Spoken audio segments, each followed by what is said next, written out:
Hall of Fame. Big boxeo. Y'all must have forgot. Y'all must have forgot.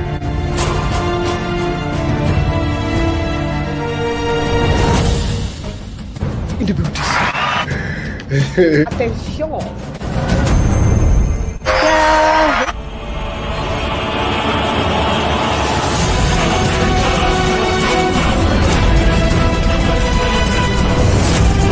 Friends came in at one. This is a mega Weekly wrap up. It's paydays. Judge on the panel. Very competitive. John.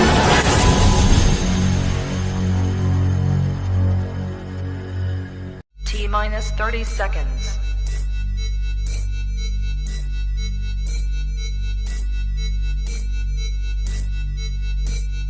T-minus 20 seconds.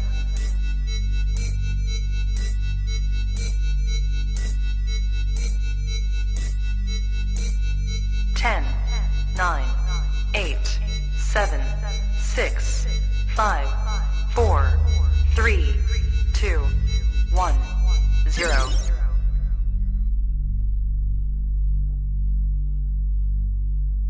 Lady Chann. Fight.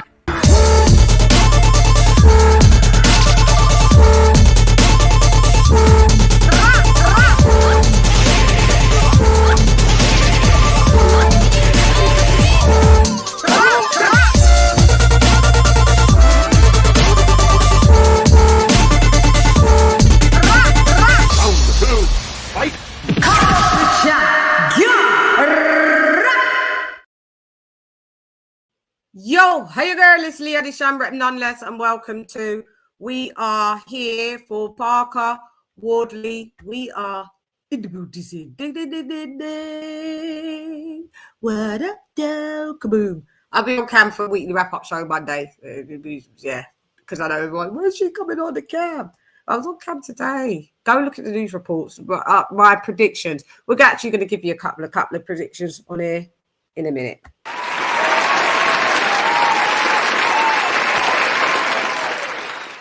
Come to do what I do best, you know. That's that site to get the fans what they want to see, you know. At the end of the day, no one wants to see a 12-round fight. It's a whole bunch of heavyweights up here, and we're the hard hitters. And at the end of the day, people have things to do. People's got things to do. That always cracks me up. Well, just like, yeah, for real. People ain't got time to watch for mad long. Proceeds to make us watch for mad long. Anyway, I'm introducing, introducing, introducing.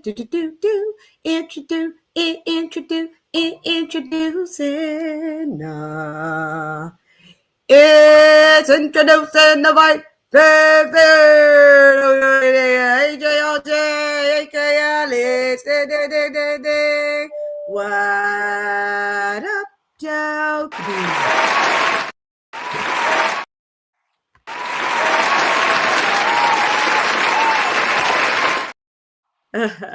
What's good, Shad? What's good, AJ? You good? What's up?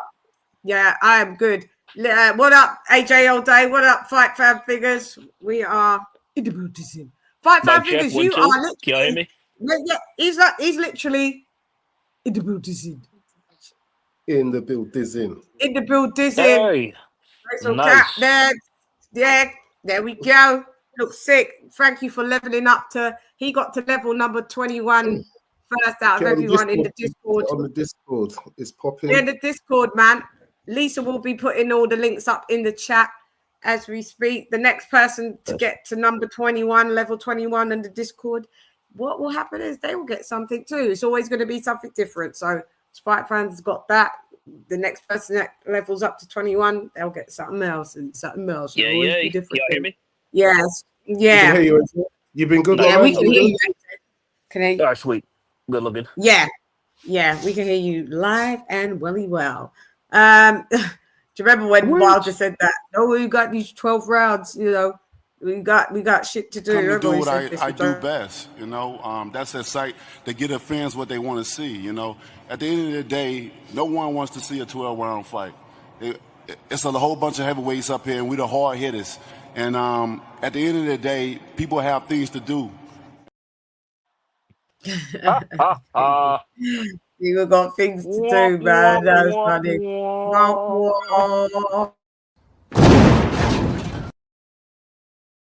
Beat boy by Joseph Darker. That Wilder's never been the same like for a long time since after these Fury fights, man. I don't know Tyson why Fury he's saying that. he took his soul. Fury took his soul. Yeah, they both took chunks out of each other, didn't they? That trilogy. Yeah. I don't even know why Wilder said he wants to fight until he's 50. What did he say? Oh, that's no, he's not fighting till he's 50, man. That's ridiculous. He said he's fighting until he's 50, but I just forgot he's 40 already. I was gonna say he said he's gonna fight till he's 40. He already is. No, 50. He said he's done. He's done now. Wilder's the oldest out of that crop. Wilder's from the Klitschko era, isn't he? Anyway. Yeah, he never even fought any of those guys. I mean, when he was coming up, he could have. So fuck. He's from the Klitschko era, and he's a cruiserweight, really. I wouldn't be surprised if you find Wilder in some bar in Alabama with a ring, putting on the gloves. And I wouldn't be surprised. You know, you never know.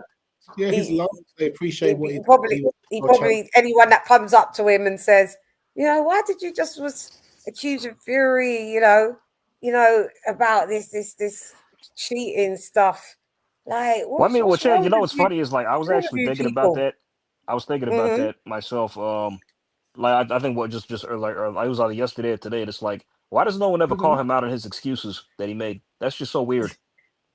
Yeah, because he'll reply. He'll reply. His reply will be this: Still fighting to this day. To this day. To this day.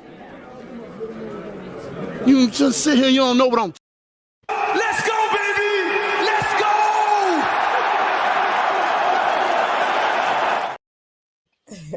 Yeah, I mean, like, nice deflection. Are you going to tell us on this day why you made excuses?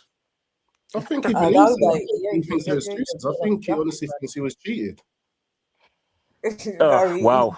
He doesn't believe that himself. He can't believe that really himself. Well, he's not the brightest guy in the toolbox. Yeah, so you know, I mean, anybody who turns down $100 million has definitely got a few screws loose.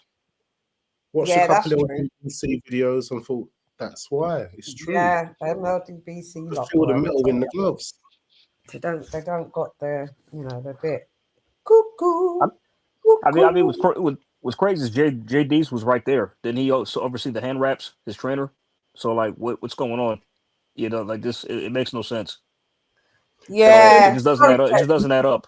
He never spoke great, and then when he did speak, he added more theories, more reasons than what. Yeah, he just added. But what's crazy to me? What's crazy to me? What really made me laugh is before the third fight with Fury, right? You had all that shit to say on social media, and then you go to the press conference and you put on headphones and you got nothing to say.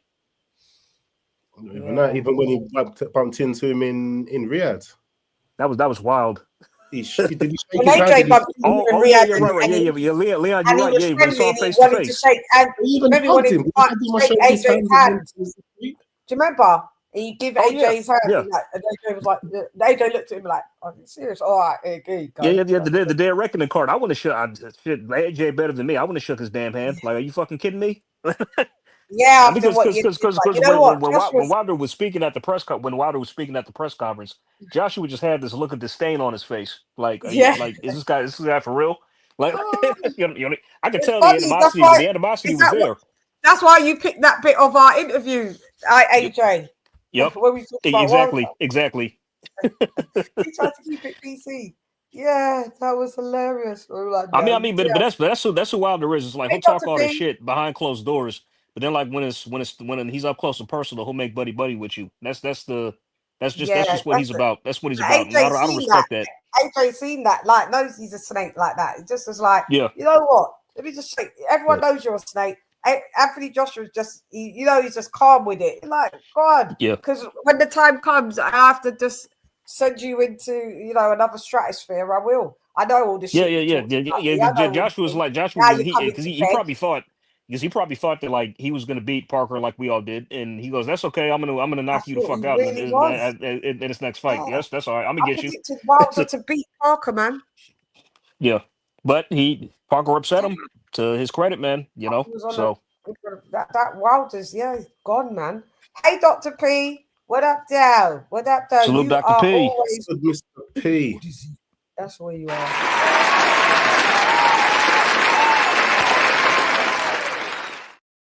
Dr. P. Shout, yeah, Teddy Brock shout. Respect to the Shout out to titles. Wood Green and Tottenham Pete's.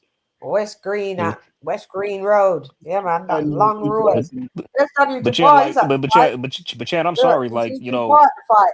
And Tyson Oh, my Fury's bad. at the fight. Go on, sorry. Oh, I was really? saying Daniel Dubois there He's there with his boy, innit, Joseph Parker. and Tyson Fury's there.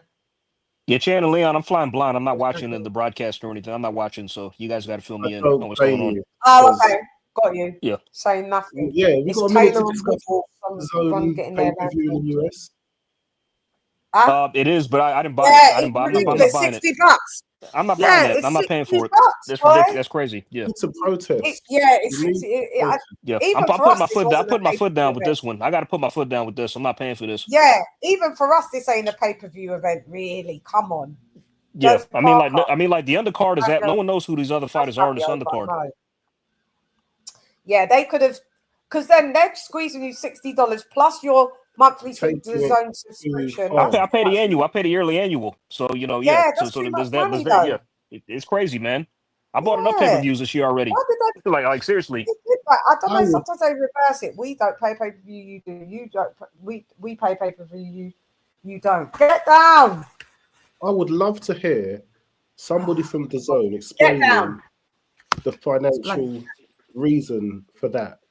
As So if- would I. I would like as to if- hear it too. Because how does doing that Down. help anything? If they're going to tell me Because it doesn't that make any they've sense. got their Yeah, I'm not subscriptions sure. anyway, if one I thought person maybe- buys, we make $1, so that's $1 onto the bottom line, then okay, you're going to upset Yes, the whole of Tony. America, the whole of American subscriber base for the people that actually are going to buy it. Like it just doesn't make sense. Why Yeah, not I put don't it know. in the description? Fleece us UK fans who will buy it. I mean, we know it's taking the mick, but we'll buy it. Enough of us will. But give it to the US fans, like the non-UK people. It should be part of the zone subscription. Exactly. It really I mean, should. like Frank Warren's be a card. part I mean, of when they ours. fought and like Should all be a the other part of Queensberry ours. cards were before. Yeah, should be a part of ours. I don't even know why our one's doing that. I feel, like I said, doing it to us is borderline, but doing it to anywhere else out of the UK, it makes absolutely I mean, no. because Leon, I just found out that like the Saudi card in next month, the one that David Benavidez and Anthony Artis headlining, Turkey said that would be free, but not anymore. They're going to charge us pay-per-view for that now too. And that's what's going to just wind people up. If he just shut his mouth and not said that. Because, bro, you said it would be free, and now you charge, and now nothing would be in charge. What the fuck is going on? I mean, I don't know if he said after the November, and that one's in November, isn't it? But even so, when you start saying stuff like that, it's too ambiguous. Even if he said after November, all people are hearing is free from November. Yeah. And it's just like, it just winds people up. Stop Okay, saying. so it's like, bro, y'all playing games now. Like, seriously. I mean, it's the same design playbook. Eddie Hearn did the same thing. Pay-per-view is dead. The zone is here now. That's exactly what he said when the zone was getting off the ground. That's exactly what he said. Now look what they're doing. It must be in their playbook. They must say, push this out and we'll charge on pay-per-views anyway. It must be a strategy because they've done it twice now.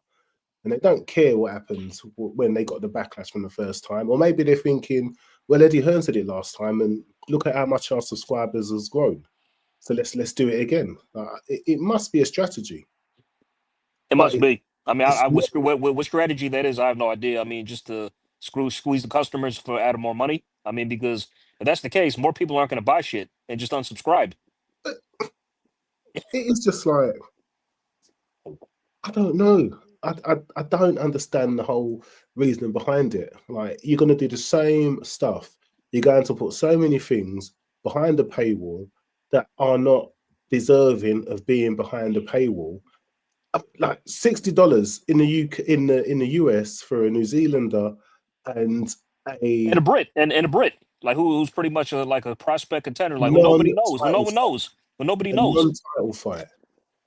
2 interim belt holders and a former champion. Like none of pay-per-view stars in their own right. They've Joseph Parker's been on a few pay-per-views as a supporting act. Right, yeah. On his own. Pay-per-view in New Zealand, yes. Australia, maybe. UK, maybe. Anywhere else? No. Absolutely not. And then, but if you had this as part of your subscription, isn't it such a you're generating so much goodwill? Like I could imagine you guys thinking Saturday afternoon, a bit of Parker and Wardley, I'll have that. Like, you know, this annual subscription worth it. Like, you know, give me 6 of these a year. My annual subscription's worth it. Plus, I pay the odd pay-per-views for the Riyadh cards. I don't see why not. Why not just say they're going to be pay-per-view? Because they're great cards. They're stacked. Like, why? I mean, when it comes to the Saudi card in November, it's like honestly, I really have no problem with paying for that. I was going to anyway, but but then Turkey said it was going to be free, so even better. But now, like, it's not going to be free anymore. Okay, I'll still pay, but it's like don't come out and say that and turn around and change your mind. Because that actually, those cards are pay-per-view worthy. They Not are. in the sense of the fights are so big, but there's so many. I mean, it's because I'm saying, because he stacks these Saudi cards. Every fight could be a headline show. Almost every one. You've got to be there from almost all of it. If you try jumping on like we're doing now, 8 o'clock, you've missed a couple of good fights. So they're worth it for the quantity of the quality that's there. Absolutely worth it. So he's just wowing people up for no reason, and I don't know. I think that might be the thing where any publicity is good publicity. We're all complaining about, oh, he said it was going to be pay-per-view worthy, but it's not. But we're happy to pay the pay-per-view because it's a quality card. Maybe that's the thing behind it. They're still talking about DAZN.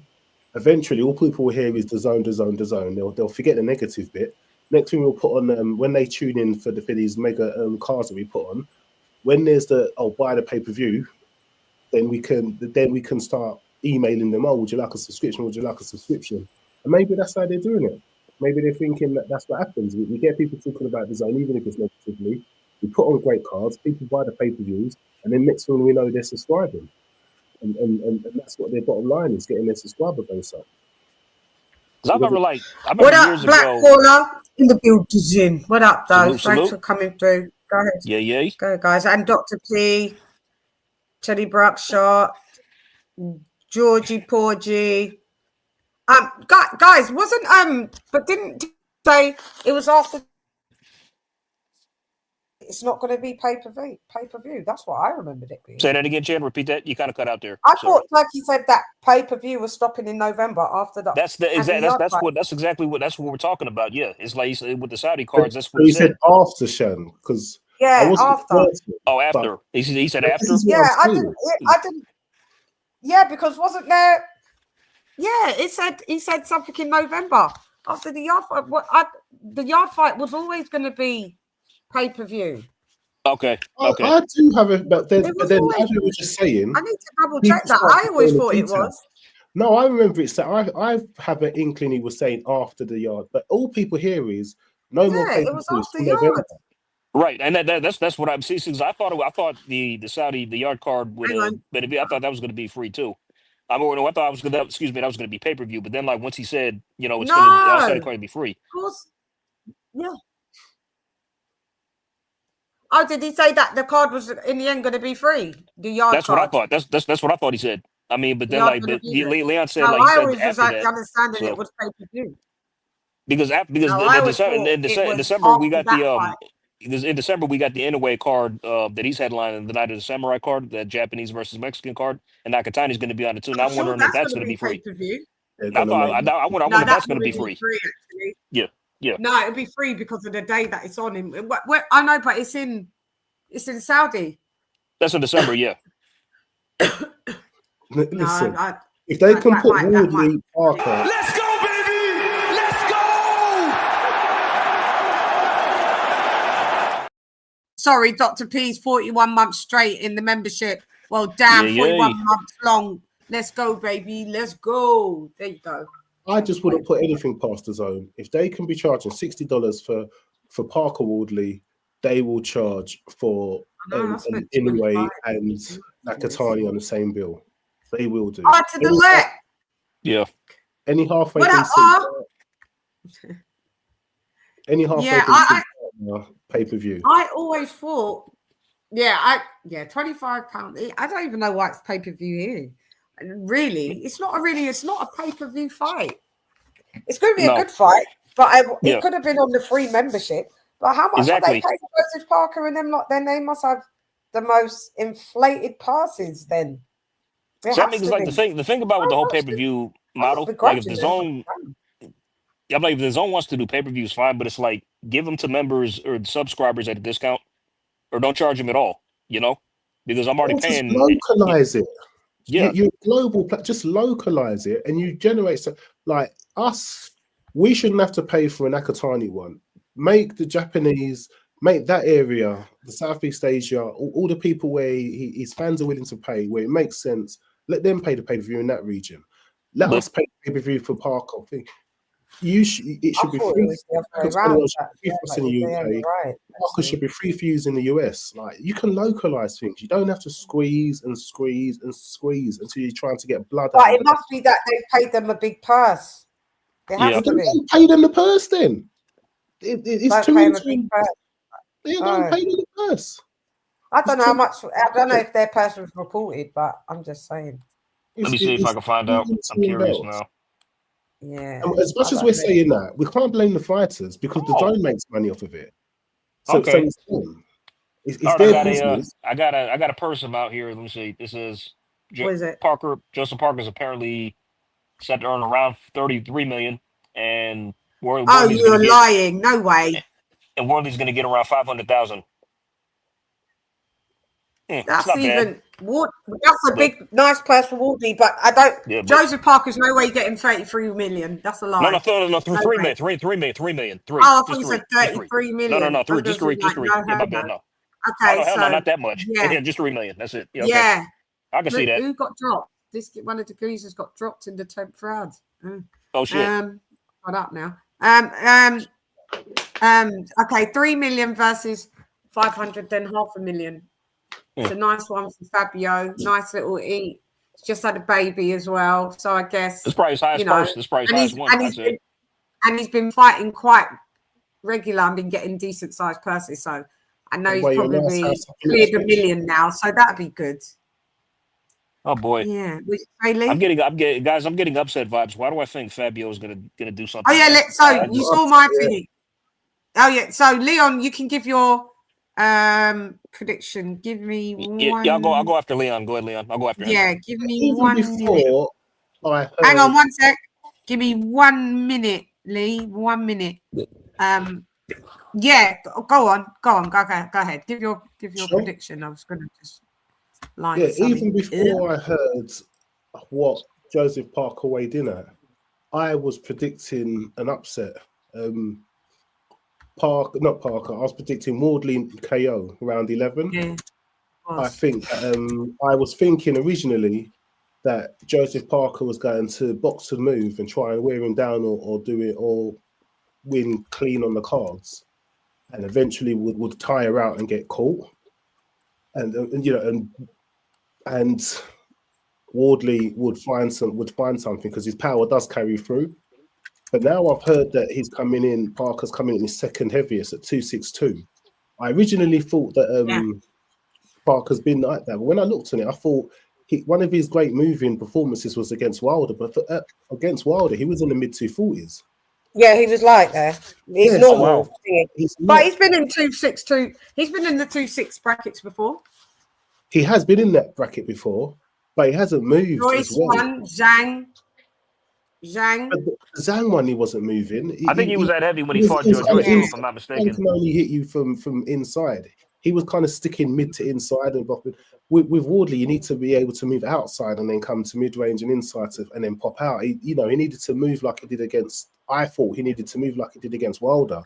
And I don't think at 262 he'll have the legs to do that for 12 rounds, because unless he's planning on knocking Wardley out, but Wardley's displayed a big enough chin. And I don't think that Parker's displayed such power to do that. So I think that his legs will get heavy, the muscle will weigh him down, his punches will tire him out, and eventually he'll get caught. So I'm hoping this is the start of upset season. Yeah, it's Chann with 2 ends. You always Tony Bruckshot 2 ends. I've been doing boxing for about a boxing channel Bruckshot for about 5 years though. So this is Ooh. this year. 4 years. Four since 2020. When did I go? This time 2021, isn't it? Was it? I think so. Right? Yeah. I think. Yep. Or was it? Well, yeah, it was, wasn't it? Yeah, I think. Or 4.5 years, just around it, maybe 4.5 years. Because I don't think I was on when we was locked down. Was we? Was I when we was locked down? Maybe it was. Maybe it's 5 years. I don't know. Was I going from 2020, late 2020, and then into 2021? It was locked down, but I'm not too sure when lockdown finished because I work with catering. We were still working. Lockdown finished for us. We had 2. The Americans only had 1 cycle. We got locked down like 2-3 times. Yeah, like throughout the whole 2020, and then into 2021, we kind of it was getting a bit looser, but we were still pretty much locked down. Been locked up, they won't let me out. Okay, so your official prediction, Lee? Wardley KO round 11. Wow. Okay. Wardley. That's bold. All right. Finish him. Okay. AJ all day. It's funny, Chann. Like I saw your video, and you pretty much echoed a lot of the same sentiments that I thought myself.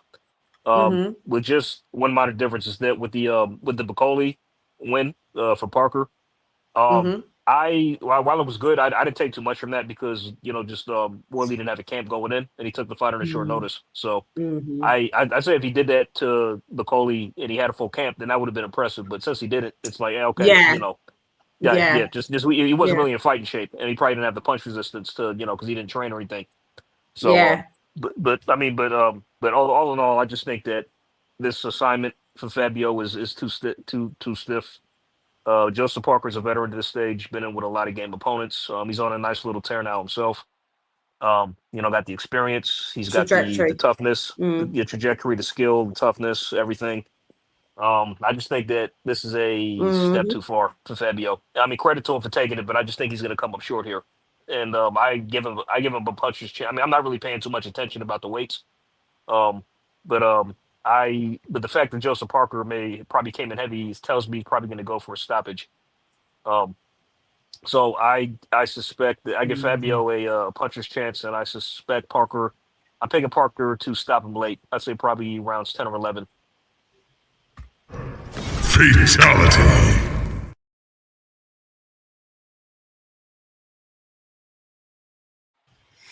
Okie dokes. We have AJ's prediction. Okay, so my one is those that haven't seen the prediction is I initially was thinking earlier on, I was like in the week, I was like Joseph Parker point. Then I watched the weigh-in today, and I was like, no, this ain't go, this ain't mate. So Jen,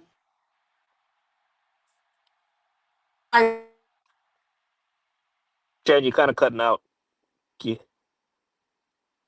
Leon, can you hear? Well, Martin Bacoli was at 2 days. God, look, my design's gone funny now. Always does that. Hate it. Bacoli on 2 days' notice. But at the end of the day, that didn't change what the weight Bacoli was. Bacoli went in that ring at 305, 310 pound, and Parker still knocked him out.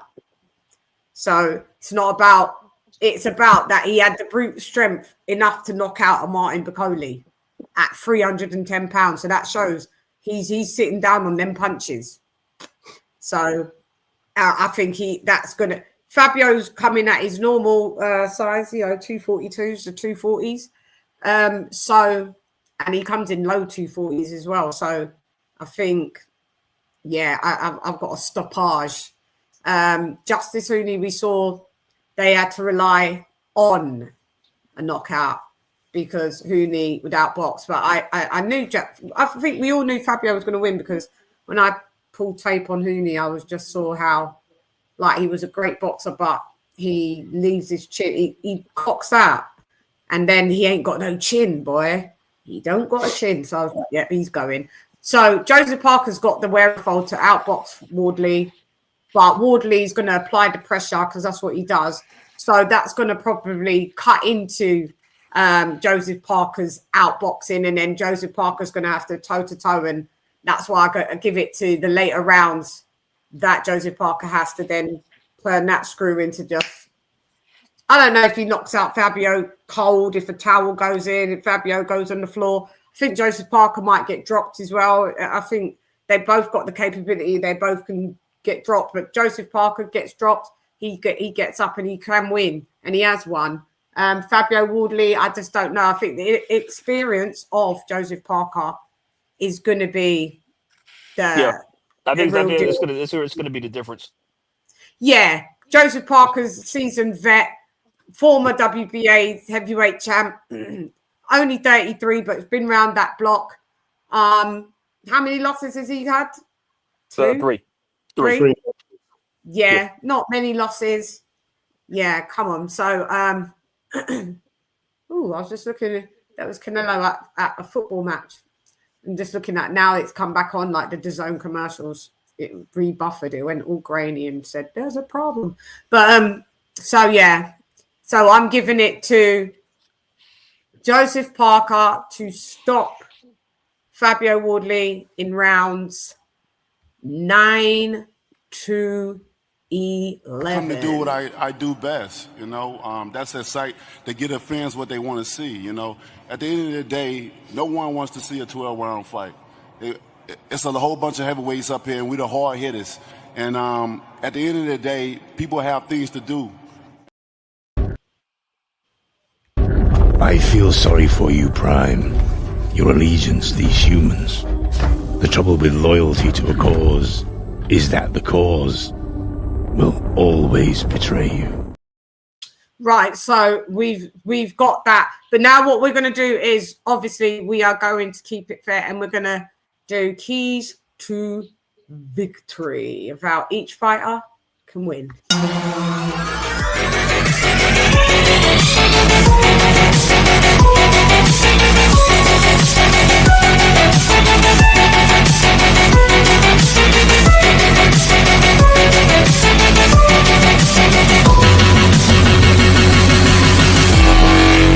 Keys to victory.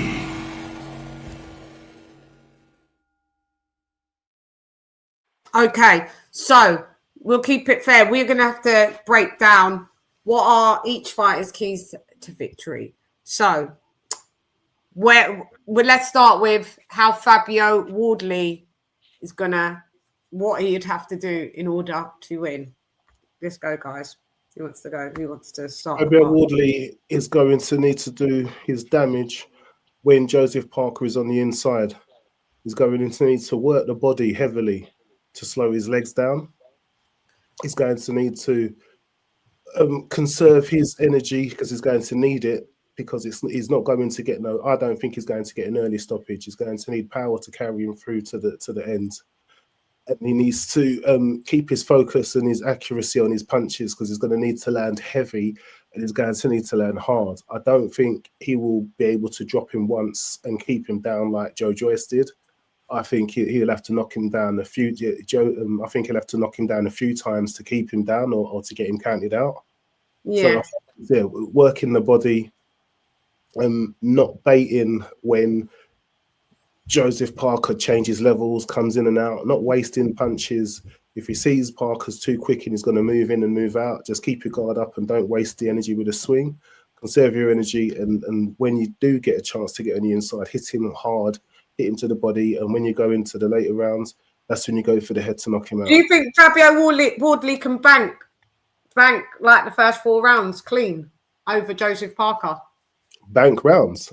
I don't think he can. I don't think he can bank rounds. I think he needs to worry about banking rounds. He hasn't got the expertise, or he hasn't shown the skill to be able to bank rounds. You just think that Fabio Wardley, in order to win, like what you said, and then ultimately just knock Parker out? Be a knockout.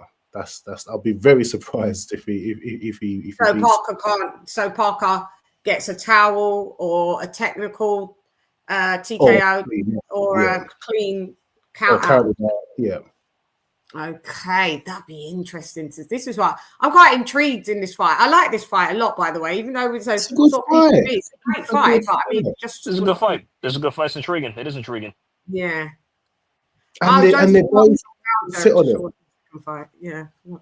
And they both could easily sit on their interim belts and sit down and wait, but they're rolling the dice. Yes, because Parker's been too inactive anyway, man. It's been not fair. When did he last fight? That was earlier this year. He knocked out Bacoli, right? Yeah, but I mean, it was 1 round. Yeah, it's fine. I think it's fine. But Parker's come through though, man. I'm just watching the Parker timeline, like literally going from the defeat, going from the winning Andy Ruiz, then getting defeated by AJ. He was the 2 Derek Chisora fights, the what's his name, Joe Joyce fights. Listen, he got battered. His ear was bleeding and everything, man. Joseph Parker's really had a great resurgence, so that's why he really has. He really, because after he got stopped by Joe Joyce, I don't know what the hell he was going to do. Did he fight Joyce twice or once? Did he fight Joyce? Just once. Just once. Okay. Once. Yeah, Joyce fought Zhang twice, isn't it? Yeah, that was it. Yeah, it's sad. It's sad, like how I felt really bad for him when he was going through all of his stuff, and I was like, oh man, because Joseph. But Joseph, I called him cheerleader, Joseph cheerleader Parker. He was cheerleading Tyson Fury. When I saw that, he said, "Oh, I'll never fight him because he's my friend." And then Tyson Fury turned around and went, if the money's right, I had to fight him. Yeah, I would. Of course, I would. Like, and he said that Tyson Fury is his life partner. I mean, his life mentor. Is his mentor. What the hell? I love Paul. I was about to say. Mentor. His mentor, his life I don't coach. know. My suspicions about what goes on in these Fury camps, man. Because life coach. I know. I was like, Tyson Fury. I mean, what's funny is I don't know if y'all saw that video. Guys, can you please spell my name correctly? It's you lot have been on my channel for long enough. You're doing it now. Look, it's CHANN. Two wins, guys. Yeah, come on, you lot know it. It's spelled it right here. Look, if I take. Look, what is it? What does it say? How does it say my name spelled? Right here. Says it right here. It's not Lady Chann with 1 N. It's not. Just please, it annoys me. Thank you. Go ahead, guys. Dr. Chad, I was saying, like, I don't know if you guys I posted this video a while back that Hatman did called The Cult of Tyson Fury. And that video is hilarious. Like, he just listed off a bunch of, like, people he thinks are part of his cult.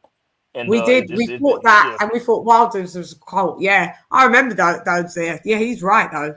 He was very culty. No. I mean, you talk about the cult of Tyson Fury, and it's like a lot of guys he named. That's spot on with a lot of guys he named to be about. Yeah, he needs to do. I mean, I should ask him. But he did do the Tyson Fury. Yeah, I remember the Tyson Fury, but yeah. No, but he should do one on Wilder too as well, because he has.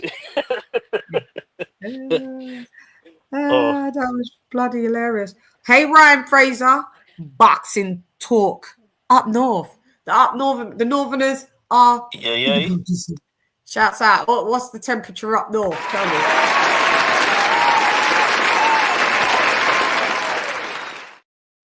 It's getting. It's about 16, 17 degrees here. So I know up north. What is it? About 10. God, man, it gets cold. Shouts out to you. Yeah. That's a nice. You got a channel then. You feel free to. By the way, you can come on, people. I've put the link out. You can come on the panel. Join. You can come join. Come join with Shan and crew. Shan with the 2 N's. If you spell it with 1 N, I'll kick you off. But Chad, my take for keys to victory. Yeah, sorry. Go ahead. We diverted, didn't we? Go ahead. No, you're good. You're good. Let's just all chime in. Yeah, go ahead, Age.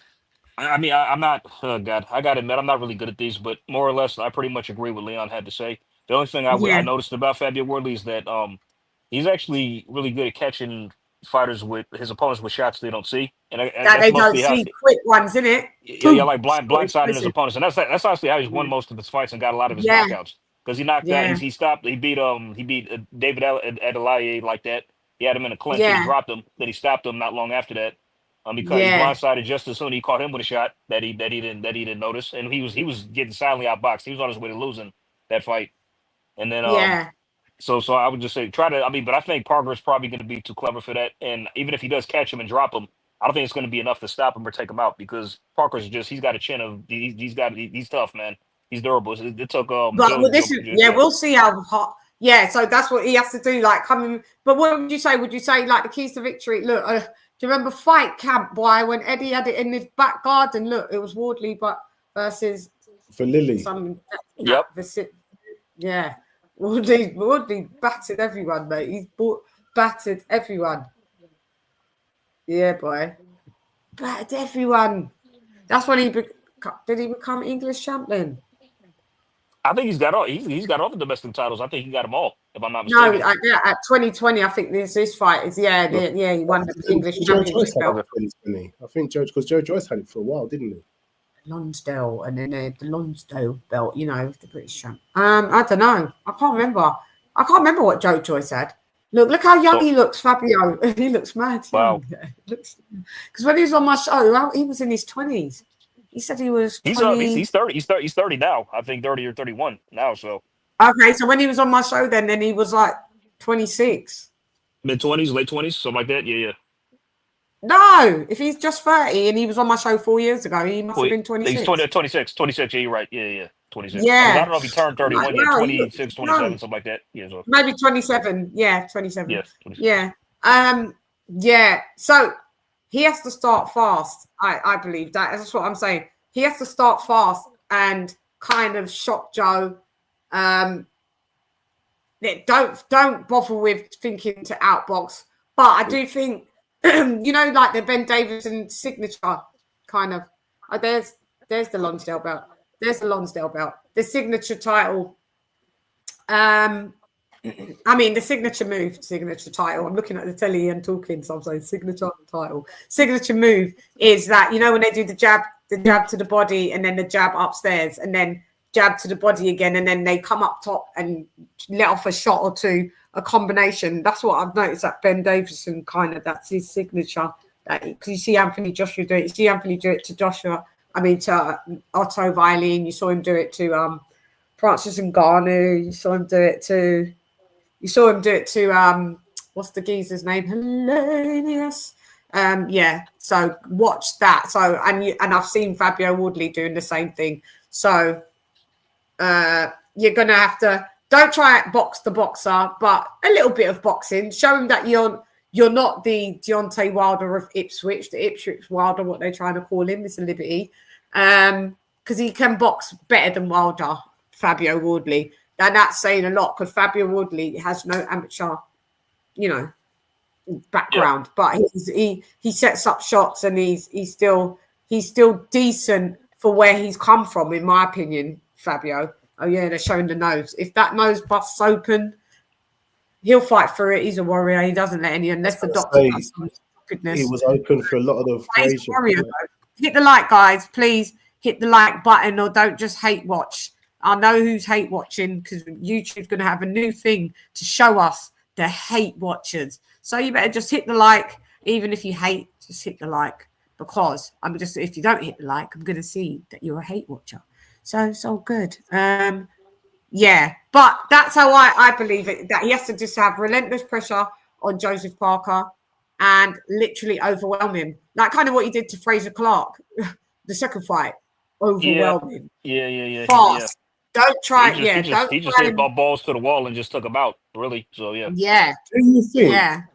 What do you think the chances are he could repeat that with Parker? Just catch Parker? Because Parker has been caught cold. In a percentage. Caught cold by Chisora, didn't he? And got dropped in the first round. Nah, man. I'd give that about 5%. That he could get Parker out and cave in his face in one round, 5%. We wouldn't have to cave in the face bit. The stopping. Oh, well, that's what he did to Fraser, though. Yeah, that was a bit. Yeah, that was... Yeah, he caved in his face. He dented the side of his head. And and if we say not cave in his face and gets Parker out in one round, I'll go with 6%. It's just not going to happen. So, like, are there interim titles on the line in this fight, or No, That's what I'm wondering. you guys know, or yeah, I think. How does it work with two interims? That's what I'm saying. The winner is next. I don't know. Because I think Parker is next in line, and whoever wins is still next. It will be next in line. So I think they're actually doing what we say they should do when there's undisputed. Have the number one contenders of each belt fight each other, so that the undisputed has one mandatory a year. Oh, that's a brilliant idea. That's an excellent idea. Say that again. I think this is what we said that they need to do. When there's an undisputed, rather than have all four mandatories fight one after the other, have the mandatories fight each other to have one mandatory. So then the undisputed gets one mandatory a year. Then you can have one voluntary, and then that way, and then the next number one contenders can. That's genius. I like that idea. I like that idea a lot.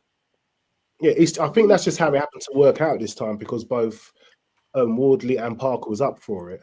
But I think that makes the most sense. And so that's whoever wins, where does the other one's title go? Yeah, like which interim title will they have? I mean, it's like, do they have them both, or just? Yes, I'm saying.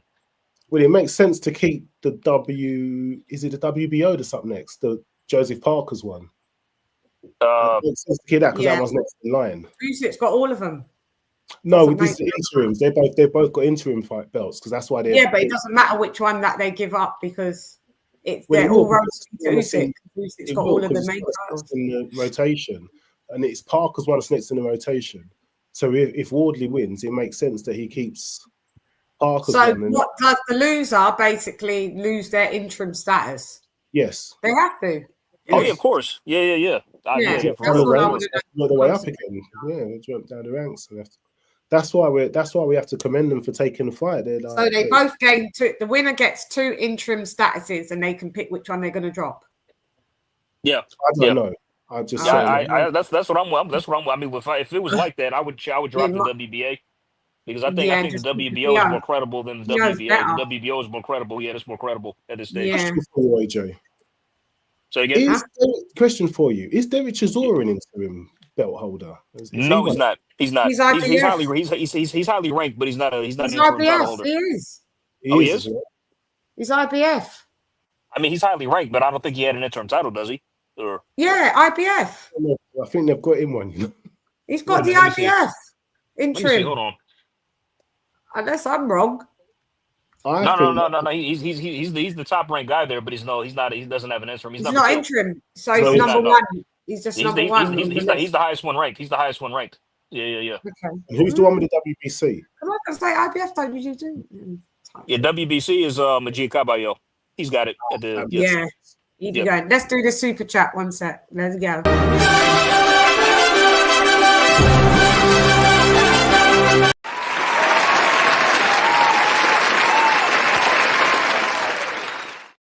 Get the booties in. Shouts out for Dr. P for dropping that dub on your girl. For the love of the sport and Lecky, of course. Thank you, Dr. P. And you've been there for 41 months as a member and longer as a subscriber. Thank you very much.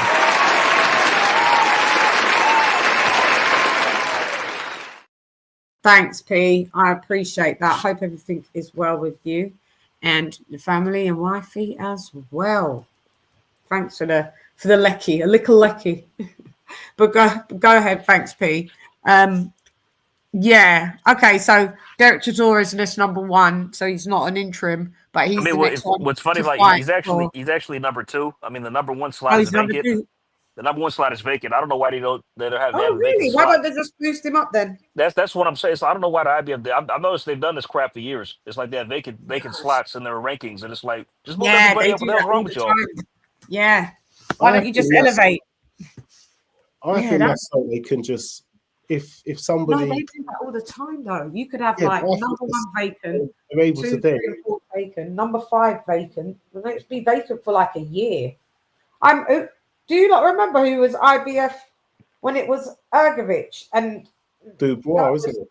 Yeah, and then there was vacant slots in there as well at that, and them listings at that time as well. And it was just like, and then he was going down the list to see who's going to be try and fight Ergovich, and nobody wanted to fight him. That's probably why with the IBF actually, because if you turn down an eliminator, you drop down the rankings. Yeah, you do. That's why you have gaps. Because You do. Thanks, Dr. P. I see you. You're welcome. Muchas gracias. Yeah, you do drop down the rankings, Lee. You do. If you turn it down. Okay, so we've seen what Fabio Wardley needs to do. He needs to start hard and fast and pause and just stick it on. I know that's like really generic way of just saying anything. Oh, you just need to start hard and fast and stick it on him. It just sounds like we're just oversimplifying it, but sometimes it just is. I mean, it's not like MC squared equals, the equation for relativity and all that. No, some things are just simple, and we're going to go with what Fabio can do and what he can do, and that's something in his arsenal that he can do. So sometimes we can break down things where what the fighter needs to do, but they don't really have them things in their arsenal until they show it to us. So then, okay, so let's go with how Parker beats. Go ahead, guys. How Parker beats. What does he got to do? What you go first this time, AJ, unless you want me to again. No, after you, sir. What do you got to do? I think Parker's way is. I'm thinking about it now. As you guys were talking, I was thinking maybe Parker's put on the pounds to add some support to the midsection to actually counteract what I said that I see Wardley doing, as in so he can absorb the punches to the belly to make him able to last. So he needs to stick in that sweet spot of outside to mid-range, lay off and drop combinations and come out and hope to wear Wardley down. I don't think he should go for the knockout.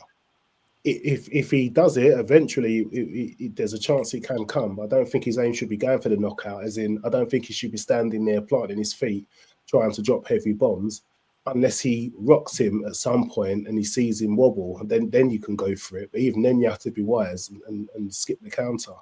So I think he sticks to the outside to mid-range. He comes in, drops combinations, keeps moving, gets high on the cards and sells to He's got them fast hands. That's what I like about Parker's. Parker's combos are really good and impressive. Always has been.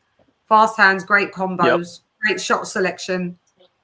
But does he give that up with being 262? I mean, his hand speed would always be. But what's his feet like? Parker's like not outstanding. It's just regular, isn't it? Something decent feet, decent footwork, decent foot placement. Don't ever see him falling over himself, tripping and stuff like that, do we? Parker's usually. He's well rounded in everything he does. Yeah, he's solid, isn't he? Yeah. Everybody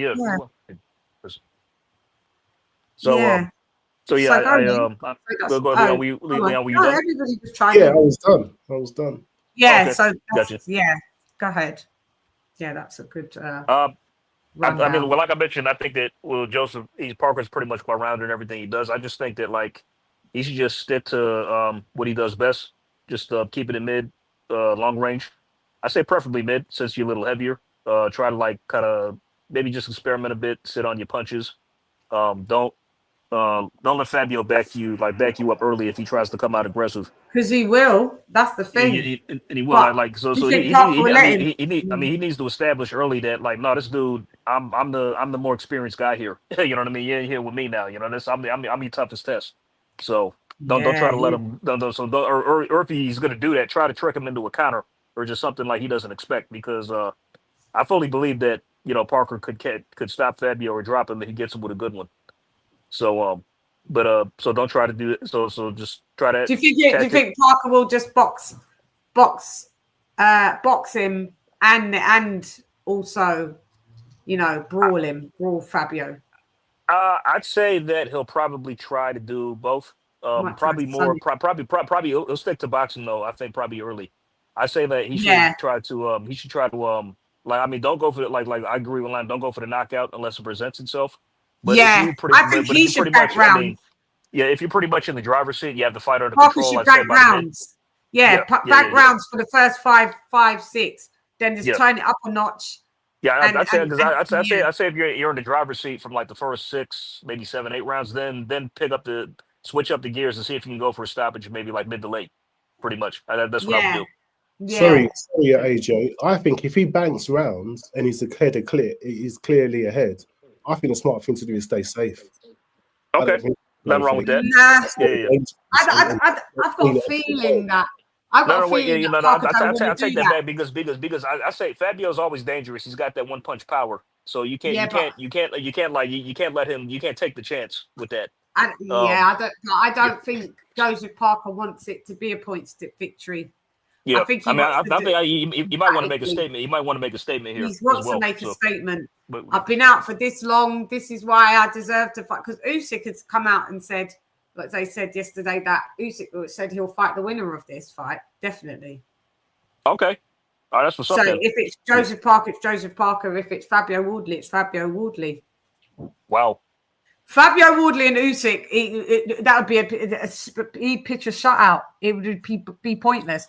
Look what Justice Hooney did to Fabio. That's exactly, like, honestly, Usyk would stop him. I don't want to call it a lucky shot, but that's Usyk kind will of what it probably was. stop him. Oh, unless, or if he's unless the lucky shot can come from my guy, from Fabio, man.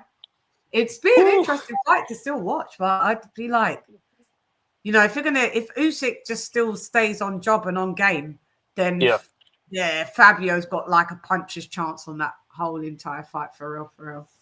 Because even though despite his age, he's still a very top level, elite level fighter. You know what I mean? He could beat. I would pick him to beat most of the guys in the top 10, if not all of them. Yeah. And That's what I'm saying. So if he he would have to. I mean, look what he just did to Daniel Dubois in 5 rounds. Yeah, I mean, but remember, Fabio ain't Dubois. Fabio. No, he's not. Fabio, if you hurt him, he's gonna go get mad. But he's gonna go Super Saiyan. Saiyan. Fabio Wardley dizzy though. He would dance. All he'd really need to do is dance around him. He would literally, because movement is going to be Fabio's kryptonite. Yeah, Usyk doesn't stop. He doesn't stop moving from rounds 1 to 12. He doesn't stop moving, literally. Technically sound with decent power and a mover. No, that Fabio can't do that. Beat that combo, I'm afraid, unless he just gets that's a lucky punch from the guards. For real. Yeah, but we'll cross that bridge when we get to it. Let's see if he gets past Parker first, which I don't think he will. So we'll see. We'll see. So yeah. So we've got right now on screen, guys. We have what's his name? Taylor and Woodall. Moses Atoma. Ade. And what's the little one's name? I forgot his name. Carl Frampton. And right now, Moses Atoma looks like a giant, compared to the other two. Carl Frampton's small anyway, but he made Ade just look tiny. Wow. Atoma's filled out, has he? Starting to fill out. I think I was about to sync. I'm watching the box. Yeah, I keep forgetting he's only 20 years old. Damn, that's crazy. He's 20 years old. He's massive compared to who I just. Yeah, he looks big. Man. He's only going to get bigger as he gets older. Yeah, he looks bigger than what he was at the Dillian White fight. God, he looks massive. He's growing, isn't it? Growth spurt. He's only 20, isn't it? So, he's got another couple more years and then it will stop. He's not done developing yet. He's not. No. He hasn't got his grown man. And then the full man strength, when that comes as well, he's already strong, but. You're going to get the full man strength. Who's that? Hang on, sorry. I just think Parker's going to drown them late. After he took out my guy, I will not bet against Parker no more. R.P. Bacoli. Yeah, facts. Literally. I picked him to lose against Wilder and Zhang, and look what happened there. So. Yeah. Yeah. Did I pick him to beat Bacoli? Yeah, I did. I picked him to beat Bacoli. I did. Mostly because the fight was short notice. Yeah, we did. I didn't think you'd knock him out so early, though. I mean, I thought it would probably come. Neither did I, not no one round. Yeah, so. Yeah. Round 6 started for you guys yet? Because round 6 has just started for me. Because I'm thinking, I don't know if we're in sync or not. What am I watching? I'm not watching. Oh, mine's gone back to the beginning. That's why. I was thinking, and then it shoots me out. Yeah, now I'm at the fight. I had to put. See what I mean? I'm thinking, why is it showing all of that? Okay, so Taylor Woodall God, someone's pitching a shutout, isn't it? Who are they? Ain't they the UK lads? Yeah. Yeah, They're they are. middleweights. I They don't look know much. middleweights. I They look don't know. middleweights. I don't know much about them, to be honest. I don't know. Couldn't tell you about these two cats. Just know that they're British, though. I know. Chad, know I their was being names sarcastic. is It was my way. It's my way of saying no one knows who they are. Yeah, I know. The undercard is really. The undercard is bad on this, though. It's not. Maybe Like the for other undercard people, isn't. they The may- undercard isn't a who's who. It's a who's he. Yeah, exactly. This was my point now. If we go back to my And then they old want point, you lot to pay $60 for that. Yeah, that's No, what I'm saying. not Like, y'all good. out here, have y'all lost your damn Someone that- minds? Like, Yeah, that could make sense now that you said that. Yeah. that's what I'm saying. You go back to my favourite fight, Dillian White. As much as he put things on pay-per-view, he stacked his undercards. Remember, we had the Derek Chisora. Yes. Yes. He always Yeah, had decent good. undercards. There was That's always good to have undercards. Yeah. Yeah, he's going to be fighting Derek Chisora. The cat's out of the bag for that one, isn't it? For the third yeah, time. I heard about that this week. Yeah, that's happening. That's going down. Who do you think would win on that one, right? Because I was about to ask y'all.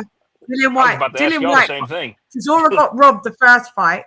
He got robbed. It went decision. I had Chisora beating Dillian White that fight.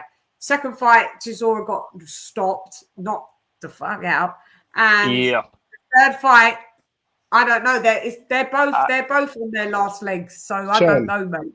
it has to be my absolute worst nightmare. I know because It's my worst heavyweight that I dislike the most, and my favorite heavyweight.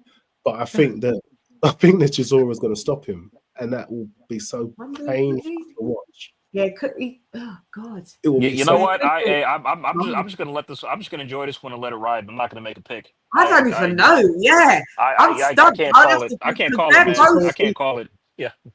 They both beat each other. They're both fight. so unpredictable. You don't know at this stage of their I mean, career. I thought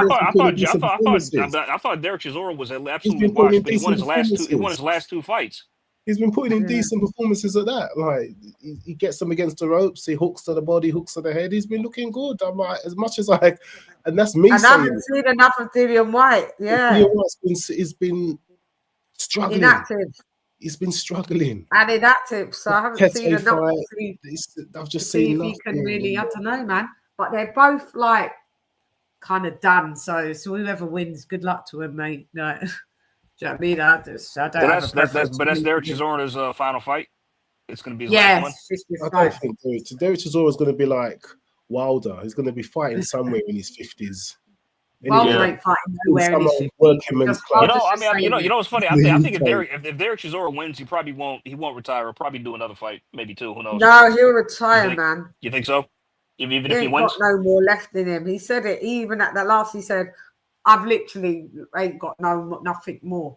Like you remember, because another fight is another fight, a camp and a fight. He ain't got no more, man. He's been in wars. He turned down. Who did he turn down? Who did he duck? He ducked. Who? The Talma. They offered him the fight. They no, offered him Miller. the Talma fight. Miller as well. Well, I don't know. That makes sense because at the end of the day, whether Dillian He White, turned down Miller. He turned down Miller. Yeah. I've been watching White the news. Came out yesterday. He turned that Miller's people. He turned down Miller. It makes sense. Though. You're going to turning down Miller to Derek fight. Chisora never turns down people though. But you're going to get more money for Dillian White. That's why it makes sense. I can't believe I'm defending Derek Chisora. Okay, I don't you're going to get more money for Dillian White, and maybe it could be a showdown in the UK. Maybe it's all UK audience. Miller is such a cheater. He pops when you don't think you're going to have the fight, then he pops just before the last furlong. Yeah, I don't blame him for not doing Miller. Well, I don't even think Miller should be in boxing. Dillian White or Gerald Miller. I think I forgot Dillian White as well. Damn, he does, and he popped out before the last. But Miller's worse. But they're both as bad. Not worse. He just pops for more stuff. Dillian White isn't as bad as Miller. Well, I think they pop the same amount of times. But Miller just pops not the same amount of drugs. Yeah, he just pops for multitude. It's not that it makes it better. Yeah. Like Miller had the whole pharmacy. He had the whole pharmacy in the system, like pretty much more or less. Big Pharma. That's why we call him Big Pharma. Big Farmer. And he doesn't know the PR. Now I remember when he was going to fight. I remember when Miller was going to fight Fabio. I remember when Miller was going to fight Fabio. That was going to be interesting. I would have liked to have seen how that went. Yeah, and then that got see what happened. That's what I'm saying. So now, but the Miller pulled out due to injury. I don't believe that really. I mean, I don't think he provided proof. So, yeah. Well, he probably got cold. Probably got cold feet. Probably realized there was a risk they didn't want to take. So. Because even it's all right, lovely. It's all right. Am I dead yet? It wasn't just you, love. It was others as well. One thing people can learn from Dillian White is how to handle a ped scandal. When he come to the last one, he said nothing. He's not answered any questions on it. He never come. I don't remember him saying anything about his innocence. He just stayed silent and then waited out his time. And now he's going to get. If that happens, he's going to get another paper. He's just like quietly rid out the storm, and to the point where we're just talking about Gerald Miller. And if I hadn't mentioned it, maybe we would have even been talking about Dillian White popping as well. It's like people just forget. I forgot. People need to learn that one. Keep quiet. Maybe he realized that nobody would have believed him if he would have said something. So maybe he thought it was just best to write out the story. But it was supposed to be on this one that he proved his innocence on this one. On this one, that's what they said. But to me, it still felt like a silent ban. Did he prove his innocence? I don't think he did. What they said he did. They said that it was maybe it was strict liability. Like, really? He didn't do it intent. So it was strict liability. That's where look at Tyson Fury in the dressing room being fake as shit with Joseph Parker. Who's dressing room? Joseph Parker's. Joseph Parker, Tyson Fury don't give no two shit. You don't give two shits about no Joseph Parker. You're there for the little limelight, and he just wants. Of course not. Yeah. So just a pumped up middleweight, pumped up middleweight, cruiserweight. I think he likes him because he's one of his fans. Yeah. He gets Actual hechos en el edificio, ya tú sabes. Hey, babe, how are you? I'm glad to see you here in the booty. Yeah, Tyson Fury in his awful suits. I don't care how much they cost. They're awful. They're awful. Awful. Guys, please hit the like. Hit the like. Hit the like. Or please get the fuck out of here, man. It's my night. Bro, it's one of otherwise get out. Get the fuck out of here. It's my night. Canelo boy, shouts out to Canelo Saul. I see him do his daughter's 18th birthday. He's like, fuck it, I ain't got no belts. Let me just, spend my money, take a little break. You know what I mean? Have my surgery, chill out. And that's it. There might be a certain amount of relief sometimes of not having your belts any longer, that you have to do multiple fight camps and a lot of title defenses. I've heard fighters say that they get relieved that when their O goes, they're relieved sometimes when they just vacate a belt. Sometimes it's no more pressure. No more pressure. And that's why they say AJ will be coming back on an undercard. AJ said, do you think people are really... Let's go, baby! Let's go!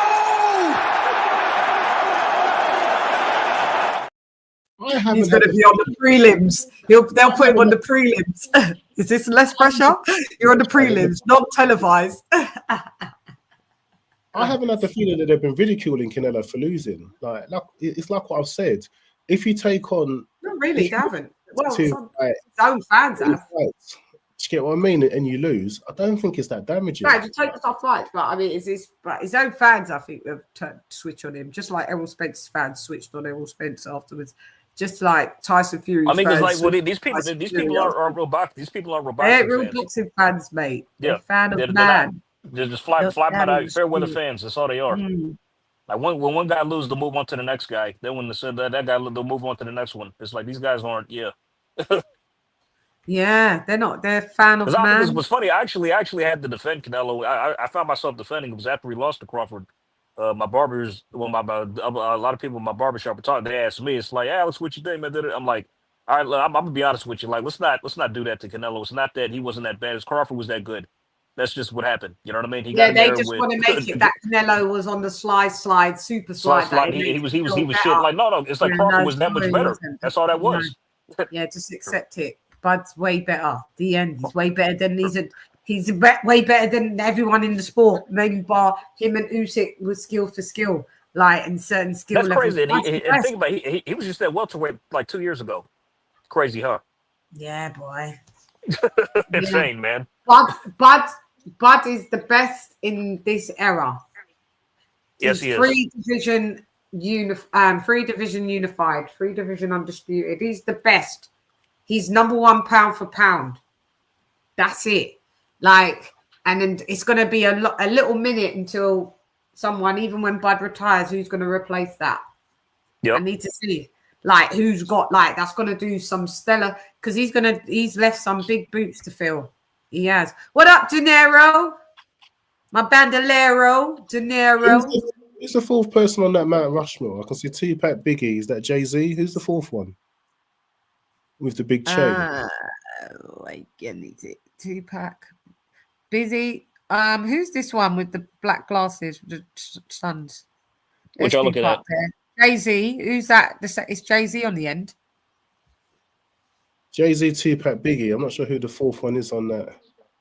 Is it Mount Rushmore? What y'all looking at? Is this online? Or? Nero Sparta's with De Niro's. Oh, I can't see. I've got it really big as well. Who is that person? I can't get it bigger than. Just also out of interest. Me too. I can see. I don't know who he is. De Niro. Who's the second guy? Oh, Max B. Okay, that's your Mount Rushmore. Max B. And is he in prison? That geezer. I don't know much about him. Okay, yeah. Max B. Said it's Max Biggity B. Yeah, everyone's got their Mount Rushmore, man. With fighters, with that. We got some top 20. We got a top 20 show to do of ATGs, haven't we, guys? And we want to do a pound for pound, also top 10 for females. That's what we got. Oh, remember, boy, that's going to be tough. Yeah, I already did the thumbnails in them. Yeah, I know.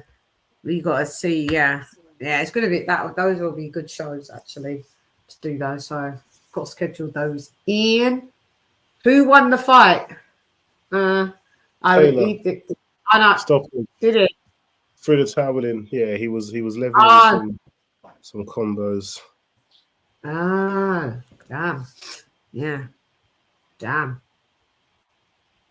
Yeah, I don't really know much about these lads. Just know that they're from here. Don't know much about them.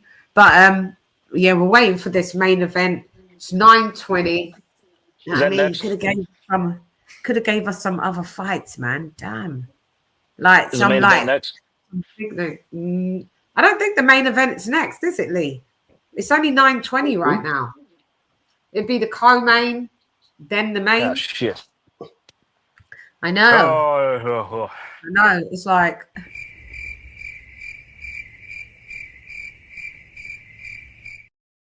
may as well we could do a weekly wrap-up show right now.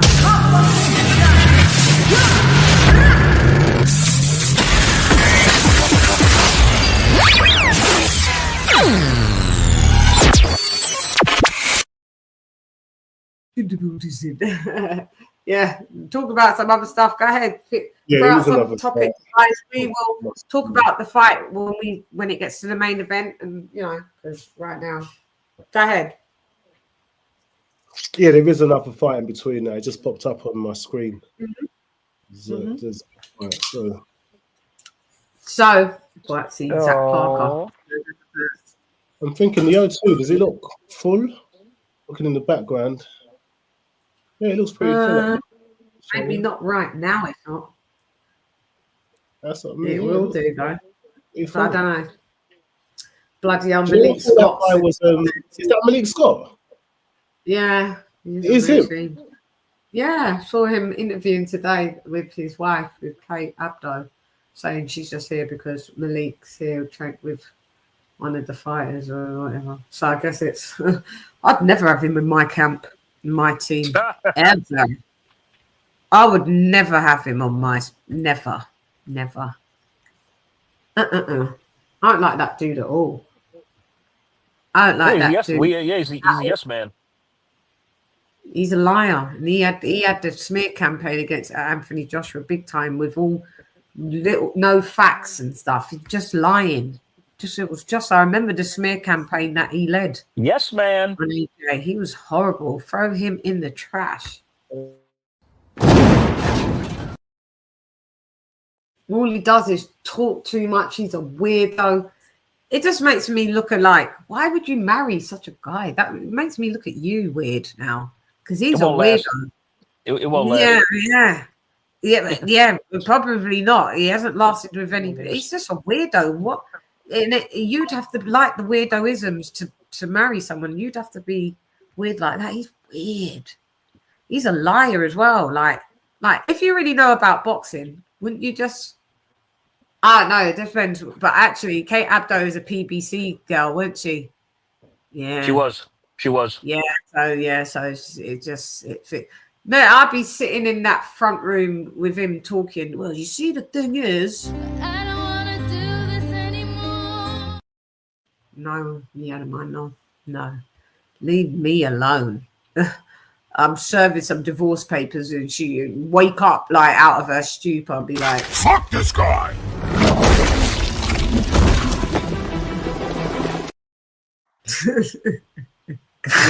Get you out of town, mate. Yeah, this fuck this guy. I couldn't. Yeah, no. Yeah, I couldn't. Please get the fuck out of here, man. It's my night. He's a member of the Deontay Wilder cult. Malik Scott. Yeah, that's what I'm saying. I couldn't. Yeah, but it makes sense. She was from that side of the street. She was PBCs, weren't she? So she don't give a fuck about no Anthony Joshua anyway. So let's go, baby. Let's go. I'm being a lame, Do you know how many clips I can use of my own Anthony Joshua stuff? I just realised I'm going to click and make my own clips of him. At least they're to me. Do you know what I mean? I'm using Sky. Malik Scott is a member of the. He's a member of the cult, the Deontay Wilder cult. Who? I'm Malik Scott. Yeah, I know. That's what I'm saying. He's one of the original OGs, taking that dive for him. Yep. Yeah, I know. Yeah. He took the old mighty dive for him, boy. That is embarrassing. Even so, what did it get him? He still got him sacked, isn't it?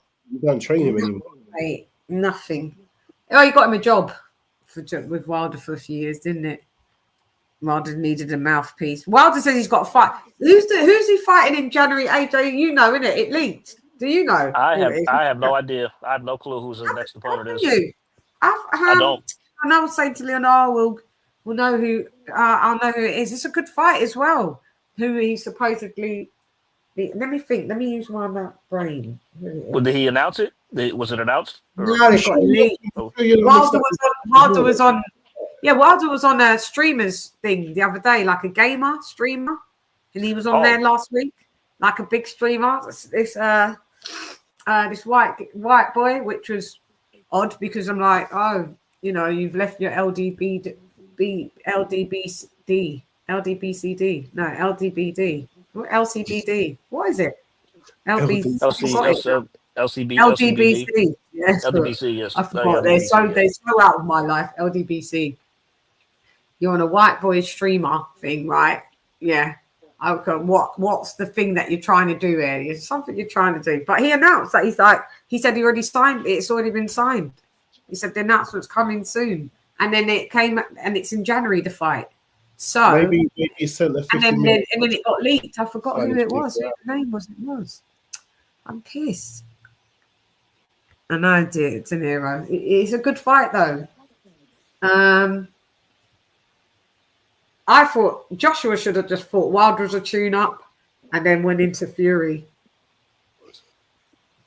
Yeah. I can't believe you just didn't do that. Just do Wilder, blitz him out, because he is a tune-up for AJ. Just do that. And you know what I mean? And it kind of, I know it's years a bit late, but it may, quell a bit of the thirst that we wanted to see. I mean, if you don't fight Wilder and Fury, it's gonna. No, it's not because of him. It's because of them. But if they don't, Wilder and Fury don't get fought, at least one of them needs to be fought. But I'd prefer you'd have to fight Fury, because mate, Fury would get his block knocked off. LDBC, the LDBC in the buildings. I know. God, they're terrible. Hope they're not in my buildings. They got evicted, mate. They got evicted. They don't come around here anymore. They know not to. Okay, so right now we're backstage here. We've got, who's all these lads then? My site is Paul. You got Dev Sani, you got Frank Warren, Moses Itoma. Who are these like? Daniel Dubois. Let me hear what they're saying. One sec.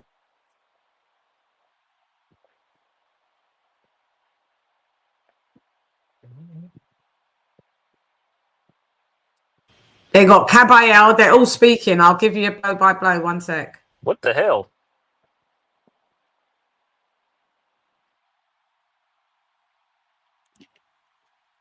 Yeah, they're just trying to line up. They're just trying to hype this whole fight that they've put on pay-per-view all over the damn world, saying that the winner goes on to fight Usyk next. It's all or nothing. I mean, what's funny is what I just realized, like, all these guys are under Queensberry. Yeah, he's kind of got a stranglehold on the heavyweights. Yeah, man. Frank does. Wow, that's crazy. And all these guys are interim champions. Dubois there is his golden child. Anybody see Joe Joyce anywhere? Is he any sign of him? No, I don't think he cares about Joe Joyce. Joe Joyce was the unwanted stepchild. Yeah, pretty much. Yeah, I think he's pretty much done at this stage. He still has to look after out of obligation. He doesn't like the ex-wife and still got to look after the kid. I think after he lost his egg twice, Frank pretty much just washed his hands of him. He's like, all right, yeah, this guy's gonna go nowhere. I think he didn't like him after he took Dubois. Oh no. Oh yeah, right. Yeah, after he beat Dubois, yeah, that's when he really didn't like that. So that's when started matching him really hard. Which in my opinion is kind of crazy because, bro, they're both your fighters. So it's like, I mean, I know you got your favorites, but they're both your fighters. So it's like you shouldn't be tripping about who really wins, if I'm being honest. Because what was his run after Dubois? Because he fought Parker, then he went on and then. Well, I mean, after the Dubois win, he kept him on the shelf for a while. I mean, he was barely inactive. And I think he fought Carlos Takam after a year or some shit. And I think he stopped him at 6 rounds. Then after that came the Parker fight, if I'm not mistaken.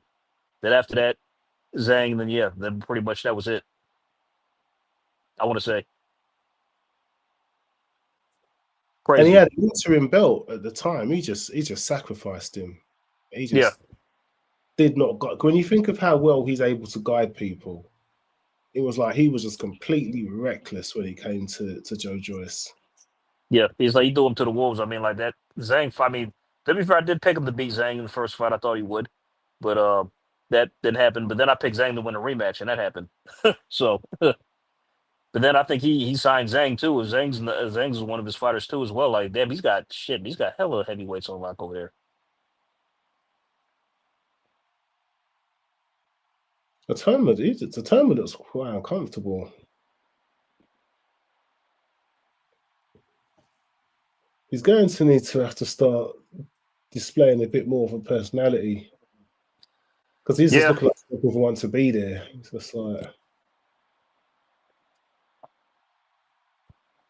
Yeah, I agree. I mean, I'm not really. I mean, if you're a talker, that's a good thing. I like that stuff. But honestly, of course that appeals to casuals. I get that. But me, I don't really care if a guy talks or not, as long as he can fight. That's really what you all care about, to be honest. Yeah, but if you are going to come and be on camera, look like you at least want to be there. Yeah. Maybe he's still known for him. Maybe he's not just used to all this shit. Just being exposed so much. Probably just has to settle into it, get used to it.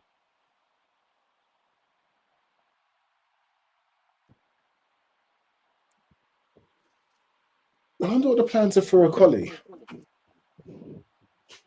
Say again? I wonder what the plan is for a collie. He's got to fight. He's got I think he's got a fight coming up, if I'm not mistaken. Yeah. There's a fight that they're doing out in Africa. I want to say, Yes. yeah. Is that the There's a Ghana car. stuff? It is not pronounced a collie, and you know that. You know it's pronounced a collie. Oh. I don't know. Yes. He even says it's a collie. Look how it's spelt. There's no 2 L's in it to call it a collie. It's a collie. 1 L. Ac-oli. When it's 2 L's. I've never heard him go. Lawrence a collie. You've never heard anybody call him Lawrence a collie. Nobody. Jen. And then when you look at how it's spelled, it's when it's 1 L. When it's 2 L's, you pronounce it like C-A-L-L-Y, to say would be Cali. But if it was like C-A-L-Y, it'd be Carly. Because it's 1 L. So you pronounce the A more. Yeah. No, like every time now, like I guess collie. When you just said that, I was like, I'm doing some admin on the thing, and I was like, no way did Leon mean Lawrence a collie. That means you have to say Bacolli then, Martin Bacolli. Every time I get somebody's name wrong, I have a feeling just you're gonna pop up and with a text. AJ, what did I tell you? Better. What names do you get wrong? I say Moses' name wrong. I just don't know what is it. Some people say I'm not sure. I'm sure I do, but I can't. They can't come to mind right now. I think I get some wrong, but not. I say Itoma. And I know it's not. It can't be Itoma. I pronounce the name Italma. I say Italma. That's how I heard it. Yeah, some people say. That's how I heard it said. That's how I heard it said like that. So yeah, that's just copy others. Italma, Ituma. I don't know what it is, mate. I've heard everyone say different things. I don't know what the pronunciation for his. I probably said that one wrong. I hate how you lot say Beterbiev. It's just not Beterbiev. I just hate when you guys say it, but I'm used to it. Beterbiev. I'm like, why can't Americans just say Beterbiev? I say Beterbiev. Yeah, you do. You do. I don't mispronounce that one. You do. You got that one right. A while back. Yeah. But do you know the ones that I say wrong as a Brit? Miguel Cotto. That's wrong. It's Cotto. It's supposed to be pronounced Cotto. I say Cotto. All Americans say Cotto. Miguel Cotto. Yeah. I say Cotto as well because that's how I grew up hearing it pronounced Miguel Cotto. And then one day when I remember I started doing this show and someone said, yeah, man, and he was fighting Cotto. And I was like, who's Cotto? Miguel Cotto. And then I looked at his name and it is T-T-O. So it is supposed to be pronounced Cotto. Cotto would be C-O-T-O. But yeah, shouts out. So everybody says things all different. But yeah, there's some things that people just like. What's another one? I get Adeyeye wrong. It's Adeleye, or it's David Adeleye and not that Adeyeye. It's Adeleye. That one's quite a hard one. Adeleye. Is he there? Oh yeah, he is there. Look at him. Leon's apps. Is there supporting his boy, isn't it? Are they going to be at Chisora as well? I think they're going to announce it then. I think they're announcing it, Shan, officially. They're going to announce it. That's what they're going to do. Another DAZN pay-per-view. Maybe they'll charge $80 for this one. If they charge you 60 for Parker Wardley, it's got to be 80 for Chisora White. Get your card out, AJ. F that, bro.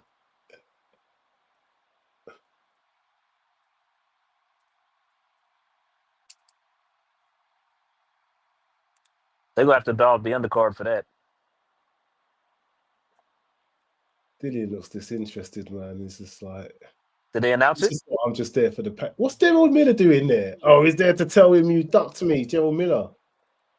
Oh, hell. This guy.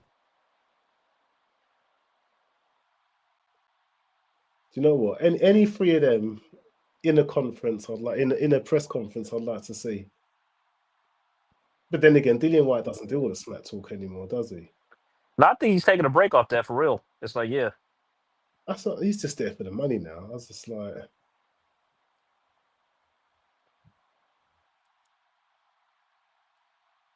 I wonder what Shane can give us a report. Jarrell Miller's there as well, talking a load of shit. Is he saying everyone's ducking him? He can beat everybody.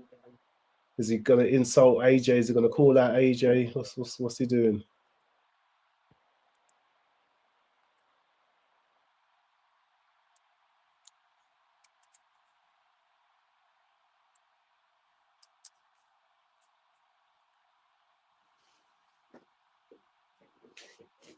Get Jarrell Miller, the king of talking shit, to pulling out of fights.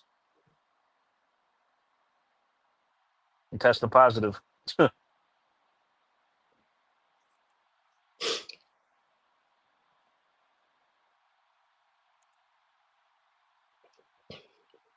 Dillian White looks like he's coming into his old self. I can't even see it. I've got it on mute.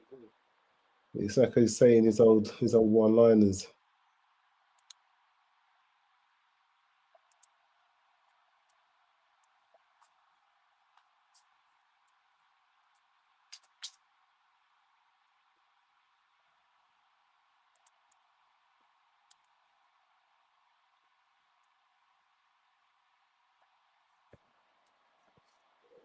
I don't think there is going to be enough. I think they're just using all of this talk for fillers to announce all these fights and stuff and have interviews. So they announced it though? I don't know. I've got it on mute. Okay.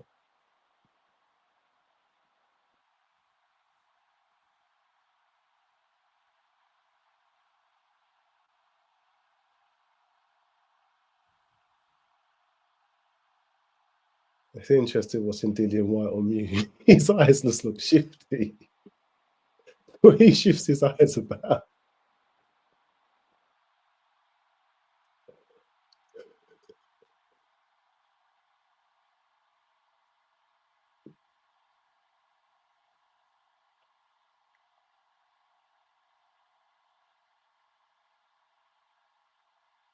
Hold on, let me put this on mute. I want to hear what they're saying.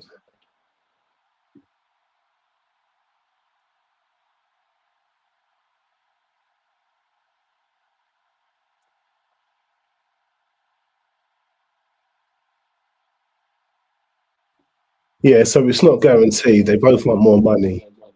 So yeah, I just heard Addy talking about get the numbers sorted out, get the numbers right. The two of them both want a shed load of money for it that isn't there, which means that we're going to have to bloody pay extra pay-per-views.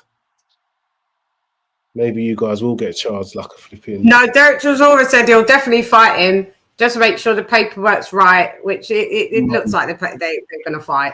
Jarrell Miller said, I come in peace. This is how boxing is. So, you know, Derek Chisora, you're just going to have to supply me a lifetime or at least 20 years or something of cheeseburgers because, you know, you get the Five Guys. He said, yeah, I come in peace. He said, I know how it goes. It's boxing. And then Dillian White's looking at him thinking, I don't even like you anyway. I don't like you. So I'm not doing no friendly thing with you. So then Miller just exited stage left. For real, Who said they don't like him? Who said that? Who said they don't like him? No, I'm just seeing how Dillian White wasn't really responding like being in the pants and the jokiness because he's more cool with Chisora's more cool with Miller. Miller's trying to be cool in like that little triangle. Dillian White ain't come there to be. I know it just looks like he don't fuck with Miller. Yeah, and Miller said, "I come in peace," and then he exited stage left. Frank said, I always have the numbers right. I always have the paperwork right. You know, because me and Tyson. Yeah. No, Frank loves to always bring in Tyson Fury. Even he's not doing anything. Yeah. He had the numbers so right. Didn't I never turn up to the first press conference? Hilarious. Yeah, so that was a interesting filler that they just had to do to fill some time. I mean, yeah, I mean that's all it was. Why Yeah, just main event then? Because they could have just got this fight in. They didn't need, if they're not even announcing the fight, what was all that for? Frank's got all of the heavyweights. It was Frank standing with every single heavyweight. David Adeleye, Atoma, White. He's got Parker. The main event could have got for 10. Chisora. It's 20 to 10 now. He's got this fight starting. Yeah, so that means main event can be anything. They were going to announce a fight. I get it. They never even announced anything. To say it's in numbers almost there. Why did you drag this and now make main event the co-main later? Wasn't that kind of 8 o'clock in between other fights before all of these fights started? Like, what was the point of that? Just to make everyone stay in the O2 longer, just to keep everyone like, why play the main event? They know it's rubbish. They had to do something to make it. Why? What's wrong with the main event starting at 10? No, the main event. They know that the undercard isn't good enough, so they've tried to zhuzh something up and like give us all of the current heavyweights standing around. Frank, we're here now. You can't forget. Caballo's there as well. Done. Man, bro, just bring him out and get the fight. Get the damn thing over with. Seriously. Who's Caballo fighting? Did Caballo say who he's fighting? He said he was just. I know. He said that all of these fighters. He's got to fight any of them. Daniel Dubois said he'll fight Caballo. Come on, let's go. I already said I'm ready. I'm ready. I'm back. I'm ready to go back to the top again. I'm ready. Caballo's got a fight in Germany, hasn't he? I think. He said Caballo. It's Caballo and maybe Dubois. Oh, I like that one. Isn't Caballo got a fight in Germany? Yeah, that's what I heard. I heard he had homecoming fight. Frank was setting up for him, but they just made it in kind that it could be also now, maybe after the Dubois and Caballo. So it's just, and Caballo said no problem. Then Dubois said I'd 100% fight you as soon as you're available next. Caballo said okay. So they're here to make little side deals. I don't know. Who knows? I don't know if this is all going to come into fruition or if it's just more entertainment. Who knows? But I mean, it's not the worst thing. Frank's got the whole heavyweight division. Wow. I'd favor Caballo, by the way, if he was going to fight Dubois. Me too. Me too, man. That's like it's a poor man's Usyk, but he's going to do what Usyk does. Yeah. Yep. Yeah, and that went very well with Daniel, that style. Joe Joyce is in the crowd. You didn't even have him up on to be interviewed. There's such a liberty. Joe Joyce. Listen. Joe Joyce probably bought a ticket. Yeah. Probably charged him. Right? They probably. Damn, man. Frank don't give two shits if they don't give a shit about him no more, bro. I know, man. Come on, man. Joe Joyce is all right, lad. But that just shows how expendable you are once you start losing to any promoter. That's why literally, that's it. That's it. It's sad how they just deal with you. They just discard them like that. You know what I mean? Yeah, they don't give two cares about you. Because I remember one time Anthony Joshua said something like how he said that him and Eddie Hearns will always be friends. I'm like, no, that'll happen until you start losing. Well, he has been, but do you know what? Remember, they're the difference. Remember, Eddie Hearn and Barry Hearn's given Joshua shares in Matchroom. Eddie Hearn was just on, was it either IFL, saying how much he's always just going to be with Joshua. He said he's a stand-up guy. They've given him shares in that £1 billion company. I didn't know that. Okay, wow. So he'll have generation and money just off of that. Damn. All right. I guess and they're supposed to be going into business in a sports agency as well. I guess Eddie is his friend. I take that back. Yeah, Eddie said it. Eddie said it a couple of days back. He's like, "That's my guy. That is my guy. Yeah, that is my guy." So I think that's the only. And I think go and look at it. He did say that's one of the few, people that he could honestly call as his friend in boxing. Is AJ. Because he made him a load of money for match. Yeah. Mm-hmm. Yep. He did. He put his trust in him. He made AJ money as well, though. It goes both ways. Money, it's great to be friends when you make loads of money together. It's easy. Because he makes money with other people. makes money with lots of other people, but he's not best friends with them. He didn't give them shares in their company. You know what I mean? They didn't have to do that. That's not one of the running. That's why they didn't make him that much money, as much money as AJ. Yeah, but it's a nice gesture. It's still most fighters make a lot of some promoters money. They don't give them their family business things, shares. I think I've only heard that maybe possibly one other time. That's not run of the mill. Well, Don Charles is there. He's in the yeah, he's got a fighter on there. His fighter's the co-main. His fighter's the white guy, isn't it? Yeah, that's it. Jergen or whatever he's called, Jergen or something. Yeah, I just only learned about that today because they was talking about it in Don Charles's. They was like Don Charles's fighter. And I was like, oh. So what division is this Don then? Charles, that loud mouth. This is a cruiserweight. Did I remember? Yeah, I was gonna say the like bigger lads. Yeah, cruiserweight. Don Charles. He was. I didn't listen to his keys to victory, but he. I saw the title saying that he didn't think it was a good idea that Joseph Parker came in that heavy. To watch him win the fight. Mm-hmm. I'm saying to watch him win. To watch him win. You never know. You know, Don Charles is very knowledgeable. He might. No. I'm just having to go at him. I know. Yeah, he might. He's got a point though because we'll see, man. He's going to lose some speed for that being that big. I mean, like I can only get if he's a heavy. I can only guess he's going for a stoppage. Yeah, that's why I said in my video. Yeah, that he's going for a stoppage. Yeah, he is. Whether you get it, we'll see. But why do you guys think he needs to make a statement? I just think he needs to win to get his title shot. Well, so he can stay on a promotion team. So probably. He made a statement against Wilder. He got that. No, they got to fight for their dinner, Lee. They got to fight for their dinner. He's got like look what's happened to Joe Joyce. He's out there in the cold. Even Parker's been out there in the cold. So if he emphatically stops Fabio Wardley, who's never been stopped, what do you think Frank's going to do? Frank's going to love him. Yeah, bro. He's going to put all his eggs in the. Yeah, he's going to put all his eggs in the Joseph Parker basket. I got to put my eggs in this basket with this dude.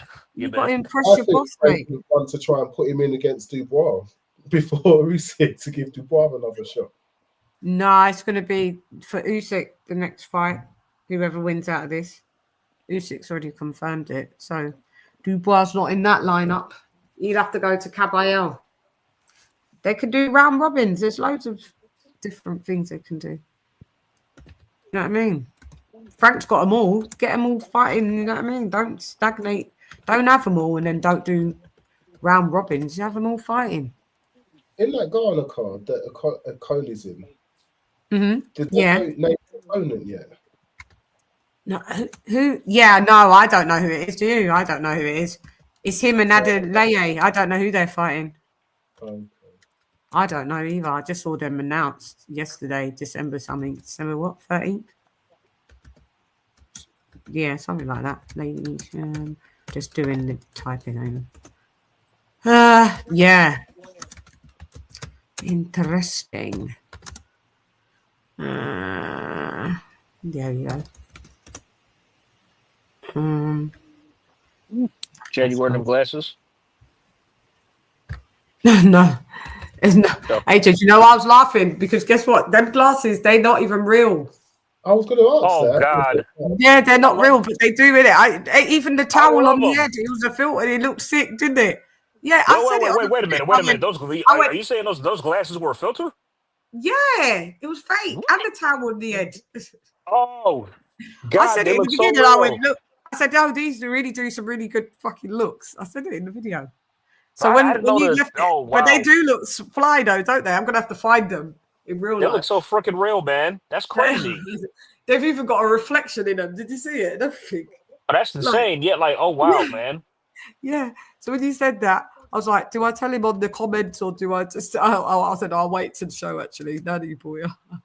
Yeah. Oh my gosh. Yeah, they look wicked though. I'm gonna get them. Because they're real glasses shapes in real life are like that. I was like, these are fly. They are fly. Wow, man, Very that's fly. insane. That is so trippy. Yeah, it's Oh, that's wicked, funny isn't though. it? It's wicked. I know. I love them. Gosh, yeah. When you said it, I was dying. I was dying in the comments when you said it. Yeah, I was dying. Yeah, I was like, oh, I'll talk to him in a bit because actually, I was going to say it in the comments. They weren't real, but then I was like, yeah, I'll say it to him when on the show. Nearly forgot there. Yeah, and the towel over there. It just looked hilarious. So, who did that one time? What did I have on? It was something else, and someone said something similar. Oh, that is a great something. You know, I mean, that's not real. It's filter. That one's not real. Can't remember what it was. Like a hat. It was a hat or something. I think it was a hat or Yeah, I had a necklace. It was a necklace. No, it was a necklace. Like some kind of like layered up chains, like different level lengths, and it was quite nice. It was a thing, and someone said, "Oh, that jewelry looks really nice." Like, it was all black. It was kind of. I was like, "That's not real. It's a filter." All y'all could tell. Nah, man, it looks super real. I'm not even kidding. Yeah. It's hilarious. It is hilarious when you said that. I was literally chuckling my ass off. They're like, should I tell him now? Shouts out to the filters in the building.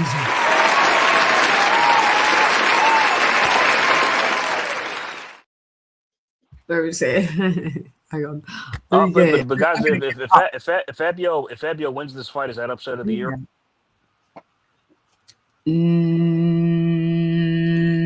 No, upset of the year.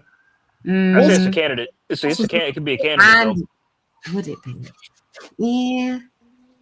Could it be upset of the year? Say that again, Lee. Crawford Canelo, was Crawford classed as an upset? No. Oh, not. I don't really see it. No, I don't. Not like that. No. It wasn't.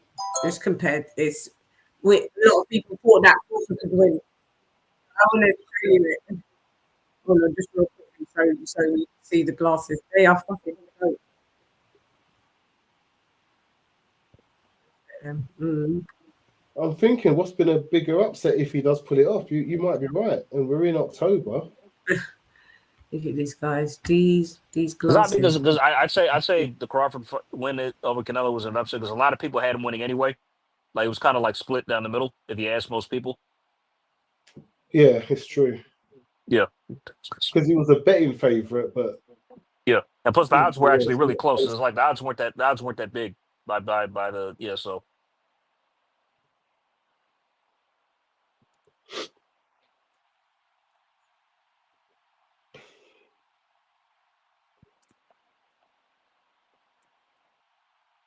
But if it's not an upset, but if Fabio pulls it off, I would say it's definitely a candidate though for upset of the year.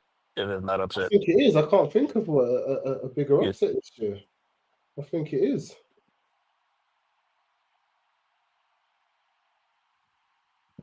Because what other upsets have there been all year? I'm trying to think. Hard to tell. That's what I'm saying. I don't recall any major upsets. That's why I was there mentioning the Crawford one. But as I said, you can't. He wasn't the favorite, but you can't call it an upset because you said he wasn't. A clear. Yeah, he was because he was an underdog, but not by much. By the way, betting by the odds.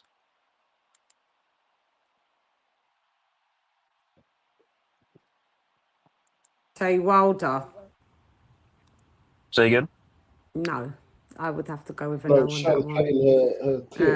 As much as that filter looks. Fabio Wardley has had no amateur that's insane, career, man. and he's come from white collar boxing. No, he's still more skilled than Deontay Wilder. No, his power is real. He will knock out.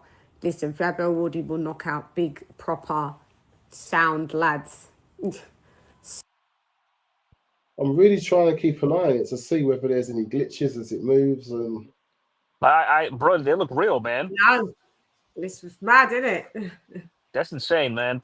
I thought it looked like. I thought like you lot knew that. I thought it looked like it was fake. That's no. I had an impression, but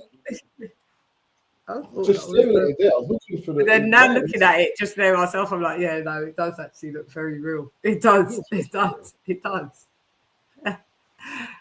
But didn't you know it? Like with the towel as well. Yeah, but still, it was a good one. I do like to find a good old fun one. I do love them fun ones. And that one's a new one. I've never seen that one before. I'm like, oh, yeah. I have done glasses ones. I've done earrings ones. I've done tattoo ones. You know, you see me do the clown ones where I'm a clown. In the beginning days, I used to have that clown one. Oh, yeah, right, yeah. Yeah, I remember the clown ones, yeah. Do you remember the clown one? Yeah, yeah. But yeah, so, you know, like to spark it up a little bit, get a little bounce going, you know. Guys, so yeah, it's these two cruisers fighting. What can I do? Guys, talk about some other stuff until the main fight goes on. That's happening in boxing. Go ahead. What do we want to talk about? The weekly wrap-up show. You can talk about some stuff, other stuff. We are talking about. Just mentioned about. What was on the docket? Let me see. What else has been happening? I forgot I had it all down. I don't know. I kind of been out of the loop a bit, but yeah, you guys go ahead. I'll follow up. Let me see. I'm hoping it's the start of upset season anyway, because I'm hoping Anthony Yard pulls off an upset against Benavidez. Yeah. He's up against it. Say that again. I said, I'm hoping this is the start of upset season. I think Anthony Yards with Benavidez. I know he's up against it, but I'm hoping he pulls it off. Yeah. That's what. Yeah, that was on the thingy. So you got Yard Benavidez Yard. Is it Benavidez Yard or Yard Benavidez? Yeah, Benavidez Yard. Benavidez Yard. Yeah. I'm hoping this is Benavidez' first fight out of America, or in Riyadh at least, at the American time zone. I'm hoping that kind of levels it out. It's a British time zone. It's a British time zone. Yeah, I'm hoping that the Yard can pull it off, but it's a big ask. It is a big ask. I can't wait for that fight. Ooh, that's going to be a great fight. Oh, there's Joe Joyce. He looks hella old. That's what I said to you. He's there. They just didn't bother put him in. It's the first time seeing him. Oh, he looks a bit. No, man, don't do my Joe Joyce like that. I know he wants to be in the loop.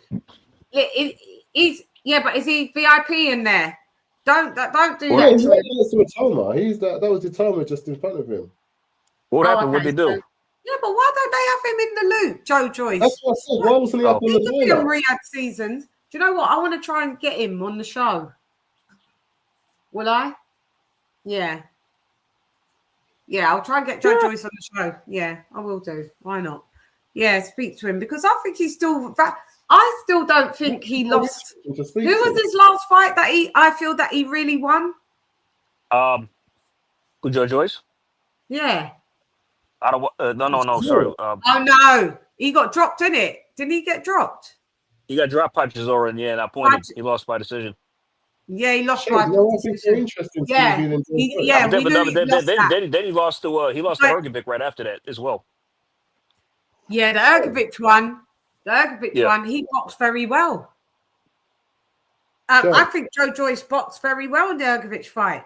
I don't think there was no embarrassing performance for that at all. I thought that was a close damn fight. He was supposed to be fighting Dillian White. He was supposed to be fighting Dillian White, but he pulled out. Yeah, he got injured. But the Ergovic fight he didn't look bad in the Ergovic fight. I remember saying that in my reports. I do a news report. I said he didn't look bad. I was honestly kind of split who was going to win. To be honest, I wasn't sure at first. Yeah, but what I'm saying is, Joe Joyce didn't look bad. It didn't look like throw him in the trash. He was fine. So I don't understand why they're not utilizing him. I never saw that fight, Chan. I just realized that. You'd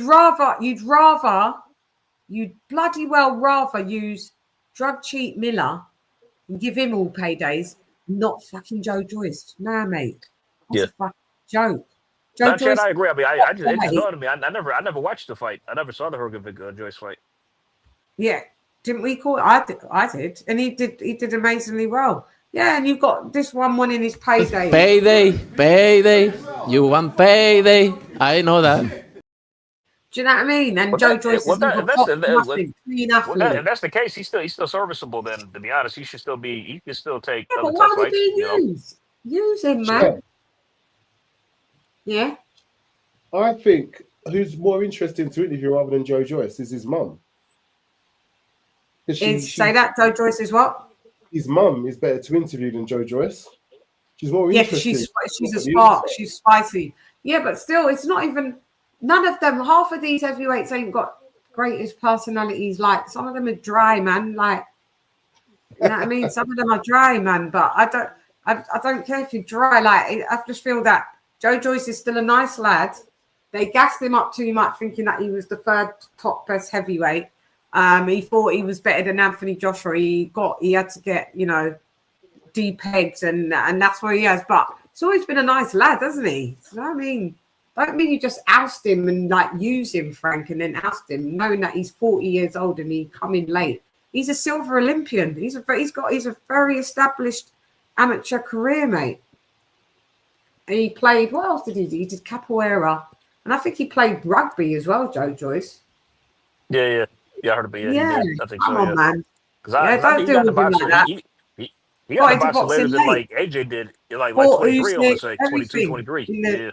Yeah, there's no reason to deal with him like that. He's not a horrible geezer. Like, he's always been, I mean, he's cool. You could still, I don't think he can't be utilised. And I don't think he can't no longer get any wins. He can. I think I'm saying this because I didn't have him winning the Ergovic fight. Maybe I didn't. Thought I was like, or maybe I did have Ergovic winning, but it wasn't by much. If that is the case, it was. Joe Joyce looked amazing in that fight. AJ didn't look bad at all. He didn't look bad at all. Went through the whole. Didn't get dropped. Gave Ergovic some tough rounds as well. He done really well. He did really well. Saw the last bell. There was no problem. Nothing. So I don't know why Frank's not dealing with him like that. You know what I mean? Frank could come a little better. Have ring wars started? No way, Zhang. If the ring, I would let you know. I will let you know as soon as those. It was still on the co-main fight, love. Co-main it is. Still co-main. And the ref is telling off this geezer. What's his name? I don't know. He's a young Burt. And this is the cruiserweight. So Don Charles's fighter is Udi. No, which one is John Charles's fighter? I know that it's the guy in the red shorts, but I don't know if he is Uldijaj or is he Yambert? There's some different names. Oh no. Oh, it's on DAZN. And it's pay-per-view, by the way. So 25 quid. If you're in America, 60 quid. 60 bucks, sorry. Yeah. So guys, I hope you've hit the like. Have you hit the like? Have you hit the like? Have you hit the like? Yeah. Zhang wants to fight Itoma. That ain't a good one. That ain't nothing good. Wouldn't put him in. Would you put? Well, this is the thing. Once you start going up to world title level, like can't go up and then start coming back down. You got so they got to match him, respectfully and responsibly, because they can just get gassed over what he did to Dillian White. Think, throw him in with this killer. He gets killed. His career's derailed unnecessarily. He turned down the Usyk fight after all of that, saying, we think he could beat Usyk. Remember, we was like, no, he can't. But him and his team was like, and then all of a sudden that fight got offered, and they was like, nah, actually, we won't go that route. And then Usyk come out on record saying, I wouldn't want to mess up his career anyway, so I'm not going to fight him. Yeah, I mean, it's like there's no need to rush the kid. They got time. You know what I'm saying? It's like put him in with other French contenders and stuff like that. French contenders he could fight. Joyce. Right. That's an option. Hervik is another option. Yeah. But there's other guys that they Yeah, can, lads. they can put him with. Yeah. Only But 13 fights. Don't need to go crazy. Yeah, where he's Leo, you still there? Yeah, I'm still there, Sean. Oh.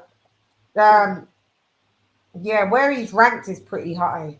Like they got they him number one. They got him number one in the WBO, which is way too high, in my opinion. Silly. So yeah, which is silly. It's just silly. Yeah. So that's where we are with that. Next, what's next to discuss until this bloody fight finishes? Go ahead. Pick a topic. Let's see.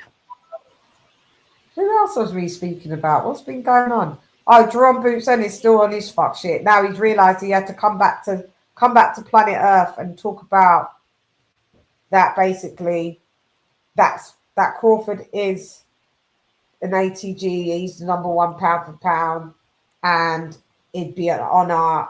He doesn't have to fight me because I haven't. But basically, I ain't done shit, and that that was damage control. For all the backlash of him saying, I didn't watch the fight, I'm the best. Eddie Hearn saying they saw that backlash and he had to about turn. Because bro, like nobody believes you that you didn't see the fight, bro. Nobody believes that shit.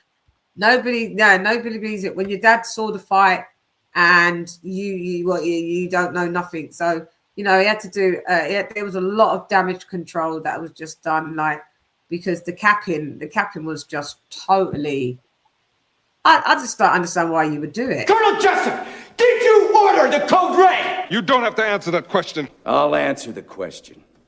You want answers? I think I'm entitled. You want answers? I want the truth. You can't handle the truth. Yeah, he had to tell the truth in the end. That he was just That's even more embarrassing. When we were. When you're like, oh yeah, you know what? He is the best, and he's this and that. Crawford's that, and he doesn't. Oh God, I saw him on some program. I saw it a couple nights ago. He was on whose show was it? I think it was Ring Show.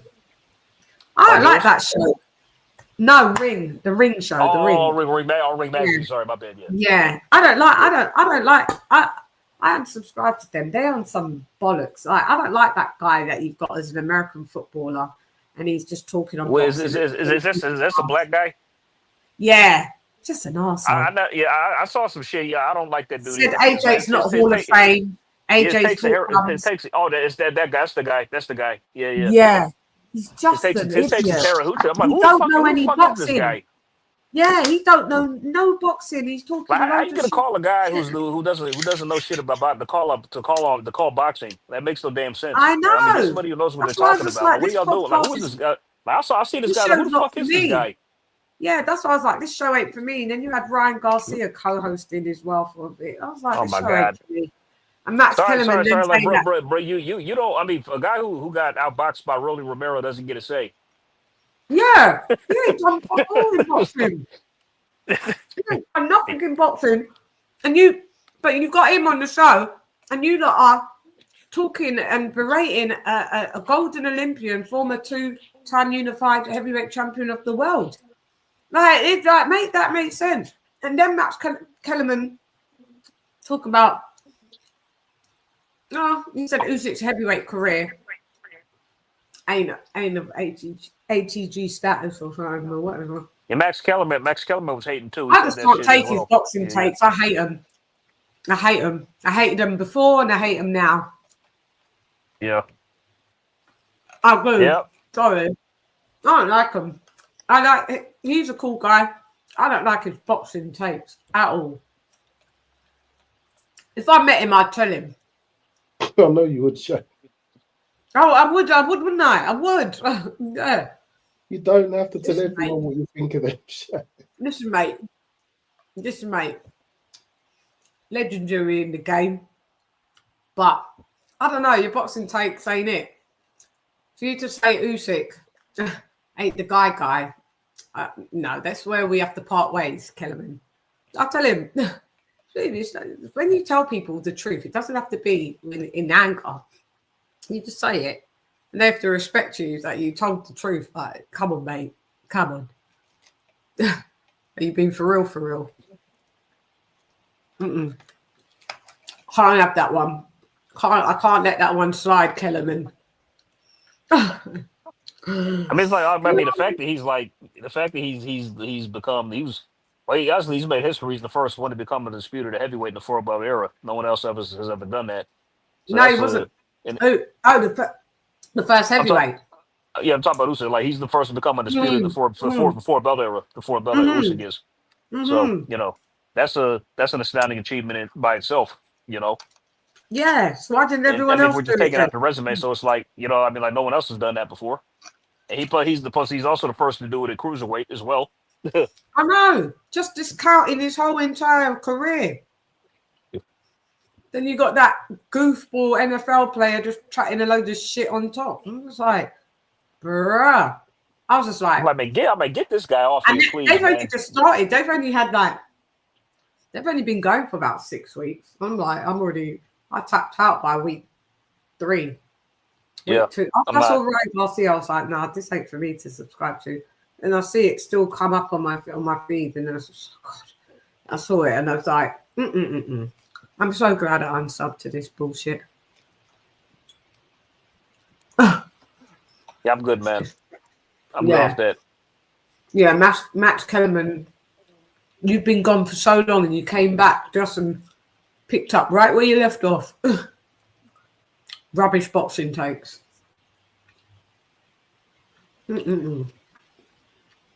But as far as Boots goes, like, I just wish he'd focus on what he has to do in 154 and just keep Crawford's name out of his mouth. Well, I think that's all game over now. Yeah. You said it. Crawford came back down to 154, so Yeah, I mean, plus what also had me cracking up is Jermell Charlo actually crawled out Crawford, if you can believe that. Begging. Well. Yeah, like, just, bro. Wow. It's unbelievable. It's like, what the heck, man? These guys got no pride of what they were saying. He better stay in his division. He's a little dude. I'm knocking the fuck out. He's scared to fight Michael Dude Spence. Remember all of that big talk? He too little. Now you're like on there like, well, Crawford managed to do what I wasn't capable of doing. He undisputed. And, it'd be an honor and a pleasure to share the ring with him. I thought, you fucking piece of shit. You don't even have any pride. Do you do these things and think we forgot what you said before?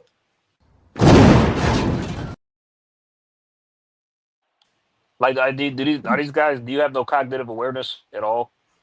Like, nothing. Just nothing.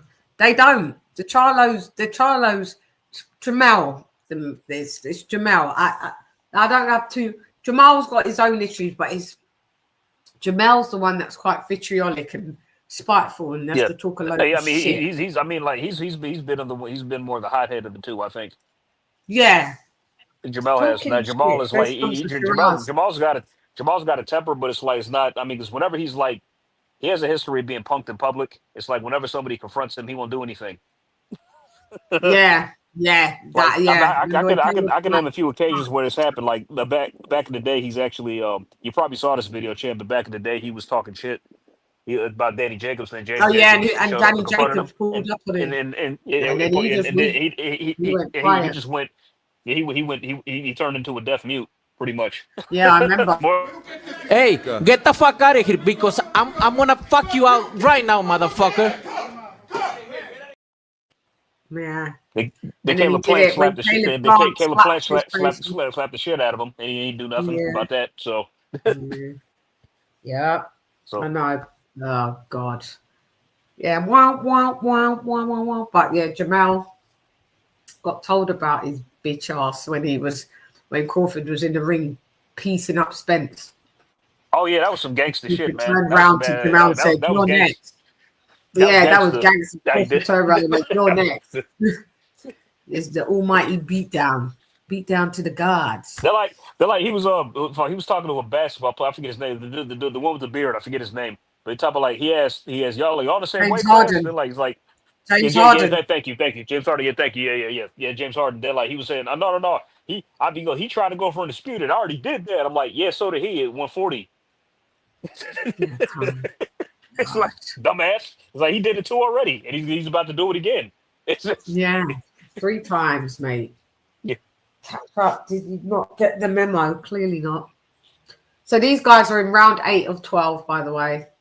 I ain't watched enough to even know what's really going on, to be honest, or who's up, who's ahead. It looks like Don Charles's fighter is fighting like maybe an old veteran because the black guy looks quite old. Nice. It's like up in there, like to test. Oh, this. yep. Hey, shout out to Actual Facts. Yeah, that's what Danny Jacobs said. All right. Ooh, I came at the perfect time. Perfect time. That's what he said. Sorry, I thought he was talking about this that you came at the perfect time of this. Yeah. And Jamal Charlo was up against the wall. His back was literally, he was up against the wall. The wall was behind him, and then there was the little crowd, and then here comes the candy man, like Danny Jacobs. Jamal Charlo looked like he'd seen a ghost. All the talking. He wasn't expecting them to pull. He wasn't expecting them to pull up. He wasn't expecting that at all. I wasn't, to be fair. I don't think anybody was. I'm like, oh shit, there he is. Damn, bro. He just came from nowhere. Yeah. Don't talk. Don't sign checks that your ass can't fucking cash. Leon, where are you? Oh, here, Shannon. What are you doing? Sleeping?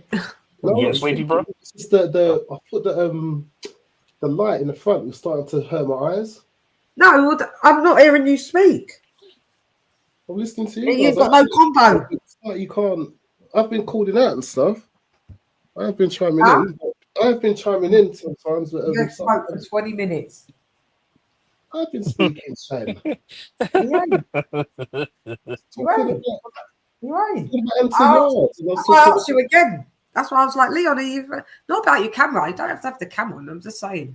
I did as soon as I was like, Leon, this is the second time. I'm like, Leon, are you? That's like Joe Joyce's mum said in the interview. No, we was talking. That wasn't 20 minutes ago. That was ages ago. And then I said, what other topics have we got? And you haven't come in with a topic. Anybody got any predictions for the what do you call it? Right, you lot do predictions. What? I already probably predicted it, haven't I? The Saudi card in November. Any predictions for that yet? Early? There's John Fury. John Fury. Okay, Saudi card went. Oh yeah, you did. That's what we were talking about, weren't we? Leon bought that. Yeah, you said you're going out for the Yardley. Yeah, so we started the upset season. I'm hoping today starts the upset season. Yeah. New York. Okay. You did say. You did say that. Yeah. Who have you got, AJ? I got David winning. You got DB. DB. About the Conor Ben Eubanks second fight. I don't know much. I think it'll only get exciting for people on the fight week. I mean, no one seems to be caring about it at this moment in time. Have you heard much about it other than, the bits and pieces? It's not really caught fire like that, has it?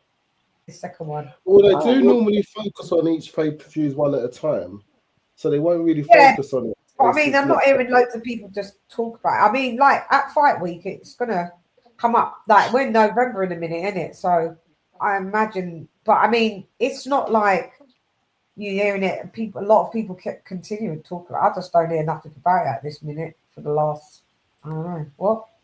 Week? AJ, you up for a press-ups challenge in November? 100 press-ups a day in November? 100 press-ups a day? In November, yeah. A day, every day for 30 days. Yeah. 31 days. You do one go. You do 10 throughout the day or something. Oh, jeez. Okay, yeah. How would you know that anyone's doing it? They're really doing it. Oh, it's just a little challenge for yourself, isn't it? It's not for Oh, you don't have to know if you've done it or not. You just have to accept the challenge. Got ya. It's one of those challenges I've seen happening, like those that I've seen. Maybe it's That because sounds like the one. That sounds like the One Punch Man challenge. What's that one? One Punch Man is an anime cartoon show where like a guy does 100 push-ups, 100 sit-ups, and 100 squats for like a year or like a year and a half, and he somehow gains like superhuman like powers, and he becomes like a literally like a little type superhero, superhuman, like intense superhuman. It was crazy, and he becomes a superhero. And like when everybody asks him how he got his strength, he tells them, and nobody believes him, and that's actually what he did. And like I mean, but a lot of people have been doing that in real life, and getting results. that's what I'm saying. I keep seeing these things, and they say, "Look at it. If you do this challenge after a month, see what happens." And I'm like, I want to actually see what happens because yeah. I was pressed to give it a try myself, but it's like, I mean, but ultimately it's like, I'm already, I got the, I just don't have the temperament. I'd rather just go to the gym in the morning and see my trainer and have him do, whatever. Yeah, 100 each of those. That is a lot. 100 sit-ups. I mean, like for like every day for like months or a year, it's like, come on, man. I don't. Yeah, it's insane. You probably maybe injure your body doing that. I'm not certain you would. It's like, I don't know, man. This seems just a little intense. I mean, I'm not. You probably get results, no doubt, but it's like I'm saying, it seems a little intense. Yeah, so I'm good. I think I'm gonna do that challenge, that fitness challenge. I might give it a try one day, but we'll see. So we will see. Wardley looks locked in when they're replaying his entrance. Is he coming out? When I was watching him warming up in the dressing room, he did look. His jabs looked rather slow though. I was thinking, bloody hell, Wardley, you need to be quicker than that. I hope that's not your fighting pace that you're going at. Is he coming out? No. We're in round 10 of this one. I was just saying they showed him warming up earlier on. I was about for sure. In the dressing room, and he was just throwing some slow jabs. I was like, got it. I need to be quicker than that.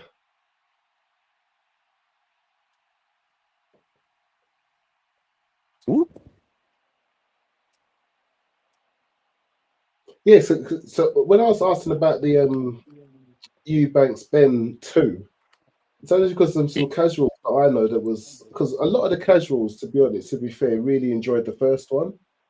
But when I've been asking them in the restaurant, like when I've been asking them when they're coming in, I've heard the same thing twice. They're quite annoyed that they're doing it again. They're like, that's just annoying.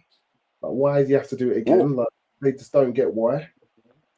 Well, I mean, I don't know. I mean, the first fight was competitive, yes, but Chris Eubank Jr. won it pretty clearly, though, in my opinion. It's just that like he's just a more experienced guy, and that just showed in the ring. So for them to run it back again, it's like I'm one of those people who don't really just see a point to it. It's like I wish they would just move on to their, just for the other fights. Just I mean, it seems like this rematch is just a cash grab. And you know what will happen, isn't it? Bloody Conor Ben will beat him and then have to do it a third time. That's what I'm saying. That's the worst case scenario. It's like if he wins if Conor Ben wins the rematch, the worst case scenario. Okay, now there's a call for a trilogy fight. You know what I'm saying? Because then they'd be 1-on-1 with each other. So it's like they're just gonna milk this cow to that's why I'm just hoping. All right, you may win again, and then you can just tie this off. I know I don't have to do any other fights. You know what I'm saying? But then again, there still could be a trilogy if there's enough demand, because there was a trilogy when Katie Taylor won the first two fights. Well, for Taylor Serrano, but then like the rematch was controversial because a lot of people thought Serrano won that and got jobbed, and I was one of the people who thought she won too. So but I don't know. So they almost announced another trilogy. Dillian White's 2-0 up against Chisora, and they're looking to announce a trilogy fight there. Yeah, the Tyson Fury one trilogy with Chisora as well. Another one where Chisora was 2-0 down. He got a trilogy. Yeah, that was ridiculous. I mean, like that third fight was nothing but a cash grab for Tyson Fury. That's all that was. It was more annoying that he turned down Undisputed to do that crap and charge pay-per-view for it. That was more annoying. Exactly. Like literally, bro, you spent 2 years swerving Usyk to take that fight, then the Circus Ngannou fight, and then then once that was out the way, and you pretty much had nothing else to do. And I think like just it was Turkey and just probably the pressure from his fans and everything like that, and just the criticism he was getting that finally forced him to do it. If it wasn't for all that, he would have never taken the fight, in my opinion. I mean, mostly if Turkey hadn't stepped in, Turkey wasn't paying him. They'd pay him as much as he paid him. He never would have fought Usyk. It never would have happened. Never would happen. That's why, like, I'm kind of grateful for Turkey's intervention with to making all these fights happen. That's why he's financially backing everything. Because without him, a lot of these fights wouldn't happen. Yeah, but is this now, as a result of that, all of these inflated purses, is this now why we've got Parker Wardley pay-per-view in America and UK because the fighters want crazy money? I mean, it could be, but like the crazy thing is Turkey is not doing this show, is he? I mean, he's not behind this. Or exactly. So that's what I'm saying. So like Turkey's not involved. What do you get off charging for this? And like all this crazy shit. I'm just like, come on now, like what are y'all doing? I mean, if he was behind it, I could understand like paying or just whatever else. I'm sure he would pretty much like stack the undercard with a lot of good fights as he has been. He's usually like when he's doing these shows, the undercards are somewhat decent, if not most of them. So. The only one that was honestly pretty bad was the what do you call it? The Times Square one in New York. Then the one with that Canelo had with Skull. That was the same weekend, wasn't it? That was all like same weekend. Yeah. Friday, Saturday. Then the Inouye's fight was on Sunday. He saved the weekend for everybody because he put on an absolute. He put on the show. That was Top Rank, though, wasn't it? That wasn't even... It was, yeah. And bro, we got that for free. They didn't have to pay for that. They didn't have to pay for that. That's why this Top Rank right now, man. What the fucking A? When are they coming back, man? Because they was giving us good ass fights for free. And even when they had it in New York, and then they never had like so that the public could watch. They had it boxed off. It just annoyed people. Then the fights were rubbish. It's just like the whole card just ended up annoying people. It's like on paper, like you would think most of those fights would be really good, but it would have been so hard with just putting some tickets on general sale for the public to watch while they're on there. That would have put some proper atmosphere in it, rather than a load of ex-boxers or current boxers in there. That's you could have had some fans in there. Yeah, I mean, because the whole setup was weird, man. It was strange. Needless to say, it's like they had it in the middle of time. Then they just blocked off the area where fans couldn't just watch. It was just I don't know, man. It was just so strange. But then again, saying that, if he sold limited tickets, you're just going to have like the super rich or the super famous there. That's not really, watching it like fans, are they? It's just it would have just been more of the same, to be honest. Yeah. It was an interesting concept that somebody got to try. It just didn't work. Yeah. It was intriguing. It was just they probably just maybe want to see how it would go, and ultimately just didn't pan out the way you wanted. Combined with how dull the fights were, So Devin Haney fought terrified. Rolly outboxed Ryan because Ryan was terrified. Then Teofimo and to stop doing these setup fights and just get the main fights that you want on, rather than if you beat these people. He tried it with Joshua and Wilder. He tried it with Haney and Garcia. It's funny. I said that on a live stream the other day, and it's like, and the counter was that like that's true, but also it's also not true because like fights need to be built up. Yeah, sorry, I had to go. Yeah, go ahead. Where Shani go? I'm here. Estoy aquí. You back? Yeah. Yeah, but I'm saying, but Leon was saying like I was agreeing with him. It's like fights need to be fights don't. I wish fights would just get on with certain fights instead of building them up. Well, I agree, and I agreed, but at the same time, like certain fights need to be built up just to maintain intrigue. But nowadays, it seems like it just goes wrong because one of the fighters ends up losing. The Garcia Haney fight didn't need to because the first one has already been built up. Do you know what I mean? It was a rematch. That's exactly. It's like, so why do you need to build? Like, why do you need to build build it up again on the separate cards? You know what I mean? It's like, just do the rematch. You know what I'm saying? Like, who cares? Who are you talking about? What fight? Like, they were trying to build up because Leon was talking about like just the danger of building up fights because like now just get the guys in the ring because they don't need to be built up because now most of the times like one of the fighters end up losing. Someone loses. Yeah, that's true. They over marinate now. Yeah, they over marinate these fights. Not all fights need to just have some big storyline for 2 years behind it. Yeah. And Jim, because I said it on the last year, I think it was on Jules last year. He said the best time of see it's a danger when you build up hype jobs. That's when it goes wrong. That's when it goes wrong. This is what I'm saying. This is what I'm saying. In this, when our old era of the lads that we like all leave because they're getting ready to leave, I am not I'm not liking fighters like that. Like I'm just going to be like, yeah, I'm going to be like, yeah, I like that fighter. Yeah, I like that fighter. But I mean, if they get their ass beat, I'm not gonna be like, oh no, like I'd be like, okay, next. It's like, you know, when you've been watching boxing for so long and you go through the growing process in it as well. You grow up within, and then especially when you work in it, right? And then you start to see certain things. I'm like,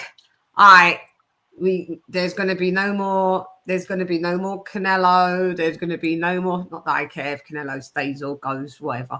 Let me just take him off. But, you know, he'd be going anyway. But there's going to be no more like Furies, Wilders, AJs, Usyks, like all of them lot, like who's got like their fan bases. Like, once they all gone, like who's there really that you could see that you're going to be like, that replaces Dillian White as well, that replaces all those characters.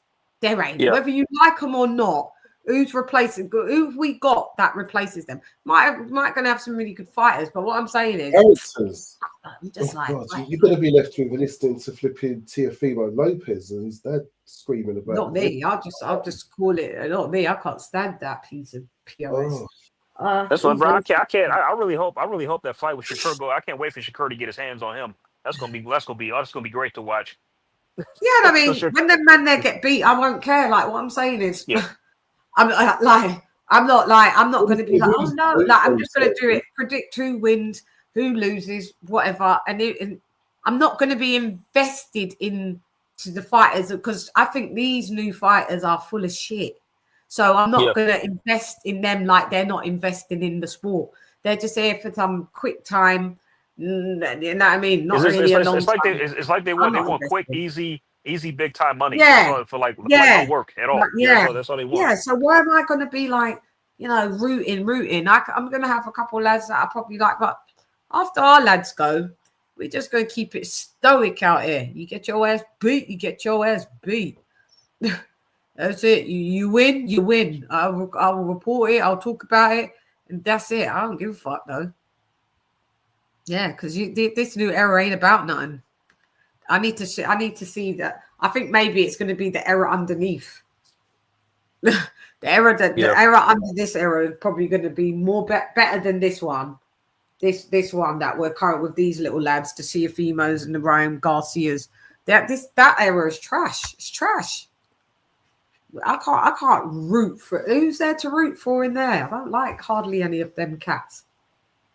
And I know that it's funny. I know that Teofimo's a champion, but he's not behaving like one, and I don't really see him as one.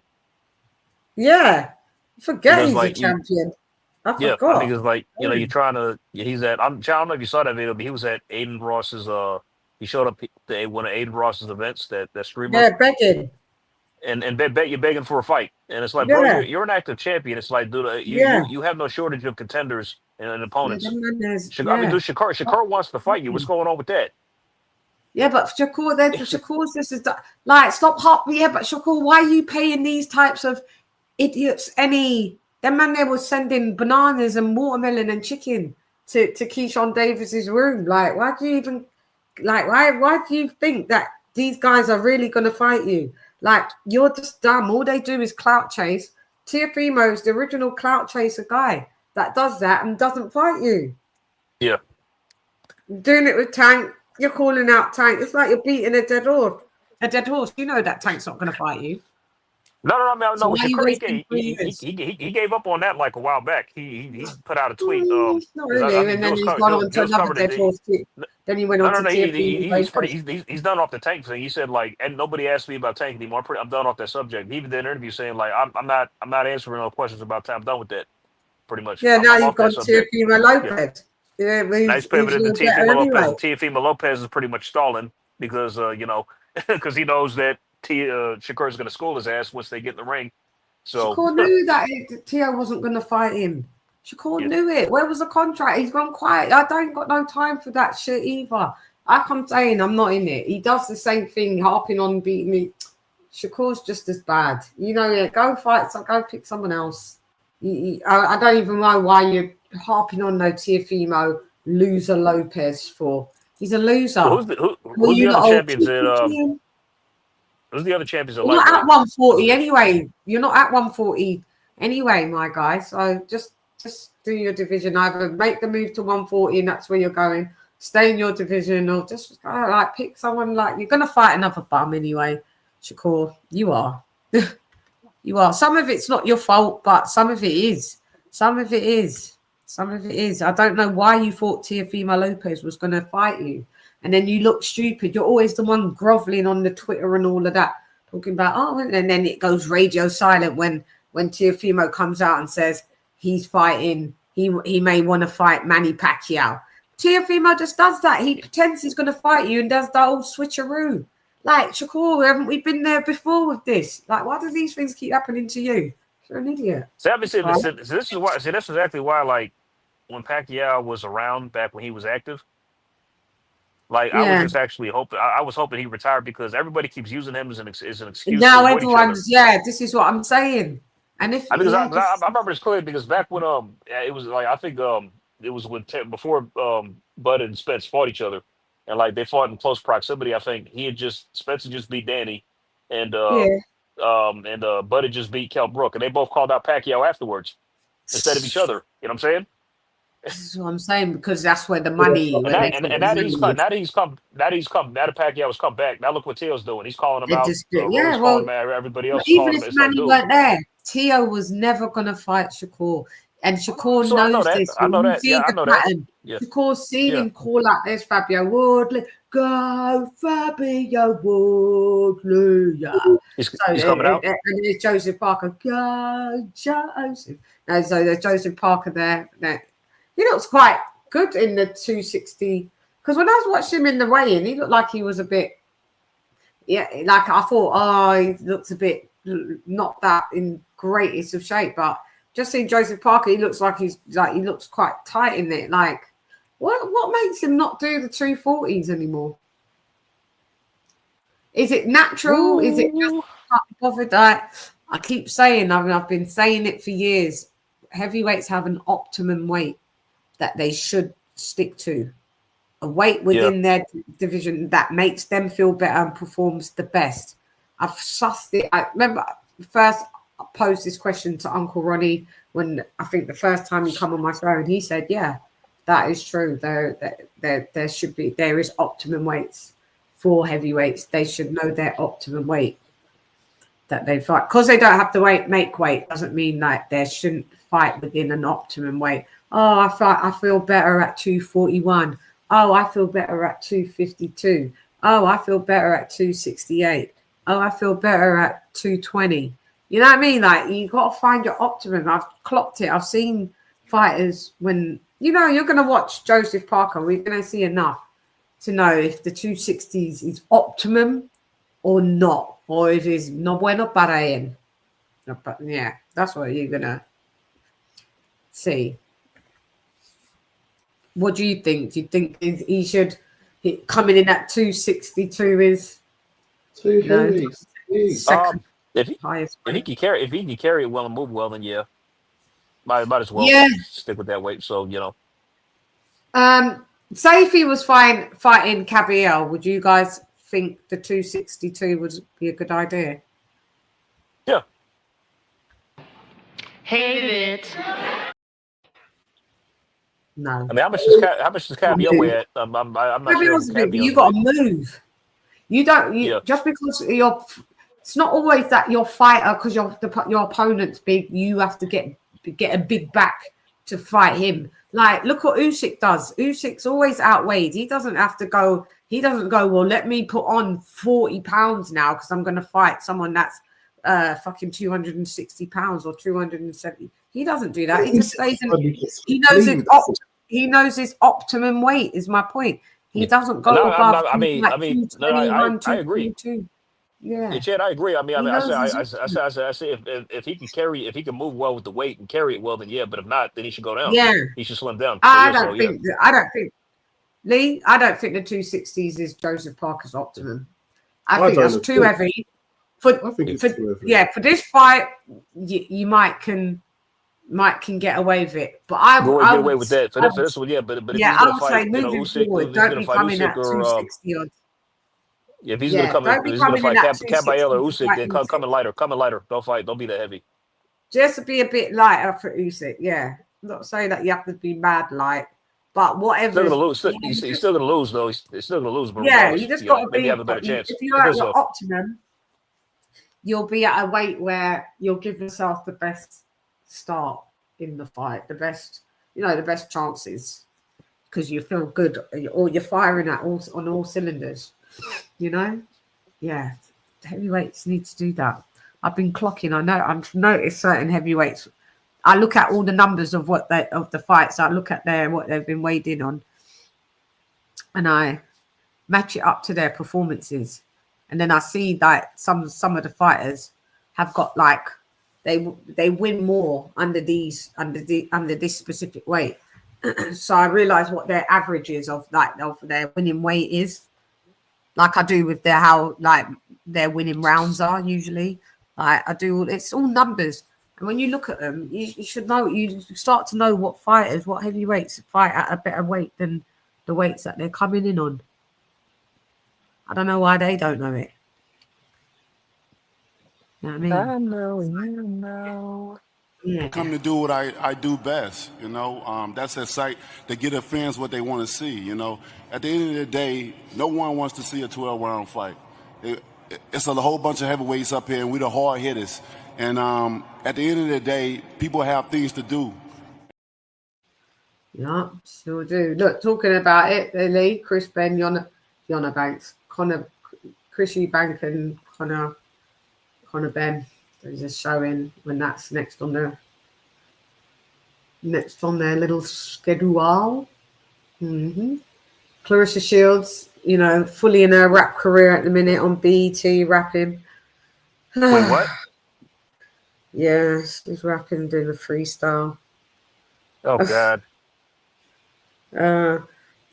5 times undisputed, then 2 in the bag, and we were in the head, 90K on my wrist. I'm like, oh, go by, stop, it's horrid. Let her try to photobomb one of my pictures if I was a boxer. It's so embarrassing to see her rapping on BT. I'm like, BT, Jan, did you hear? Or what'd you say? Say it? No, sorry. Oh, no, I said let her try to photobomb one of my pictures if I just want a title. What did she photo? Who did she photobomb? No, I'm just saying, she usually has a tendency to do that. No, I saw her do that with no, she took a picture with. I seen her take a picture with, but I seen her at she always at ringside, didn't she? She'd be coming through. Yeah, no, can't photobomb. She wouldn't photobomb you. She know you don't like her. Yeah, I made no secret of that. Yeah, she's just on BT. Girl, bye. Speaking of which, I gotta watch Layla. Layla Ali did a video discrediting her after watching. Has she done the? Yeah, haven't you watched that yet? I haven't yet. I've been meaning to. It's on my list to do. That's part 1. Is part 2 out yet? We've all did that. We loved part 1. Part 1. Yeah, I'm not sure. I haven't seen part 1. I gotta catch up. I heard it was good, Is part 2? Is part 2 been released yet though? Is anyone I don't know. I'm not sure. Yeah. Part 1's wicked. Watch when you watch it. She got all the receipts, man. Like what were you doing? Oh yeah. All the receipts, man. All them receipts. So if part 1's that good, I'm waiting to see part. Look, they're showing the Justice Hooney fight with Wardley straight away. Problems. Hooney gave him so many problems, boy. But I knew Hooney was going to get knocked out. It was my prediction. Fabio Wardley did look like he'd run out of all ideas on this. He's like, what do I do? So he was just like, fuck, look, just gets clocked with a straight 1-2. Look, Hooney was lighting him up though, man. And Fabio was like, all I need is all I need is one punch instead of one mic. You need Yep. one punch. You got it, boy. And he got it. He got it. He got it. But just looking at the highlights of that Hooney fight, jeez, Hooney was giving him the business, man. If he didn't switch off, that would have been Fabio's first defeat, boy. Mm-hmm. Sure would have. Yeah, that one was a tough one, man. Oh yeah, Fraser Clark, look, just fucked him up, boy. Fraser Clark was fucked up. I saw him on Talk. He's another nice lad as well. Oh God, look at his jaw. Fuck. Oh God. Yeah, and he did that. He just looked like, I thought he had a fucking stroke at the time. That was mortifying to watch. Fraser Clark's face like that. Yeah. Jeez. Yeah, I was on the undercard of the first Serbia Bivol fight. Yeah. That was hard to watch. Hate it. Yeah, Fraser Clark's a nice guy as well. Another nice lad. He's a nice guy. Nice personality, nice everything. You know what I mean? So that was, it wasn't. What is this, the ring walk? Okay. Hold up. Joseph Parker. Why is Joseph Parker coming out first? Hold on, is what this the hell? Is he? Leon? Yes, sir. Shan, can you hear me? I hear you. Might check. Can you hear me, Shan? Can you hear me? I hear you, Leon. Jen, you there? Jen. So you can hear me, AJ. I hear you. Hello? Yeah. Is this the ring walk? Yeah, I can hear you. Is this the ring walk? Why is Parker coming out first? Why is Joseph Parker coming out first? Joseph Parker's coming out first, is he? Or maybe it's just a coin toss then, was it? Man. It's called Parker Wardley though. Why is he coming out first? I don't know. Weird. Why is it on bloody pay-per-view? This is the whole wife. Hey, Chad, I know why, because Wardley's probably the house fighter. No, they both are. He signed to I know, but Wardley's the true house fighter. UK, yeah. Wink, wink, wink, wink, wink. So. No, but Parker's a former champ. Yeah. But at the end of the day, then you call it Wardley Parker then. I know. Instead of Parker Wardley. Sometimes as a what's the word? To make it fair to both. Well, you walk in last, but then my name. But Parker got paid $3 million, so he got the lion's share. So why is he coming out? Yeah, let me see. Because wink, wink. Yeah, look, they're calling now.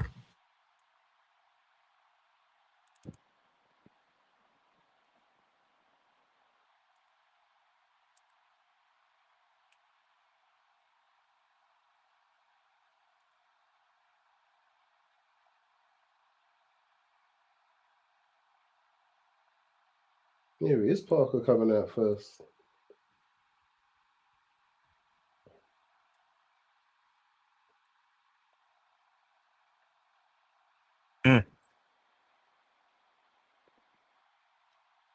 This is where we lost to Dillian White, isn't it? Is it same arena or? I think it was the O2, yeah. Yes. Yeah. Oh, yeah. That's the one. Yeah. Yep.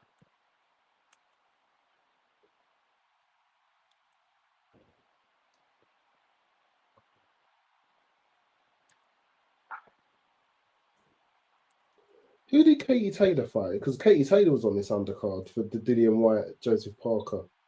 I'm not sure. I have to look that up. Was that Delphine Pursuit? No, that was out in New York. That was out. Yeah, it was in New York when AJ fought Ruiz when he got upset. Yeah. Yeah.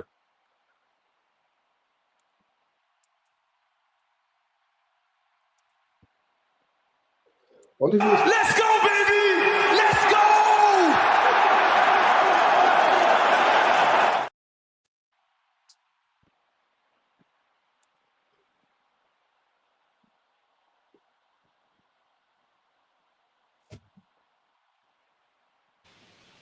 We can't have dead air. If one of us goes to, and there's two, please talk, because there's 234 people tuned in.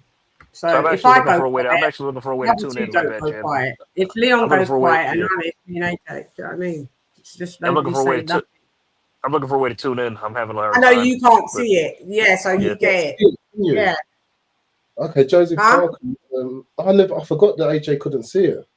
Yeah. Yeah, you can't see it. AJ, Parker, rip that shit, mate. You try Is and this on? find a way. Is this on Sky Sports for you guys, or like it's No. just DAZN, right? No, It's on DAZN, right? No. DAZN, okay. All right, Yeah. for sure. Only. Yeah. DAZN only. Damn. All right. Tell. Oh, is it can't? You can't do it when it's the zone fight. Damn. Let me try. Hold on. I'm still trying. Yeah, rip that shit. Let me. There's Wardley now. Wardley. What's his remote music? He's in the Let's blue see. of switch. He's got his back to the crowd, arms out. Turns around, shakes the hood off. Ooh. Side stepping, bouncing, chewing gum, intentful stare. All right, Leo. We're looking for some fight-by-fight commentary. Hey, I'm getting ready as he's pacing up in the crowd. The flames bursting in along his name on the big lights. He's looking relaxed, talking up, but staying focused. He's definitely got a plan. His eyes pinched together, intent. I love it when a plan comes together. Flanked by security and his manager. Someone just DM'd me on Twitter and said, "That's right. You tell them that you can't have dead air when they're not talking." Someone just DM'd me that just now on Twitter. Oh wow! Tell them, yeah. You get sidetracked when you're looking for ways to watch. Yeah, I know. So Fabio Wardley come in like with I don't know who the guy that's with him. That's a really he's got his Ipswich football team robe on. It's nice. It's all glittery. I guess those are like Swarovski crystals. It looks really good. Looks wicked.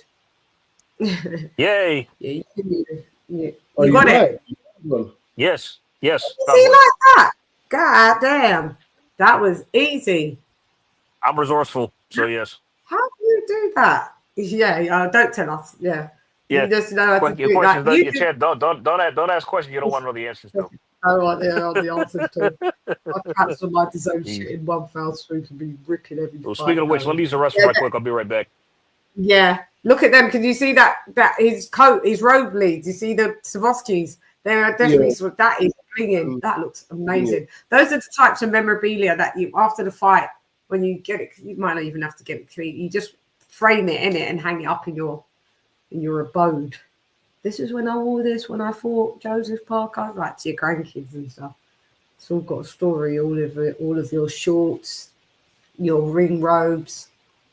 Them shorts and ring robes cost a lot of money to make. A lot of money. Boxing shorts and robes, a lot of money.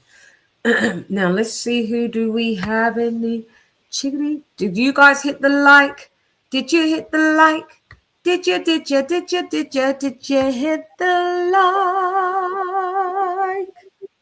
What up, Technique? Lady Chann, what up, Joe? What up, Joe? What up, Technique? Parker better beat this Britain. Although you think Brit. Maybe Brit, this Britain.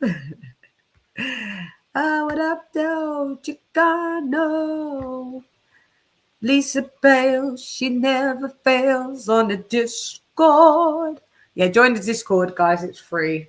You know, it's a little community over there. You can go post some stuff, see what up, though. What up, though? We've got work 1 minute and then post me eating food the next. Yeah, I see food fitness regime from Leon as well. Yeah, it's all good in the hood. Yeah, we've got join the membership as well, guys. I'm gonna be throwing some stuff on members only. I just go to new lot back in, you know, and then I'm like, kaboom, all right, we got members. I'm back. Me bar rat-a-tat-a-tat-a, brain splatter, what's the matter? Just sadder, don't try, move the body, try, scatter, pick, patter, in a fall over your body, now you bruise and batter, tap, shatter. You never should do Allah.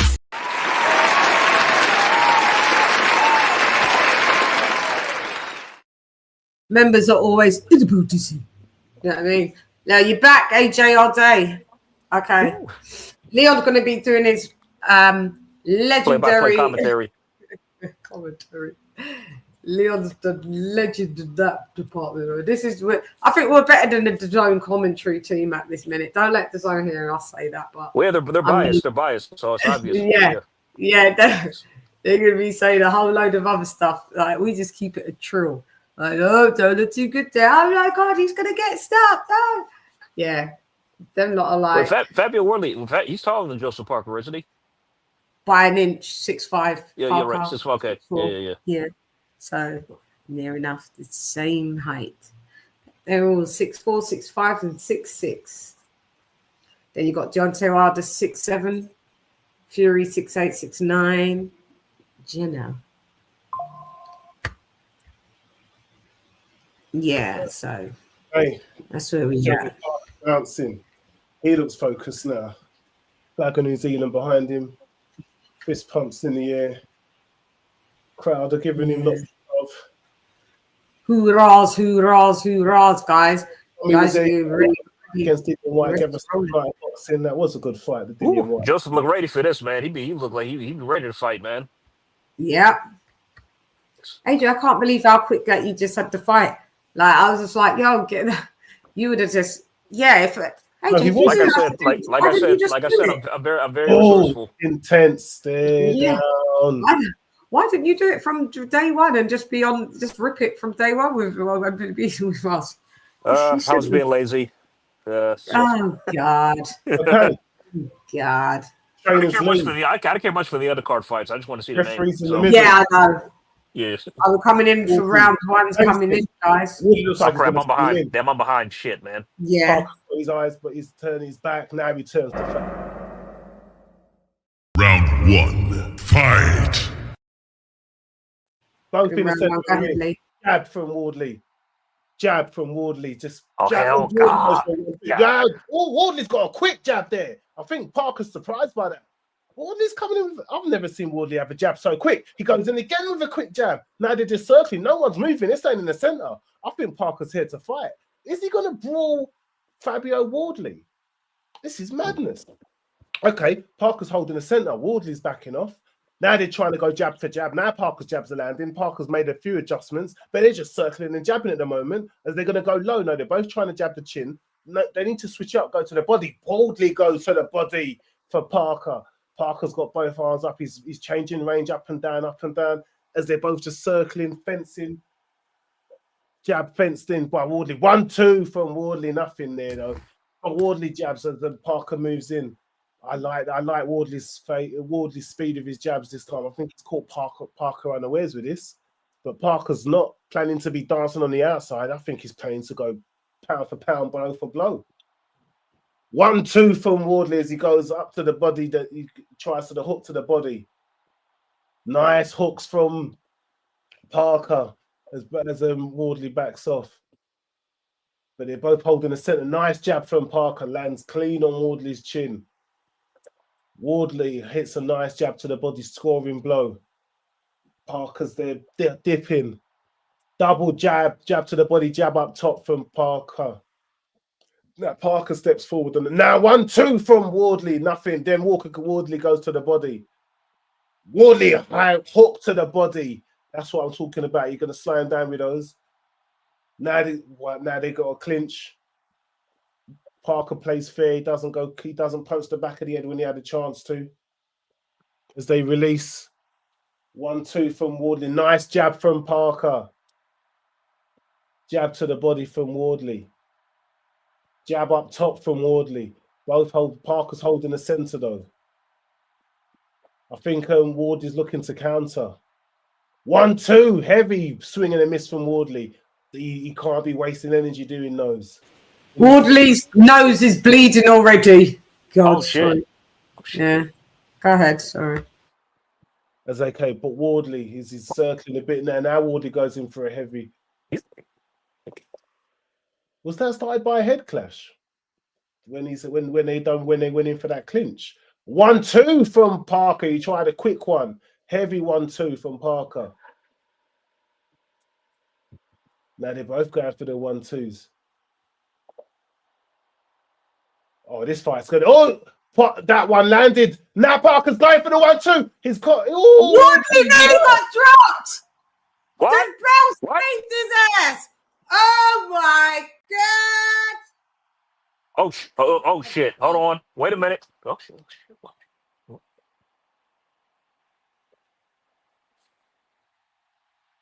What?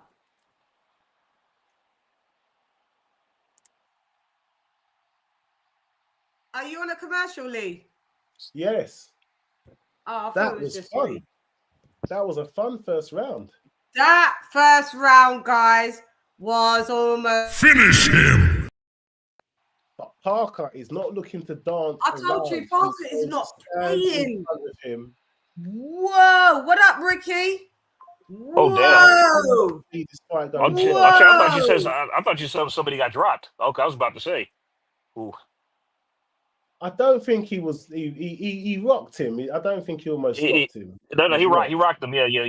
Joe took it to him at the end of that round. I think he stunned him. He stunned Fabio a bit with that shit. Now Fabio's holding the center. Now Fabio's holding the center now as they circle. Damn, I think he might get stopped. Fabio might get stopped. He's gonna get stopped.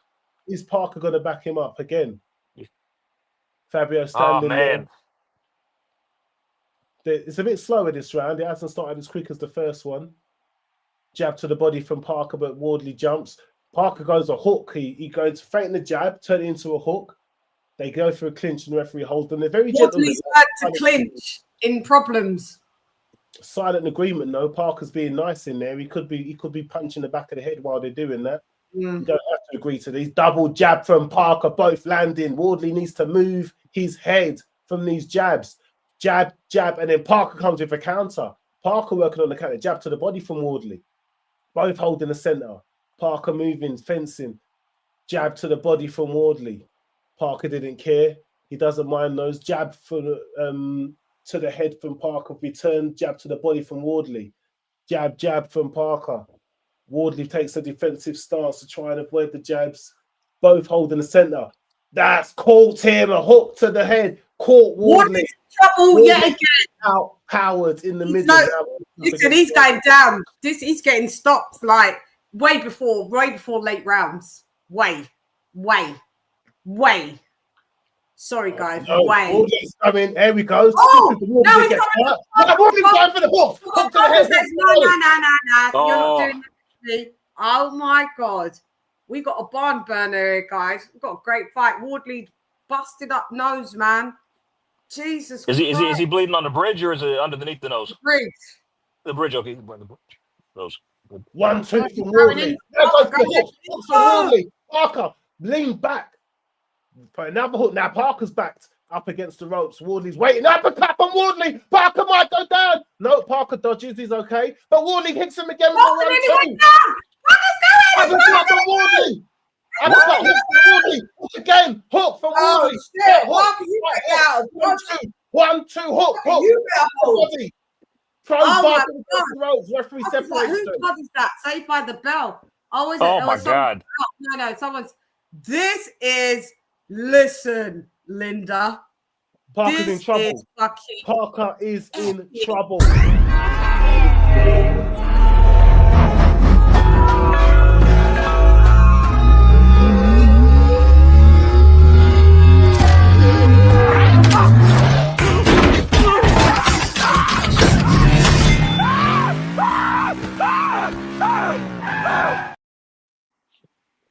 Panic in the Wardley corner. Not Wardley, panic in the Parker corner. Referee separates. Wardley steaming forward. He goes for a heavy overhand that misses. Jab, but then a counter double jab, then a clinch from Parker. End of the round. End of the round, guys. Oh my Lord. I don't know if we're scoring. Oh my Lord. I don't know if there's any point in scoring it. It went deep. They nearly both dropped each other in this round. That's insane. It's only been 2 rounds, man. This is crazy. Are we scoring this? Because I don't see it going to No, the I'm not. 20. I'm not. I No, I'm don't not think it's going scoring to it. distance. No, This I've ain't got going to no. distance. This ain't going to No. distance. But Parker done some lovely work. Not Parker, Wardley done some lovely work in this round. He come out a lot more aggressive. As we say, you hurt him, he goes for you. Wardley's boxing quite nice. Yeah. He got some uppercuts he and got hooks in there. Joseph Parker there, boy. Then Joseph, like, how they do this? Well, Wardley gets hurt. He's dangerous. He's dangerous when he's hurt. Uppercuts and hooks. They had Parker just. Parker Joseph still. Parker. And where's this blood coming from? When he is that? Is Parker bleeding? Round 3, guys. Oh, Parker's bleeding. Hey, now Wardley's holding the centre. I think Parker's wary of Wardley's power now. He's changed the dynamics that round. Yep. Parker's not so confident. Jab to the body thrown out. Parker's scared. I think Parker's going to work on counters, but that might work against him. Quick jab from Wardley. Parker needs to be quicker. Double jab, hook from Wardley. Wardley's coming to finish the job. But now Parker's going. He's not scared that New Zealand that they don't have it in them. He doesn't care whether he's stronger than him. He still trusts himself to knock him out because he has hurt him. Remember, he has hurt Wardley. Joseph Parker holding the centre. They're both in the centre. Fencing jab, feints from Wardley, backing up Parker. Parker's definitely more wary of the power, though. They're both wary, but Parker seems more wary of the power. Nice, crisp counter jab from Parker that lands. Parker's holding the centre, but he's got his right hand up close, holding it. But then 1-2 heavy, but missed. Heavy 1-2 from Wardley, but misses, leans into the clinch. Referee separates them. They're being too gentlemanly in the clinches. There's mean punches that can be released in these clinches. If one of them just says, let's just be dirty and stop this gentleman's agreement in the clinches, they just both just completely rest. Or maybe they're just trying to conserve energy because they're throwing a lot of heavy power punches. They're not looking to be conserving energy for the later rounds. They're both trying to get the job done. Okay, Parker's holding the centre. He steams forward, doesn't throw any punches because I think he's wary of a counter. Now, jab to the body from Wardley. As Wardley steps forward now, they're both up 1-2, hook to the body from Wardley. Jab to the body from Wardley as they circle. Jab to the chest from Parker. Jab to the head from Wardley as he bounces back against the ropes and circles. Parker's holding the centre. Parker and Wardley against the ropes, just circling in a defensive stance, waiting to counter. 1-2, Parker heavy. looks gassed. Parker looks tired. All the snappiness is gone. Like what they're saying, he looks gassed. Fabio looks quite all right. Parker's lost some snaps on his shot. Guys, yeah. I'm just doing my little filling. Like, go ahead, Lee. Looks like he got Fabio again, didn't he? As the referee, they got some in a clinch. As they talk to each other, the referee says, keep your head out of his face, Wardley. Parker holding the centre, jab from Wardley. Jab again from Wardley. Parker fainting. He's backing him up. 1-2 from Wardley to push Parker back. Jab to the body, but Parker dodges. Wardley's just looking to unleash power shots. Wardley backs up. He's slowly creeping back to the ropes to work on the counters. Parker prowls and then now that's what I'm talking about, throwing a hook in the clinch. End of round 3. I don't know how to score that one. Icing on the eye. Shit, man! How long did you hear all that going? 3 rounds. What, some stuff? No, me. Did you hear me? I could. It was playing. Was it? No. It was just like it was like 3 seconds. It wasn't that long. It wasn't that long. No. You couldn't hear what it was. It just sounded like some background noise.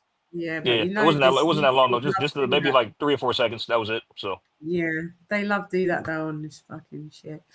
They do you for that real quick, but yeah, hopefully. You know what? Parker looks tired.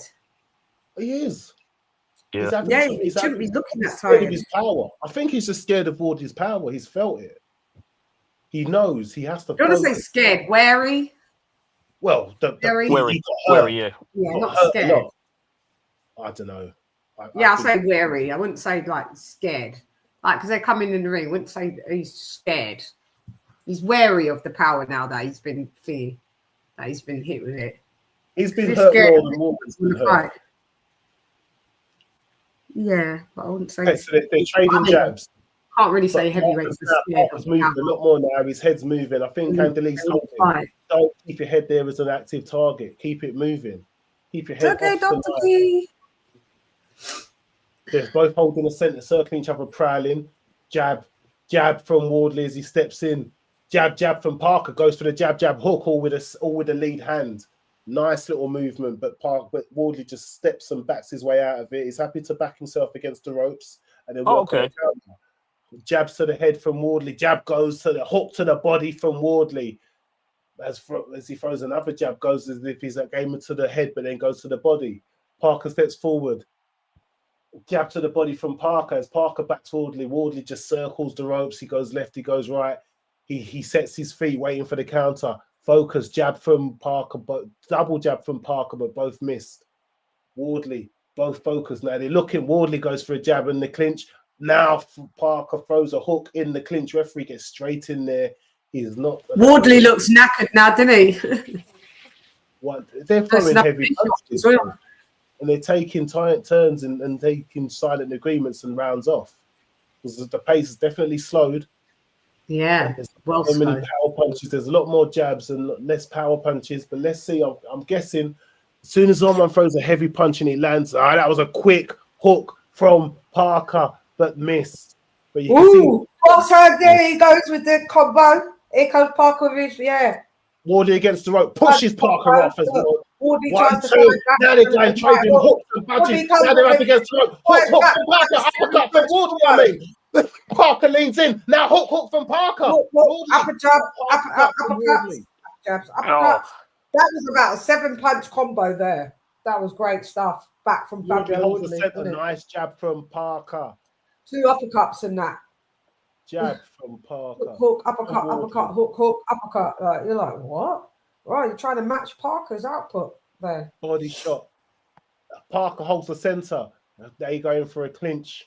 Messy. They're both trying to get a bit of 20 seconds left of the round to go. Round 4.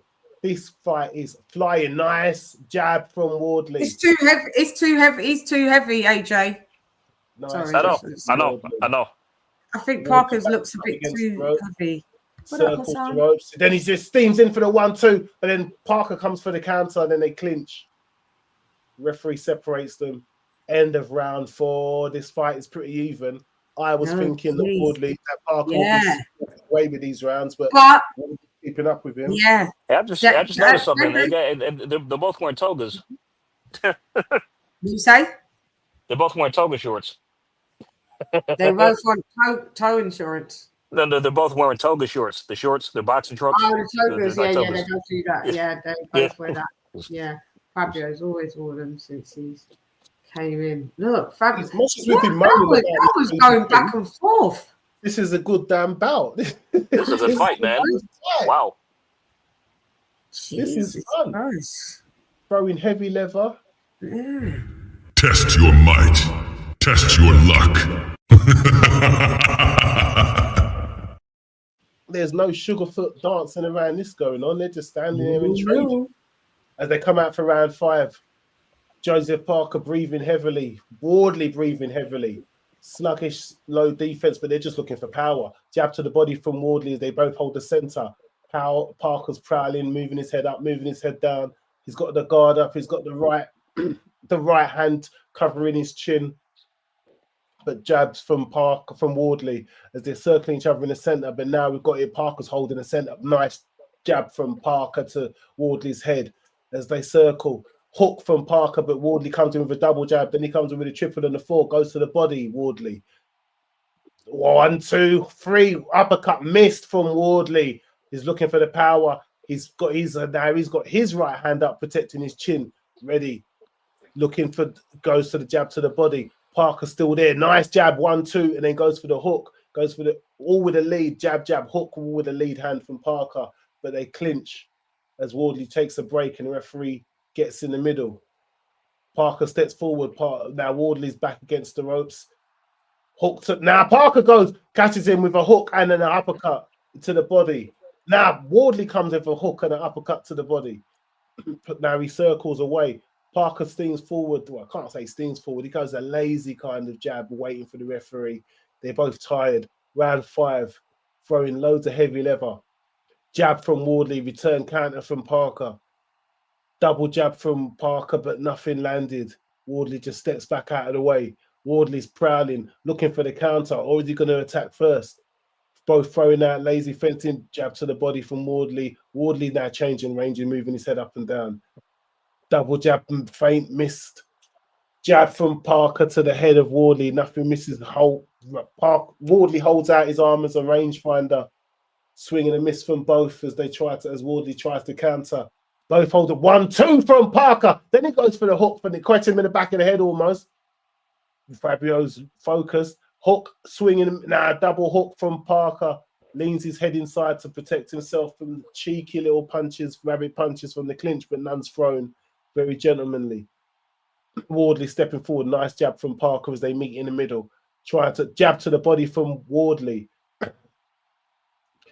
Parker's focused. Wardley, nice hook to the chin from Parker on Wardley.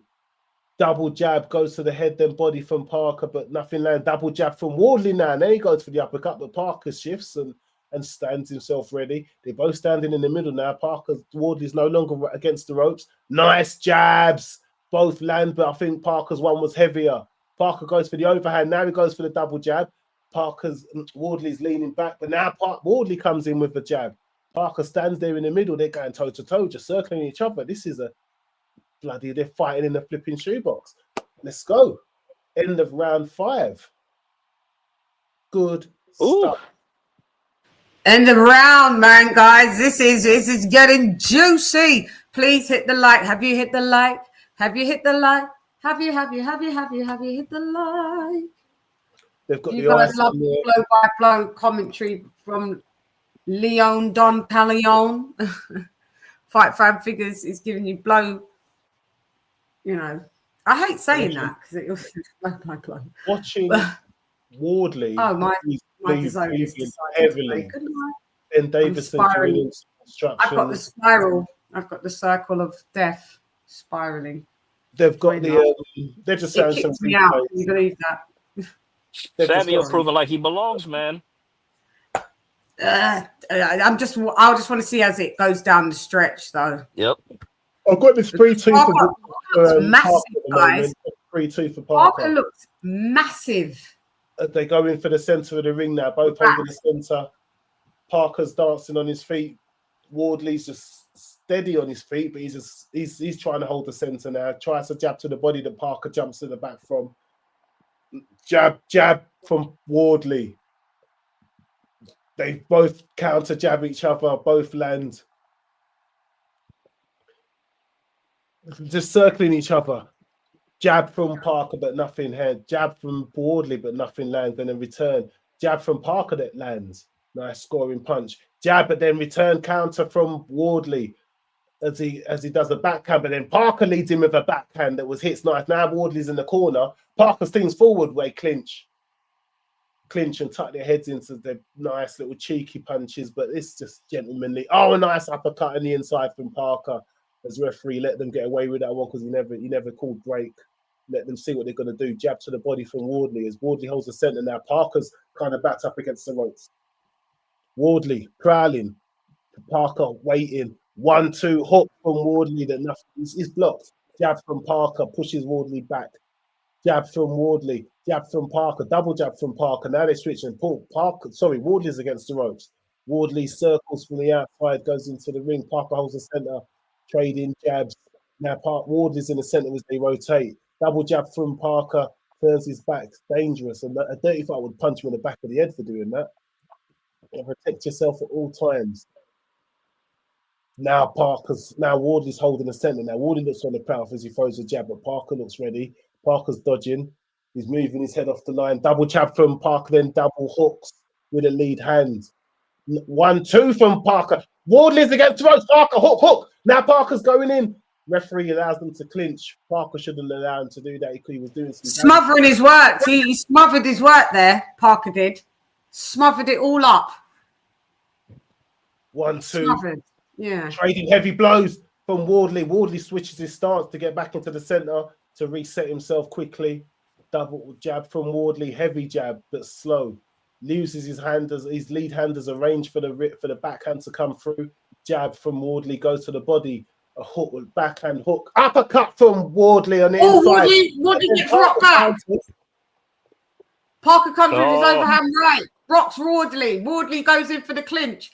Ref is breaking them up. Pissed off. Stop all this clinching. Every time you're in trouble. Clinch, clinch, 18 clinch. seconds around 6. Jab to the body. Parker comes in with some lead jabs. Parker comes in, steamrolls again, Lee. Parker's there. Fabio's got that right hand cocked. He looks raggedy right now. End of round. This is a Parker round. I've got Parker 4-2 up out of these so far. Yeah, Parker's winning the fight now. Yeah, he is. Good shit, Lee. Good shit, man. Yeah. Frank Warren looks like he's breathing a sigh of relief, thinking this crappy fight has been. Yeah.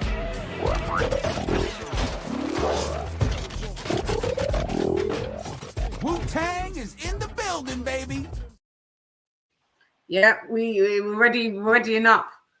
Wow, we got the numbers running up tonight, boy, on the blow by blow. Everyone's locked into the commentary. Thank you, guys. If you hit the like, you're hearing the blow by blow. For lots of people that didn't buy the pay-per-view, we don't blame you, because if you're in America, it was $60. If you was in the UK, it is 25. I mean, the other card was listed to be designed for. We are now on 772 people in the chat. Wow. I'll tell you what. Now we're at 808. 820. It's been worth it. 800. Right, yeah, because they come to here, listen to the blow by blow. Yep. Thank you, We've got guys. nearly By the 900 way, people in this the chat. Shouts out. Go ahead. Round 7. Round 7. Ding, ding. Wardley holding the center of the ring, goes for the double jab, goes for the jab hook. Wide hook, though. You could see that coming from bloody Ipswich from London. They're both circling the center. Double jab, hook from Parker, all with the lead hand. But a return, backhand. But then Wardley goes for some hooks now. Wardley can play some power down. Wardley's got Parker against the ropes. He's trading 1-2s. Parker slowly steps back. Wardley goes for a jab to the body. Slows down. Parker returns a jab to the head. Parker feints a jab. Wardley goes a heavy backhand, but nothing lands. Both holding the center now. Wardley. Double jab from Parker as he goes and clinches. Referee gets himself involved again. We've got 1,045 people in the chat. Double jab from Parker. Wardley against the ropes as he circles now. Not focusing. Wardley resets. He doesn't allow Parker to as he takes a breather. Parker's got his hand fencing, jab to the body from Wardley. Lady one, nice crisp jab from Parker, scoring jab. Parker goes for the 1-2, push Wardley against the ropes, then they clinch you with a 1-2. Parker could have done a bit more damage, but he looks a bit tired now. Looks like he needs to rest. He's got 1:30 seconds to go, 37 seconds to go, I should say. Jab to the body from Wardley as he takes the center now. As he starts prowling, Parker moves his head down, then throws a lazy jab to the body. Hook, backhand to the head from Wardley as he holds the center. Nice, they trade jabs, but then Parker comes with a double jab afterwards. Then Wardley returns one to the body. Trading jabs. I think Wardley's hurt. As Wardley goes against the ropes, Parker scratches him and Parker. Wardley just knows how to clinch. Referee pulls. Wardley holds the center. Parker stands there almost against the ropes as he's backing off. Wardley looking overhand from Wardley, but it was a slow one. Double jab from Parker as he leans in. Jab goes for the hook, but then Wardley clinches. Nothing lands. Double jab to the body from Guys, Wardley. don't be watching from here with 1,230 people in the chat and we don't have enough likes. Otherwise, we'll slow down on the commentary. So you better get them likes up. Don't be watching and not liking. Go ahead, Lee. As they I've monitored the likes to see if they're going up. Goes in for the gazelle. He goes in for the 1-2 hooks, and they clinch again. Parker, if you got because you know what, he's been taught to clinch. He's been taught to clinch if it gets shaky. That's a vet move by they're teaching Fabio to clinch if he's in trouble. That's a gentleman's agreements of no punching and clinching is all gone out the window now. Wardley jabs to the body as Parker circles by the rope. Wardley holds the center. That's the end of round 7. I think I'll give that one to Wardley. So I've got it 4-3. Guys, this is a good fight. This is a good fight. It's made me forget that Well done. Outstanding. Impressive. Excellent. As they show that ring card, that is actually a great a great card. Norman Haney, Benavides Yard. Was there Bam Rodriguez in there as well? Yep, he's on it too. Card. That has no business being a non-pay-per-view. That's a pay-per-view card all day long. Okay, in the corners now, they're working their magic. Jodie Parker. Shouts out, we got 1,377 people in the chat. Round 8. Both holding the centre of the ring again. Jab from Wardley, just nothing jab. Jab from Wardley again, nothing jab into the gloves of Parker. They just Wardley goes for a backhand, but he doesn't see the range, so he pulls it. He pulls the trigger. He doesn't pull the trigger. Jab from Parker from Wardley as a circle. Nothing traded. Jab to the body from Parker. But nothing with any real menace. But they're just fencing at the moment. 1-2, and mean one went from Wardley, but nothing came of it. Nothing landed. Both holding the center. Try to go for a jab to the head from Parker. Jab from Parker to Wardley to the head as they circle each other in the center of the ring. Jab to the head, then jab to the body, but Wardley jumps back. Both come back to the center of the ring. Hook, backhand from Wardley. Parker's holding the center now. They're both circling each other. Jab to the head from Wardley. Jab to the chest from Wardley. But Parker's got that right hand covering his chin. But he goes in for the double jab to himself, pushes Wardley back to the ropes as he dances and circles. They're both prowling. Wardley's looking to counter. But no, he goes in with a jab to the head, then jab to the body, as Wardley does. But Parker doesn't care about that. Parker's looking for a backhand. He was looking for an overhand, but then he decided against it. Jab to the chin from Parker in the center. Jab to the chin from Wardley. Double jab. Both scoring. 1-2 backhand, but they misses. That could have landed. But then Parker comes with a backhand and lands on the side of the head, a scoring blow as they clinch and take a gentleman's agreement. Are they going to punch in the inside? Get in some? No, referee sets them. They have a nice gentleman's agreement. They've got to be a bit more dirty in there because that can make the difference between winning the round. Double jab from Parker, then the overhand from the backhand. Sorry. Now Wardley's circling the ring and Parker's holding the center. Parker's prowling, got the right hand protecting his chin. Now Wardley goes with a jab to the body. Sorry, jab to the head. Throws another jab to the body, then head. Joe goes for the 1-2, but then nothing lands. Parker just misses on instinct. Parker goes through as they clinch in the center of the ring. They're trying to unleash some punches in there, but the grip, the clinch was too good from Wardley for Parker to do anything. Parker's cold in the center now. Wardley goes jab to the body, but Parker counters. Now they're throwing some hooks. They're circling the ropes. Oh, nice lead hook as Parker clinches and Wardley lifts him up in the clinch to try and get him off of him. Parker holds the center. Wardley's backing off into the corner. As Parker leans in with a jab, Wardley comes with a counter hook, but nothing lands. 12 seconds to go in round 8. This one's a slower round. Not so much action. This one's a bit harder to score. Parker, nice jab from Wardley. Jab to the head. Hooks, but the round ended. I don't know how to score that one. I had it 4-3. I don't know how to score it.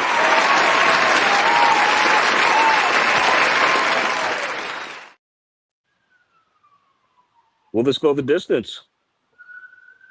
I'll be very surprised if it does, but it looks like they've done it. They've got their second wins. Yeah, this fight is turning out to be a barn burner. It's succeeding expectations. Yeah. Excellent. Yep. So the corners are working their magic. They've got the ice pack on where you can see Parker's accuracy, and Fabio's has got bruising all over his face, but the nose isn't bleeding. It's bruised, but they've found out a way to stop the bleeding. Gum shields go in. Parker's waiting. Wardley took every second he could. Referee, they give a nice gentlemanly nod to each other, then they hold the ring. Jab from Wardley. Both holding the center again, toes almost touching. Both fencing. Overhand from Wardley, but misses. They would throw some hair. Wardley, Oh, a backhand hook from Parker. Yeah. Now Wardley circling the ropes. Wardley steps in for the That was the shot that got down Okoli, didn't it? The overhand right and at the top of Okoli's head. Yeah, that was it. That was the shot. That was. He's been trying that with Fabio quite a lot, but I don't know if it's effective as effective. But go ahead, Lee. Wardley holds the centre. Now Parker's got the centre. Parker goes for some hooks for the lead hand, goes for some uppercuts. Wardley dances away, but he stays in the centre. I think Wardley can take powers out of Parker's, what Parker can dish. It's not hitting hard enough.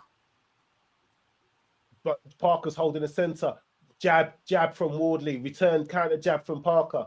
They both go for 1-2, but they duck inside and out. They clinch again.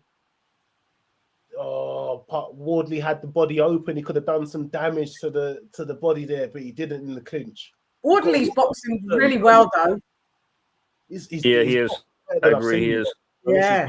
Very smartly. He's holding his own so far.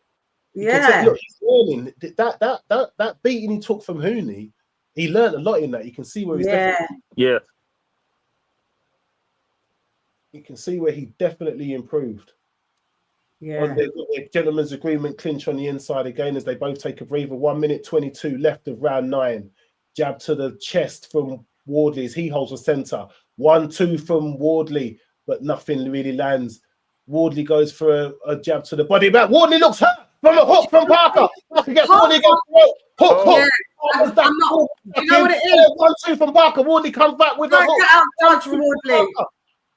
Parker's not hitting up. You know, guess what? Do you know what Parker's doing wrong? Like I've just said it. He's smothering the work. Like every time he gets off good shots, he collapses the pocket, and then he smothers it. You need to take a step back, and then you know what I mean. Don't just jump in on the shots. You're muffling them. You're smothering them all off. So Fabio's surviving them. I want him to survive them anyway, but I'm just doing an honest critique. You know what I mean? Yeah. Hooks on the inside from Parker now. Knows to be better than that. Look, totally misses there. Yeah. Wardley circles. Wardley gets on the inside. 1-2 shots. Hook to the body. Great, 2 hooks to the body. Jab from Parker. Both jab at the same time. Nice jab to the head from Parker. Parker just got both hands down, leaves himself open for the jab. But then they both trade in jabs. They both got their hands down. Is that the end of round? They both walk back to the ring, to their corners, very tired. Well, they've got 3 more rounds in them. You need 3 more rounds. You've got 9 more minutes in this tank, guys. You need to squeeze the energy out. Wardley is breathing heavily. I don't know how to score that one. I maybe have to give that one to Parker. So maybe I've got Parker. Give it to Parker. Maybe I've got Parker, 6-3 up maybe. The minute I decide to score it, a knockout happens. It always happens like that. Yeah, this had some trading, but it was messy trading. There was some, nothing really landed. They was all blocked. Yeah. Yeah, that's what I'm saying. He's smothering. He's smothering. Parker's smothering. Right, we've got 1,604 eyes on the platform. So we got shouts out to Twitter crew, shouts out to Facebook crew, shouts out to round 10. Double jab from Wardley as he holds the centre. The second one lands nicely. Uppercut.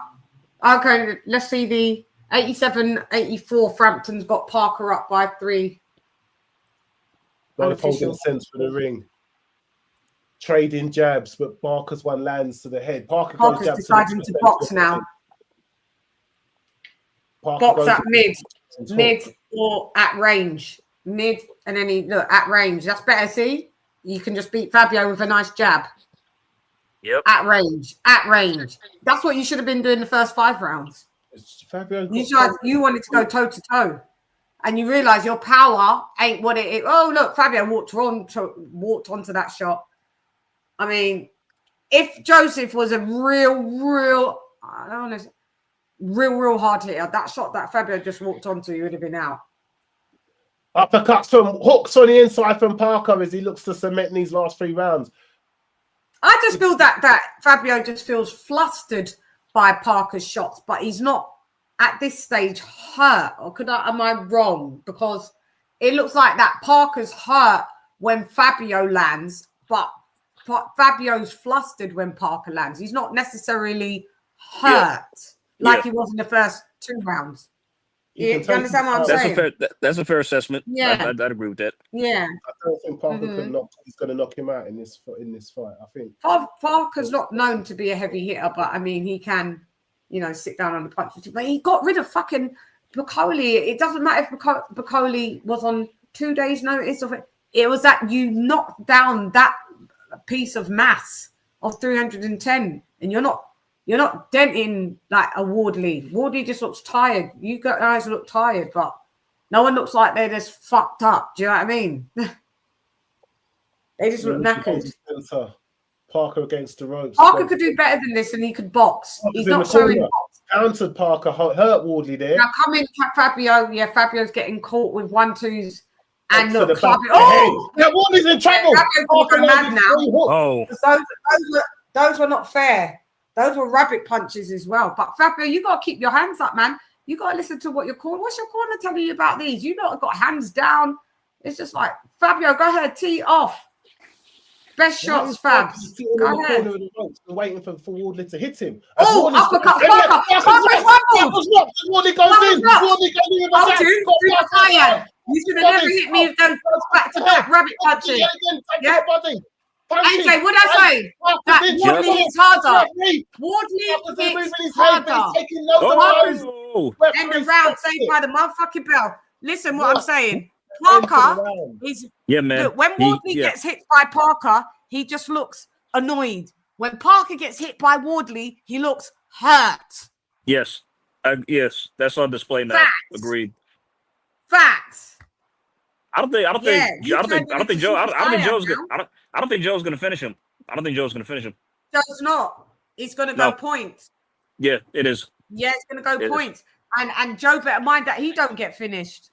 Yeah, that's what I'm saying. Now he needs to, because he needs to take Fabio's power. Bro needs a job at DAZN. Leon, I keep telling him that this is the DAZN better than the DAZN commentary. They need to hire. Could you imagine if they? Why don't they commentate like that, blow by blow? Because it's more, they share it, I guess, in it. Like this one says, what a bias. They're biased. Yeah. They're never going to be objective and like commentate on what both fighters are doing. They're just going to commentate on one guy and just mislead you, everything like that. Look, it's round 11 now. Go ahead, Lee. They're both holding the center of the ring. Backhand from Wardley, but Parker doesn't move. Jab to the body from Wardley.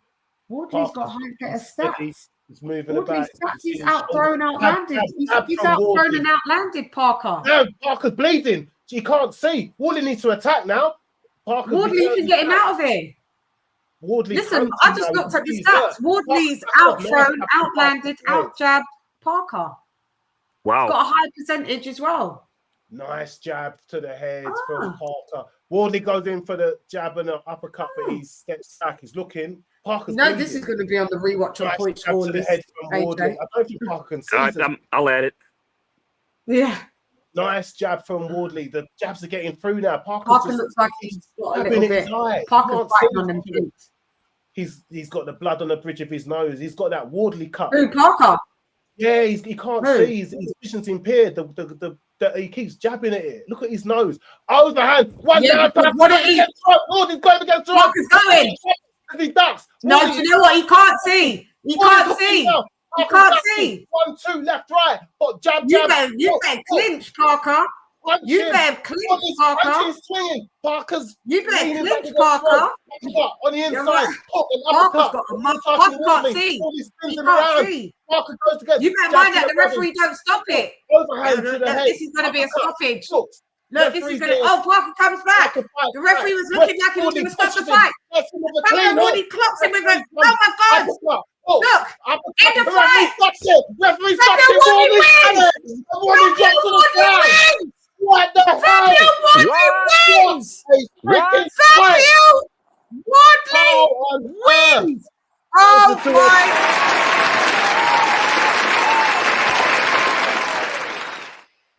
That was too early. I think Parker had more in him, and we got robbed of more of a fight. That was too early. That stoppage was too early. They robbed us as another great round. What a fight! What? Oh no, I had it on. Fight. What? Yeah, this is getting fucked up. I keep having it on, realizing that I'm not. That I'm. What keep a fucking... bout. Listen, guys, what I'm saying, Fabio Wardley just defies Oh the my undefiable. God, bro! Oh What? my God! What the fuck, bro? I don't blame anybody for protesting and not buying this pay-per-view. No, but listen, missed a great fight. but listen, I don't think that should have got stopped. I don't. It was too early. Parker had more in him. Joe was still. He was still in the fight. He was still in the fight. He was still in the fight. And he was fighting back. He was. Someone just said poor stoppage. He was still in the fight. Yeah. He was still in the fight. That was the bad stoppage, man. That was the bad stoppage. That was a bad stoppage. Yeah. He was still in the fight. It wasn't like he was hurt, but he was still in it, man. He was firing back as well at time. Come on. Let it go. Let it go on. Let it continue. I mean, don't just wave it off.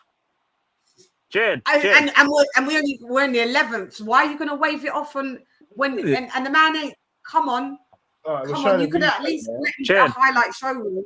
Yeah. Chad, did I tell you that Fabio was the house fighter? Did I mention that? Yeah, you did. He's a house fighter, boy. Frank's gonna oust out Joe. Now Joe's out of the. Imagine you took this fight. You got people that avoided you. Queensbury fucked you over. Usyk didn't want to fight you. Dubois didn't want to fight you. And you go in with this underdog and get beat. Are you for fucking real? He must be sick right now. Sick. But you know what? What he didn't do, he should have grabbed. He's unsteady on his leg. Still, it was a poor stoppage. Hang on, let me see. That was a poor stoppage. That was a poor stoppage. That was Arlette. That was a bad stoppage. No, just watching it on replay. It was a bad stoppage. It was. Now his money's done. Oh man, this guy, they fucked him all the way up. They did. Has Frank Warren got daughters? Because I wonder if Joe Parker troubled one of them, because he doesn't seem to like him, man. He does not like Joe Joyce. Like that stoppage made no sense. That stoppage wasn't the thing, man. Not at all. He should have let it go on. He could have let it go on, man. He wasn't out on his feet. He was in trouble. He was rocked. But no, that was that. No, you're up on the cards. When you're up on the cards, and you've still got gas in the tank, and it's round 11, and it was a back and forth fight. No, absolutely not. And the fact that Wardley dropped to the floor afterwards, he was emptying that tank. But Wardley, so are we going to get FABIO Wardley versus Usyk for undisputed? Wow. This is wild. Didn't I say I had a feeling that Fabio was gonna? I was getting upset vibes. Remember I said that? If this was written as a story, it wouldn't be believed, would it? Like he's now going to be fighting for undisputed. From white collar boxer, club fighting, as you would call it in the. Okay, well, the buck stops here. I mean, Usyk's going to beat this guy, man. I mean, not that I, not that I don't want to see it or anything else, but it's like,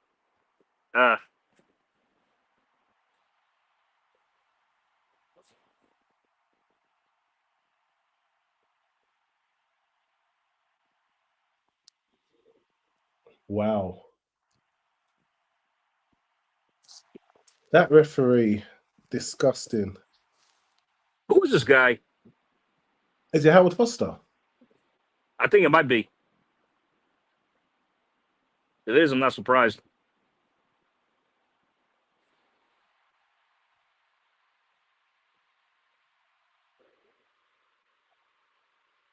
What a fight! That was fun. It had everything. Early stoppage. Both fighters rocked. They man. both. Great fight though. Great fight. Excellent fight. But they it was back and forth.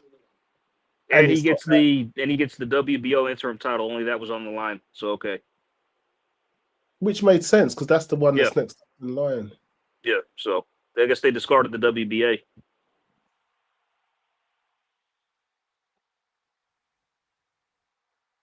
Wow, man. That's wow. My mind is blown. He did it. Yeah, but I would have liked to have seen him done it fairly. To be honest, that wasn't. Well, no, Usyk. No, you're not going to beat him. That's another kettle of fish. No, it stops here. It stops here. Crazy. Now Ade said he's now the number 2 heavyweight. No, you're not, mate. Come on. No, okay, no, let's not do that. Let's not go there. It's insufferable at these times. It's insufferable. Nah, man, Joseph Parker must be gutted. I'm happy. Listen, I'm all good. Fabio winning. He's a Brit. Yeah, I mean, But you gotta call a spade. I have to tell the truth, right? That was a very bad stoppage, very premature. I just watched that back on playback. That come on. That Joseph Parker wasn't like he wasn't that far gone to where you had to stop it. I mean, he wasn't, man.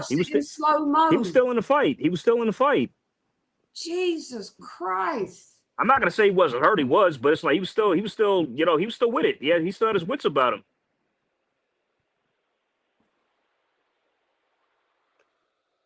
Are you listening to the interview, Shen? I'm just I'm happy for Wardley. Yeah, I think. But you can't feel that this this came like this was kind of like he was kind of I don't know I don't want to say gifted, but it was a gift stoppage. It was okay yeah all right. Under the cards, he was hurt, but he wasn't nowhere near a stoppage. He was focused. He was getting hurt, and but he was still avoiding punches. He was returning punches occasionally. He was doing enough. He was doing enough, and the referee just stopped it, just like totally unnecessarily, and he's robbed us of a great round. That would have been a great round 12 because Wardley would have gone for it. Yeah, I mean, like, and then you could have a proper stoppage probably would have came in the next round if Joe survived. If he survived. So just like what? Oh man! But you know what, Frank Warren, he can sleep well tonight because very few people will be complaining that was pay-per-view. That was a pay-per-view fight. He pulled a rabbit out of the hat. He pulled a rabbit out of the hat. Because you know what? I feel like I got my money's worth for my £24 or £25 it was. And it was a good fight when I got a sore throat. I bet you do. My goodness. I think I did a bit better this time, Sean. I didn't just call it every time you guys were speaking. I was actually able to hear and just stop for a second.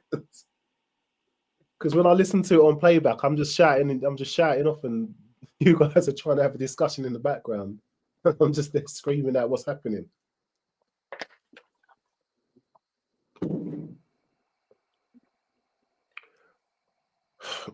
So this definitely, the Fabio Wardley story ends here.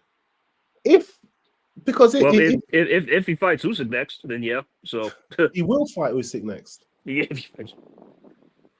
if Jesus Christ, could you imagine Fabio Wardley undisputed champion of the world? That'd be insane. Like that'd just be wild. If he beat Usyk, that just defies all logic. You know what I'm saying? That wouldn't even make sense in a movie script. But Ben Davison has said he wants a pop at Usyk. Looks like he's going to get his wish. I don't think. Yeah, I honestly, based off that, I think that Joe should get another crack at the apple. He should, but it won't happen. Sadly, if it does happen, it will be Usyk gets an injury again. That's wild. Sorry. I mean, Chan, what do you think? I think honestly, Joe should get another crack at the end. Like, him and Fab need to run it back, but it probably won't happen. It won't happen though, sadly. They're not going to run it back. That was too risky. No. Just about got that from the skin of his teeth. That is wild. Yeah. And it's not that I'm not happy for Fabio Wardley because he's almost did the impossible. But listen, Justice Hooley. But I'm going to just tell it straight. Joseph Parker approached that first half of the fight just the opposite way that he should have. He's supposed to, when he was boxing and had Fabio at range, just putting out the jab and boxing like that, he had that success. Now he tried to do that only like 2 rounds ago. You should have been doing that. You went toe to toe, and then you realize that my guy hits mad hard, and you're still fighting like that for 5, 6, 7 rounds. You should have switched it up. You're the better boxer. Why didn't you box? Box the puncher, punch the boxer. That's what you're supposed to do. He didn't fight that fight. That's a very winnable fight for Joseph Parker. I mean, at the end of the day, I'm not being disrespectful because Fabio and I want him to come on the show, and you know me, I will say like what my thing is. At the end of the day, Joseph Parker, if you can't beat Fabio Wardley, Chan. To the left, everything you own in the box to the left. Hey, Chan, by the way, like, I'm looking at Twitter. Everybody's saying the stoppage was shit as well. Yeah, I'm so on Twitter. People's messaging me. Shouts out to my Twitter crew. You lot are all here DMing me going, Howard Foster. That's the ref. Howard Foster special. Howard Foster special once again. So yeah. Specialist early premature stoppage stopper. You listen, when you've got someone like Joseph Parker as a referee, you've got Spencer Oliver. Spencer looks like his child. How tiny Spencer Oliver is to Fabio. You know the fighters that you're reffing. So Howard Foster, you know what the capabilities of Joseph Parker is and what he's not. You know he's got a chin.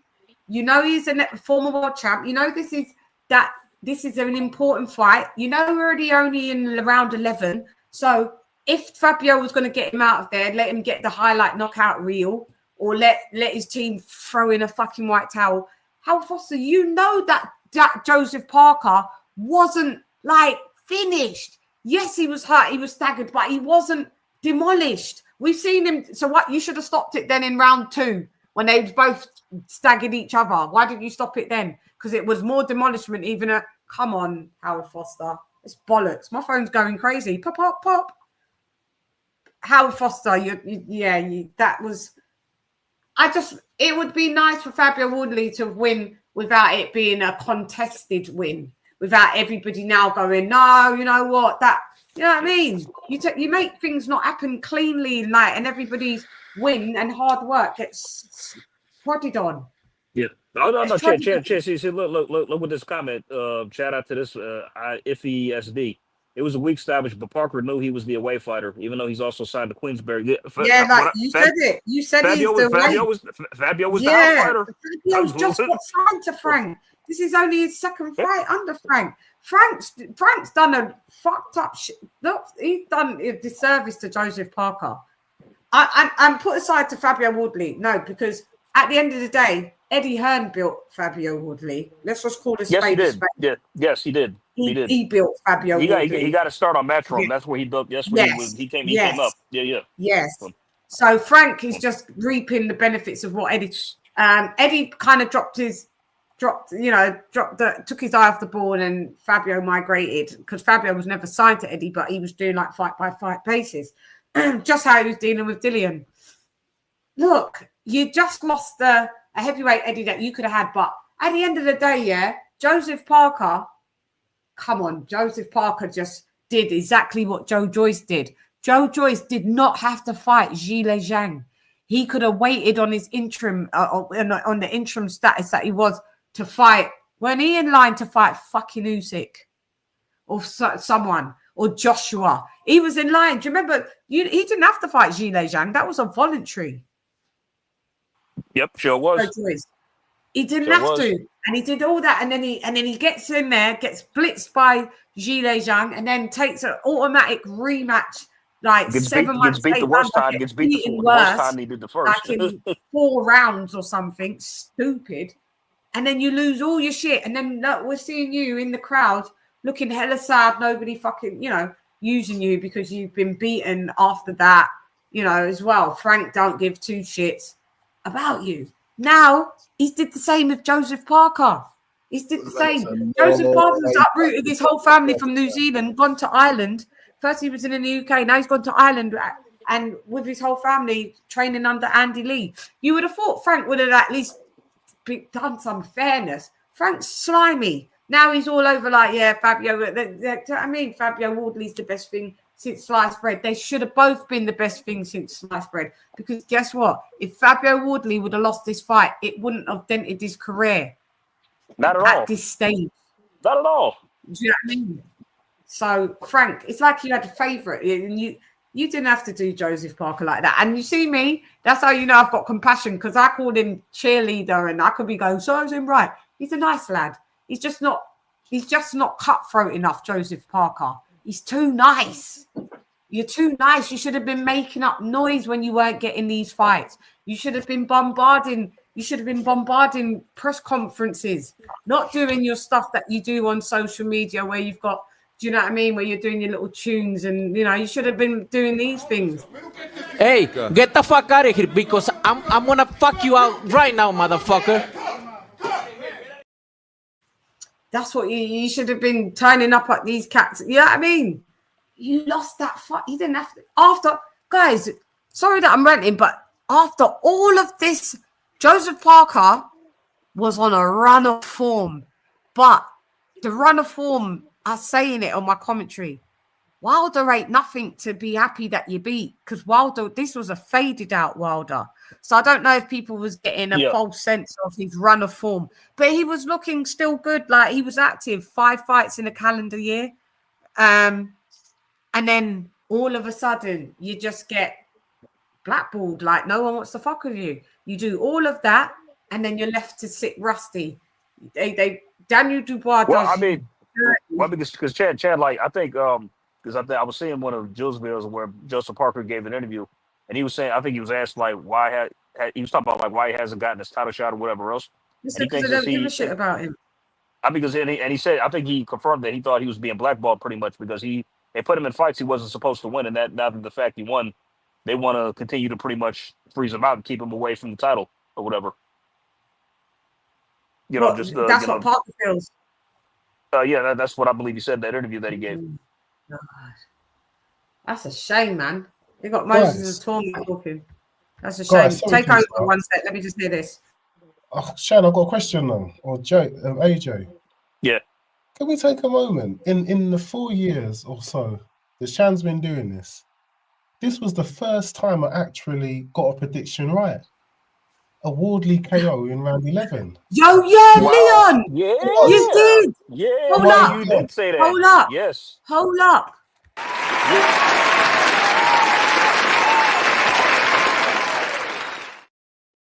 Leon, your prediction was in the building. I was like, nah. It doesn't feel genuine though, because I think it was an early stoppage. It doesn't feel genuine. You did. No, but I mean, if that went to points, who would have won on the points? Because Parker would have got it. Yeah. Guys, I was just when Leon was calling the fight, yeah, they put up the CompuBox stats as Leon's calling that before the stoppage. They had Wardley ahead. Wardley outlanded, outjabbed, outthrew, more power punches as well. He was like at a 40-something percent. Joe Parker was at 25 or something.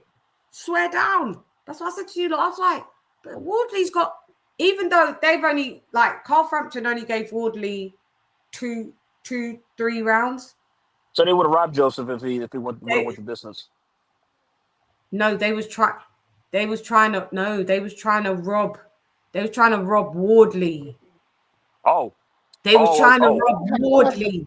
Because Carl Frampton had Parker ahead by miles. Yeah. Yeah. They were, yeah. So but you can't score it and call it. I've realised. And they was, and then, yeah, but this is what I'm saying. But then when the CompuBox numbers come out, it's Wardley. You could look at it that if that went to the decision, the way they was trying to be biased, like what you said, I think they was going to try and give that fight to Joe Parker. But then again, you could also look at it like, was those CompuBox numbers really right? Because Wardley won, but did he outland Parker in every single what's the word? Every single department? This has baffled me. Were they trying to rob Wardley or were they trying to rob Parker? Well, I mean, we're based on the punch stats that you said. If like Wardley had more punch stats and he was like higher than everything, that they were going to give the decision to him. That's how it looks like to me. Even though it looked to us that Parker was winning, so they were going to rob Joe if it went the distance. That's how it looks based on the punch stats. That's how it sounds to me. So watch when you see the CompuBox stats. Like, yeah, that's wild. What did you say, Iffy? Iffy SD? It was a weak stoppage, but Parker knew he was the away fighter. They were going to give Fabio the decision. It sounds like if it went the distance. Well, we'll see the referee scorecards, won't we? They release it at some point. Yeah. I think they'll post them on Box Record, just what they were at the time of the stoppage. So. Yeah, you'll see it. They'll post it. It'll be on Twitter. It'll be on everywhere. Yeah. Be on IG. Be on Box Record. Be everywhere. That looked fixed, Actualechos. For real. No, that weren't fixed, man. Didn't look fixed to me. It may be, I don't know. Didn't look like the fight was a fixed fight. It just looked like the fight wasn't like the outcome. Probably the outcome, yeah. Once Fabio got Joe into trouble. So Oh my God, that was. Your wife and son. They are lost to me now. The same pain sears both our hearts. Brutality. Flawless victory.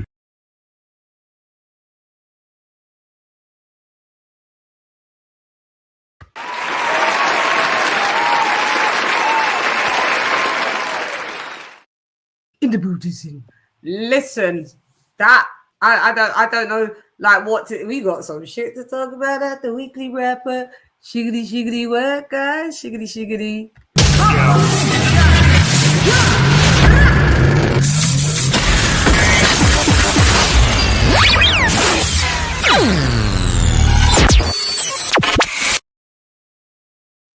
Wow, I don't know.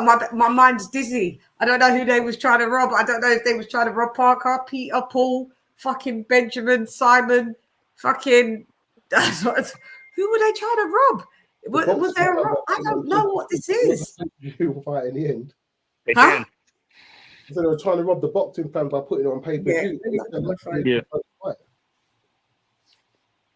You got I'm on it. I'm on it. Oh, sorry. I'm gonna add it. Sorry. Yeah, I'm gonna add it. We gotta add that one. I already have. I put it on there. Oh, okay. I put it on my list. Yeah, I agree. Listen, Leon, there's something that's not gone right here. It's something. This is why I don't like fights that do this to fighters that I absolutely, because it sounds like, say if Fabio listened to this, he would think I was against him. I'm not against him. Literally, yeah, exactly. That's not the case, man. I didn't pick him, but I said I wanted him to win. But I have to be fair in my analysis. That was a poor stoppage. It was. I said it. I agreed. It was a poor stoppage. There was more in it. I was just upset that we got robbed of the 12th round. Because it was a great fight. We got robbed with the rest of the 11th and the 12th. Because it was such a great fight, man. And just you may as well, Howard Foster may as well let it go on. Yeah. We got a round and a half. It was such a great fight that we get a shit outcome like that. I mean, I'm tired of this. I'm tired of this shit, man. This is my point. It spoils it for Fabio. Like his victory, because he always has definitive victories. He's already come off of a shaky victory via Justice Hooney, where people was like, well, boy, if you didn't have that equalizer, you would have lost. So we're looking at you sideways. Have you reached your ceiling? We know what the method is that beats you. Now, that method still does beat him. And that method is what Joseph Parker used to be. But you coming in at 262.7 ain't helping you because you lost your speed. Your punch resistance still wasn't that great. You was hurt a lot. But you weren't hurt enough for the ref to be like, get out of town. Because your team would have just thrown in the towel if that was the case. Andy Lee is a culpable fucking ex-champion and a fucking great coach. Don't you think Andy Lee would have thrown in the towel if there was something that Joseph Parker was exemplifying that he'd never seen? No. I've watched many of Joseph Parker's fights. We've watched his whole entire career. There was not one point that we thought, do you know what? We thought if you're going to go down, let's have Fabio Wardley have a nice highlight reel knockout. You robbed him of that as well. Joseph Parker didn't look like he was like, you know, it didn't look like he was going to be like sleeping anytime soon. It looked like we just said it. This looks like this is going to go the distance. We might have got him. He was hurt. Like I said, he was hurt. He was hurt, but he was still in the fight. He could have went on. He could have continued. We seen fights where you're like, nah, man. We seen fights where they're like, you should have thrown in that towel 3 rounds previous to when you even did. Where's your moral compass like for your fighter? Where's your compassion? This ain't one of them fights. Fabio Wardley said he feels that the referee should have stopped that fight rounds ago. How you get that one? Then that same logic could apply to you then when you was hurt, and the fight would have stopped in round 1 and round 2. Come on, you lot, stop. You do, yeah. You now everybody, you know, it's Monday morning quarterback on Monday. Everybody's going to be, all Fabio Wardley's going to be looking at right now on the social media blowing up going, poor stoppage, premature stoppage, that fucking Howard Foster. You can't even be victorious in that type of win because it's just been overshadowed now with everyone going, that was a poor stoppage. Do you understand what I'm saying? So Howard Foster, you need to just come and kiss my black ass. You always do shit like this. You do. People need to be wary of this guy now. It's like, hey man, if Howard Foster's the ref, I mean, like honestly, like I would love it for fighters to just be like, hey, who's the ref? Okay, I ain't fighting then unless y'all change the ref. Fight sport. Literally on fight night. On fight night, be like, oh, it's Howard Foster. Okay, I'm going out there. They need to petition for and fighters need to start using that because they know who a ref's going to be. You know, you can petition for another ref. You could petition. Start petitioning. Like, no, I don't want to use Howard Foster. Sorry, not for my thing. You can. Fuck Howard. One dude literally said almost as bad as the Rolly versus Barroso stoppage. Yeah, with Tony Weeks and his bollocks. Yeah, and then that shit was awful. Oh my, that's probably the worst stoppage I've ever seen in my life. You know that guy? Yeah, Tony Weeks was just atrocious. We saw him less and less. I've seen him just a couple of times, but not as much as how he used to be out there. Since that, yeah, that guy. More Monday morning quarterbacking's happening in the building. I'm going to be one of them. I'm going to be the linebacker, the quarterback, the whatever other positions they are. That's what I'm going to be. I'm going to be the whole NFL on Monday with what I got to say, because this is just fucking ridiculous, isn't it? That you just muddied all the waters. Didn't give a nice win for Fabio. It is a nice win, and you saw how happy he was. He went to the ground. But after, when the smoke clears and you're going to see everyone like coating you off, saying, do you know what, mate? That ref saved you. That ref, you know, they're going to get the conspirators of people saying, you know, because you're the house fighter, you got the home cooking. Like, you've just fucked up Fabio's shit. You fucked up that my guy's shit, fucking Parker's shit. His career's now gone to pot. It has. It's gone to pot. It's gone to pot. This was the guy that just beat, you know, they're trying to say Deontay Wilder. That win looks shit. No way back for him now. You know that Deontay Wilder was shit. We knew this. He was shitter. He was a faded Wilder. So, you know, Joseph Parker, that win doesn't really fare well. The Zhang win does. The Zhile Zhang win does fare well. So good. But that he was out of the ring too long. I think that played a massive part. You know what I mean? Yeah. And there's an amalgamation of things. There's so many thoughts and things running through my head. Like stats, facts, and data-wise, I'm just like, this is who I feel like right now. Where's my thing? I haven't played him for a long time. This is who I motherfucking feel like right now. Computer, establish a security code for access to all functions previously transferred to bridge. Enter code. 173467321 Charlie 32789777 643 Tango 732 Victor 73117888 732 476789764376 lock. Security code intact for all specified inquiries and orders. That's me right now. Tell me I'm not Lieutenant Data right now. With all I'm like, no.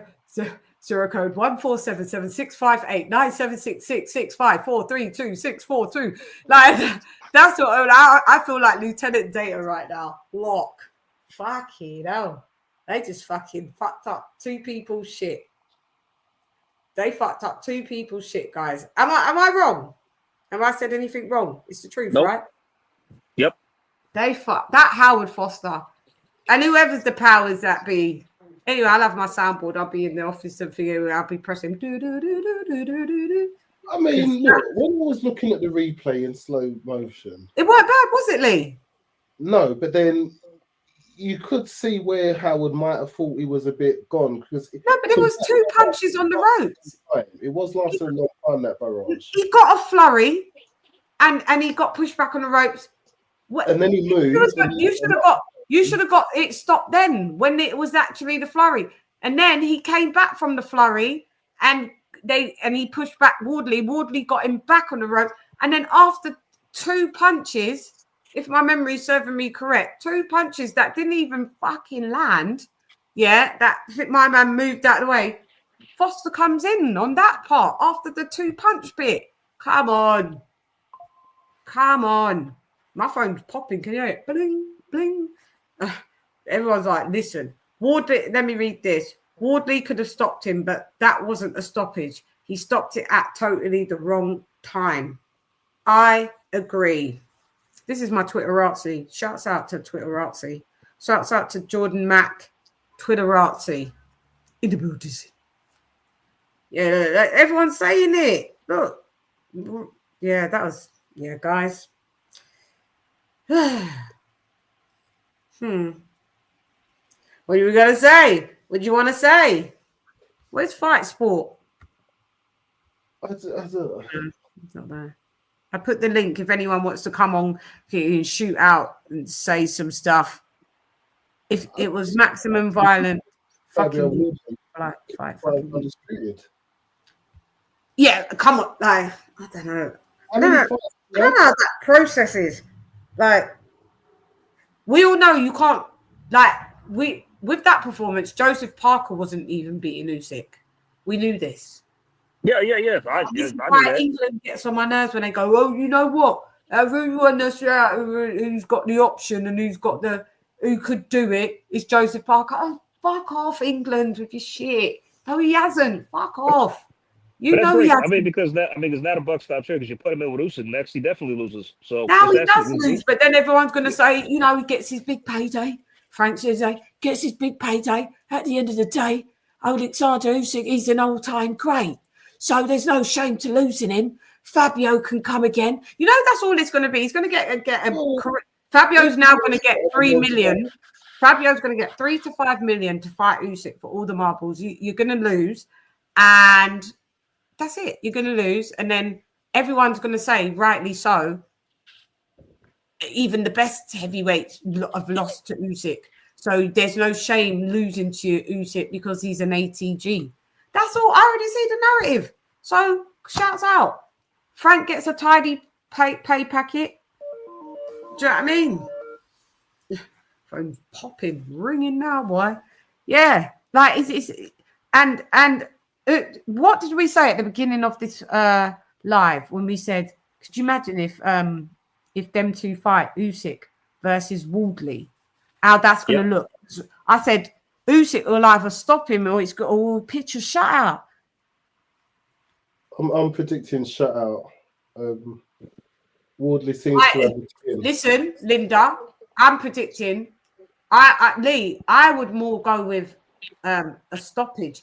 You know why? Because the accumulation of what Usyk can do with firing them shots, peppering, you might just get a Howard Foster that will stop that type of onslaught, and it would be. It's not just that. It's like Usyk makes you. It's like he'll put it on you the way you check out mentally. Like, he'll check you. You'll mentally check out against him. You will, and you'll get stopped. Yeah, you'll get stopped because it's like, is it more likely that you can avoid a gun that shoots a single bullet, like pew pew pew, or are you more likely to get fucked up by semi-automatic, fully automatic rifle, where it's that's what Usyk is. He just keeps coming and coming and the shots are flying everywhere, angles everywhere, and I don't care if this is an Usyk that comes in with a bad back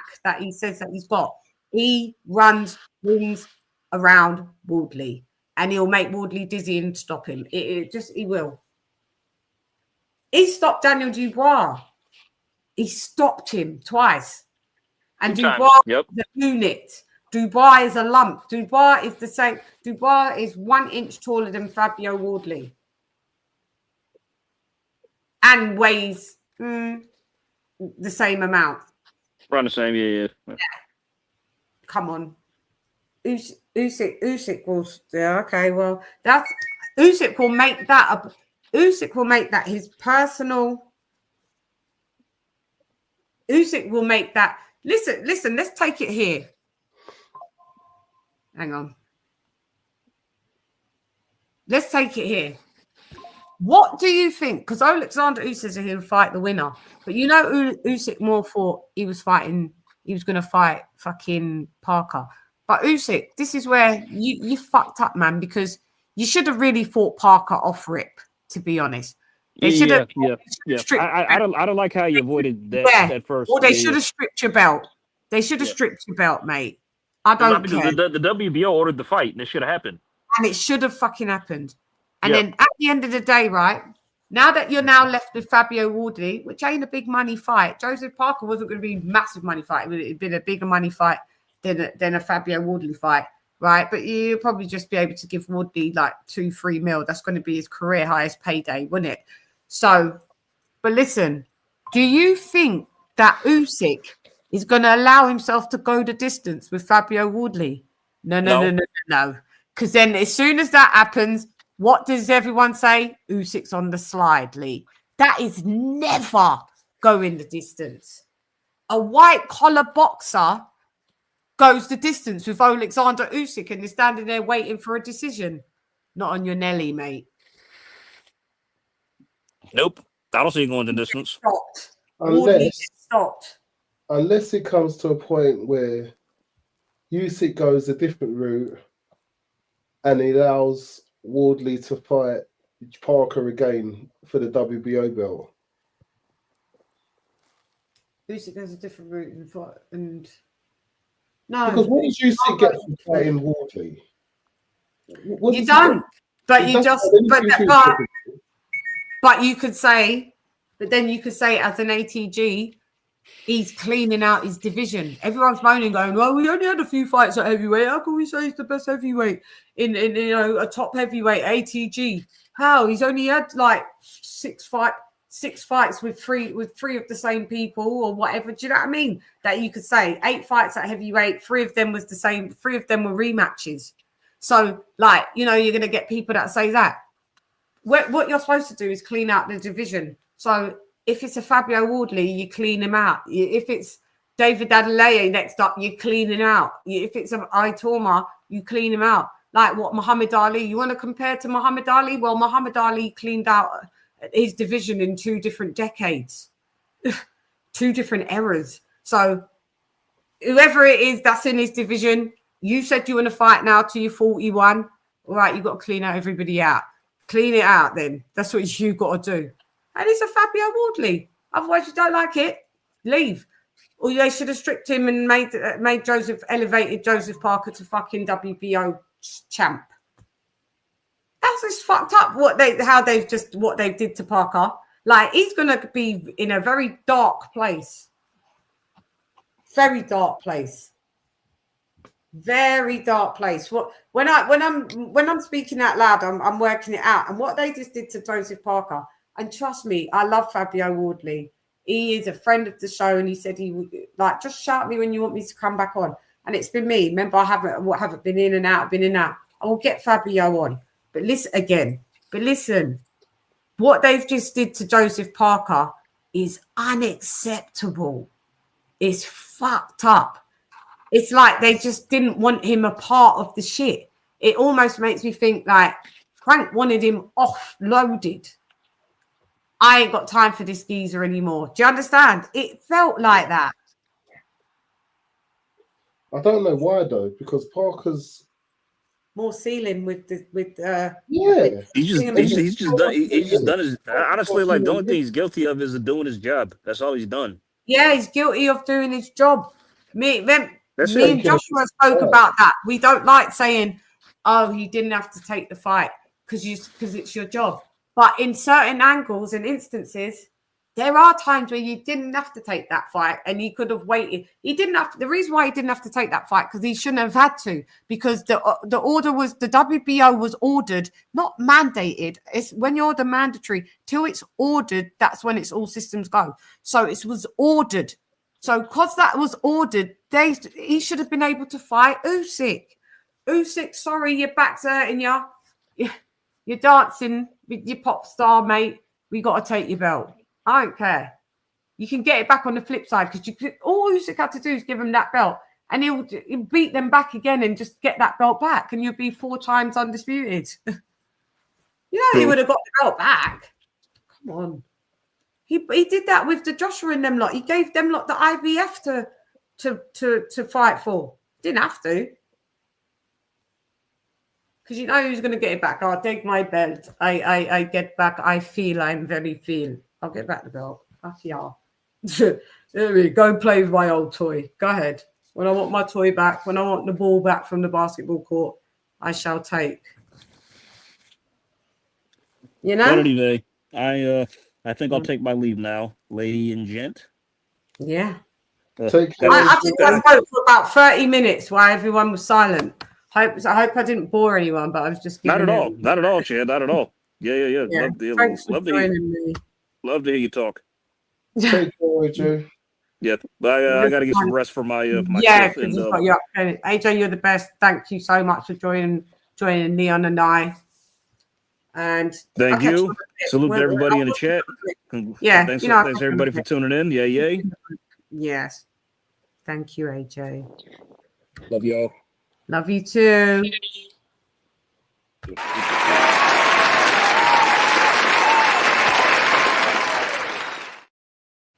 AJ's left the building. Get off then. Oh yeah, he's gone. Lee, that's like, even Sister Bales is saying it. You're absolutely right, sis. Foreman Eva. Usyk is great, but I can't put him on the level of Ali, Joe Lewis, or Holyfield. Yeah, this is what I'm saying. When I say Usyk, I'm with you, sis. He's an ATG. His whole entire body of work is very impressive for I guess, an era that's quite diluted and not as sturdy and tusky as the previous couple eras. Do you know what I mean? And it's always going to be up for debate for this. Is he an ATG heavyweight? Well, you can make an argument. No, you can't be, because you fought 8 times and it was 3 of the same cats. Ali didn't do it. He's born on the same day as Ali as well. Usyk and Ali share the same birthday. I mean, yeah, you're going to have to clean out divisions. And if that means Lee has to clean out Fabio Wardley, he has to clean his clock, he's got to clean a few people's clocks. Otherwise, but the more that you stay around, you can get beat as well, Usyk.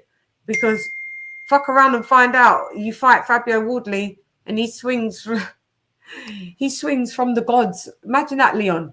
And he connects with Usyk, like we said. And I gave him a 5% chance, or maybe 6.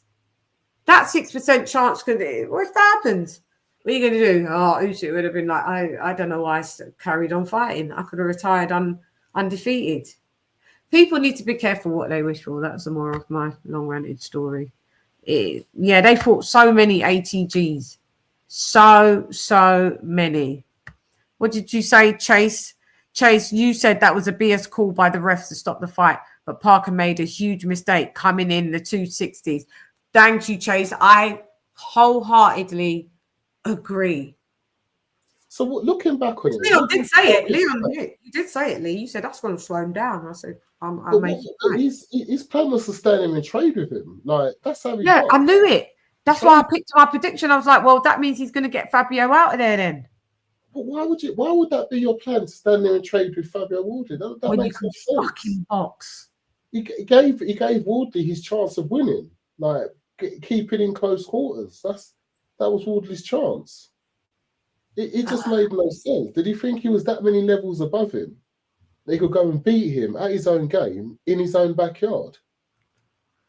It's what they sat down and devised that as a plan after the Justice Hooney fight. No, come in your mid-240s and do what you did against Wilder. Stay on the outside, pot shot him, and if you get him hurt, go in and throw him. And then tuck him in and finish your food. Yeah. You saw when he went to boxing and he was doing, when I said, oh, he's at mid, and I said, look, he's jabbing at range now. Pop, pop. He was getting Parker, pop. I mean, he was getting Wardley, pop, pop. I don't know what. I don't know why he decided to box at the latter half of the fight. He's supposed to bank rounds, mate. Bank rounds. That's crazy. Yeah, I've always wanted Parker to do well. Yeah, I know. It's crazy, Lee. Yeah. Boxing. This is politics. Yeah, it's politics, sis. Yeah, boxing's a crazy, the wild, wild west. That's what it feels like. It's the wild, wild fucking west out here. With all combined platforms, we've got 1,750 people having a ganders and having a listen. That's what I was realising. Everyone's on the Twitter. Shouts out to you guys, Twitterati, and Facebook. Imagine if I'd have done Instagram. Yeah. Crazy. I don't know. Yeah, to fuck around and find out. Yeah. The undercard was dire, mate. It was horrible. Oh. It's the first time, Lee, that we've gone on and we just never paid it no mind, because I didn't know who they were for the most. I mean, look, that cruiserweight fight looked decent. Looked all right. Shouts out to Don Charles as well. Fights. Let me give Don Charles a round of applause.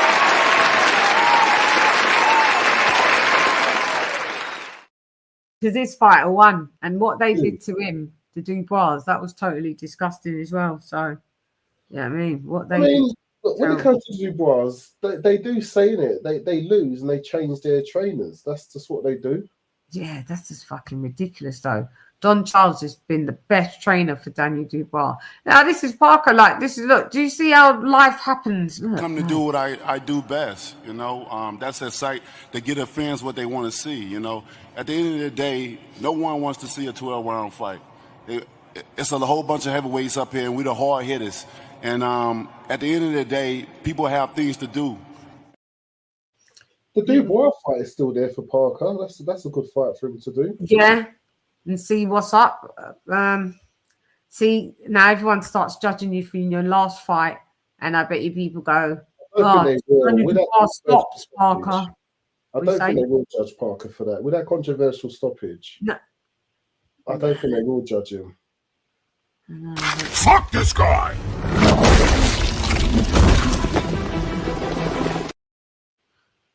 Fucking crazy. Oh, yeah, that was just such an irking one, but hey ho. Lee, by the way, your blow by blow, always epic. That's what someone said. He should be on DAZN. You should. You gotta send in your show reel or something, Lee. Get us all in there. Fuck me being on there. You're orange way in love. Yeah, we'll find someone that gets used to do this, and we'll be at a thing, and we'll be recording it live one day together. Yeah. Oh, mate, you call it amazing. Thank you so much, Lee, for calling that amazingly. Are you going to be around for the weekly wrap-up show on Monday? I'm working till 10 on Monday. Oh yeah, you'll miss it. I'm on at 8. Yeah. So. I am on at 8 o'clock. Yeah. Sending a pre-recorded message and I'll play it. But anyway, I'll use some bits of this for the news report as well, guys. So but yeah, I guess maybe we can what we might can do. Guys, I might do a Twitter space tomorrow. If Leon's not there on the Monday show, so I'd maybe do a short Twitter space tomorrow. So and to talk about this Sunday. How many numbers did we get up to? We're watching this one though, Shan. Watching this one live. Right now it's now it's on 1,750. Now it's gone 1,751. I think the highest it went was 1,800. This is showing me all eyes. So it's Facebook, 2 Facebooks, YouTube. Yours is maybe just showing YouTube. YouTube's the lowest. Mine's showing me the whole combined people that's viewing. So Facebook, I can't see on my end. YouTube, Twitch, and Twitter. You're on Twitch? 1,754. Now it's going up. It started to go up. It just went. It was like at 100, and then all of a sudden it was going like a clock. It was going 101, 102, 130, 145. I was like, what's going on? And it went 2, 3, 4, 500, 6. It was just going like. By the time the fight was like by the third round, we was already at nearly like 4. I think I said to you guys it was at 1,400. And then it's good. Shouts out to you guys. All hit the like. Hope you subscribe. I'll be on camera and try and look a little dolled up for you lot on the Monday. It's been a while. But yeah, that's great numbers. To be honest, he does make exciting fights to call Wardley. He does. I love watching Fabio Wardley. He does. And the thing is, man, he's such a beast in the ring. He's such a nice guy out of the ring. Really nice. Shouts out to... Let me give him a round of applause because he deserved it, mate. Round of applause to Fabio Wardley. Your win is in the booty.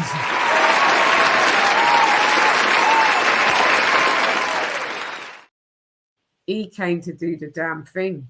Tyson Fury's unfriended and unfollowed Joseph Parker. You know he's a turncoat. No, we're talking about robbery and Dick Turpin and all the rest of it. Yeah. They robbed my friend, they robbed me, they robbed my friend, they're against the turncoat, mate. Oh, love. I don't want to do this anymore. But yeah, shouts out. Leo, you around tomorrow? You working tomorrow as well, aren't you? Yeah. You are. What time till? Late? Till 10. Yeah, I could do a Twitter space. Like, if I guys, don't hold me to ransom. I'm going to try and do a Twitter space at about 10:30 tomorrow. So when Leon jets out of work, he might can run into a quick Twitter space for literally half an hour max to hold space time. So make sure if you see me go live on Twitter, please join in and come through like a woo. And then we'll do it like that, Leon. And then I'll be here on Monday, back in the office for the weekly wrap-up show. And that will be at 8 p.m. UK, 3 p.m. Eastern for the US, 12 noon PT for my Pacific Standard people. Okay? So there's no excuse to not catch me. I'm grateful that you guys... still here, 1754. Thank you very much for still joining me here. And I'm going to sign off. I'm going to tell Leon, you have been amazing. I'm going to put parts of that out so people can actually see the commentary because it's fucking hilarious, Lee, because you just go and it's accurate and you're like, oh my God, Joseph Parker, and he comes in with their like, I haven't heard those types of commentaries since he was little. It's commentators used to be like that. You commentate like a racehorse commentator, and they're off around the phone long. Yeah, you call and that is a lost art that I haven't heard for a long time, and I think that's what people like. So shouts out to Leon. Listen, I bought the pay-per-view, to hear what's going on. That's yeah, where you got your prediction right and called it amazing. Look.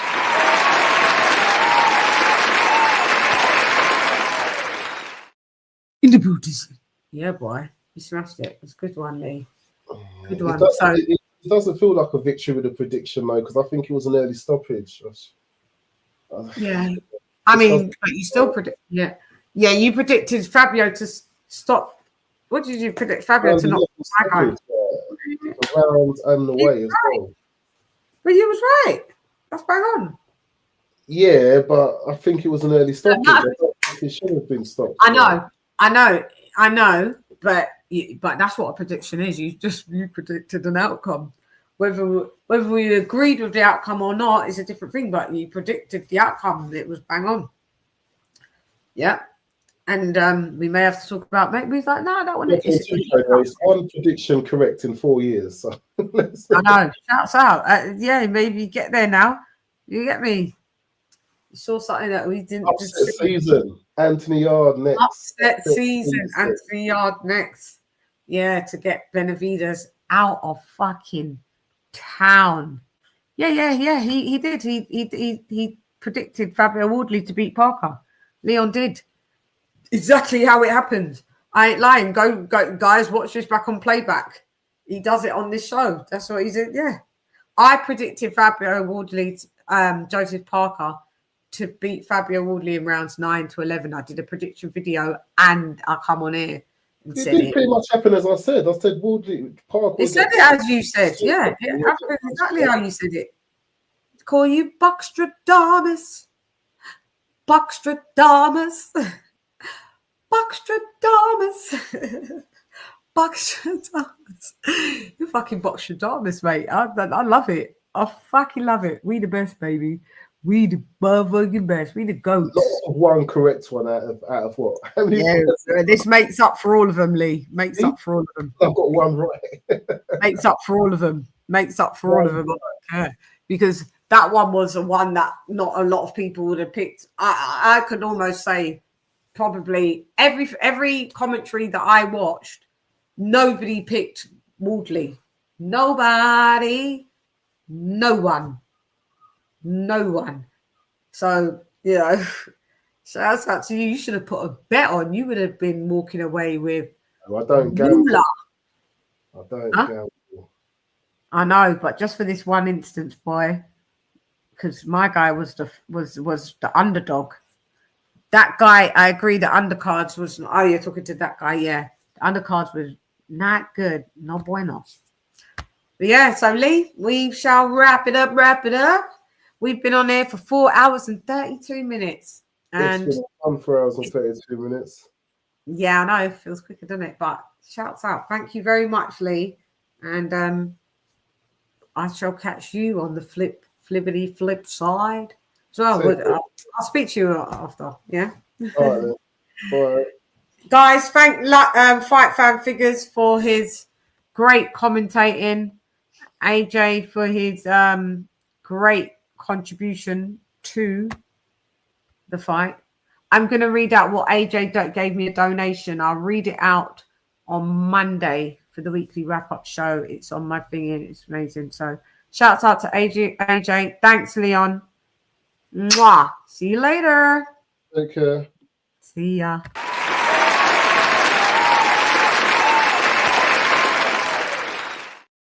Fight Fan Figures has left the building. So I just want to read out to my members. Members only roll call to say bye. Thank you and bye. Guys, please join the membership. I've got some goody things going. I've been putting in place some good stuff. If you haven't checked out my interview with Anthony Joshua, go check that out, yeah. I hate when it does this. Go check that out now. It's called Anthony Joshua Roots You Silence. And we actually have Sugar Shane Mosley on there as well. But go and check it out, guys. Give it a like, comment, share, subscribe. It's really good. Yeah. Hang on. So let me just call out the members. The members on the roll call. Such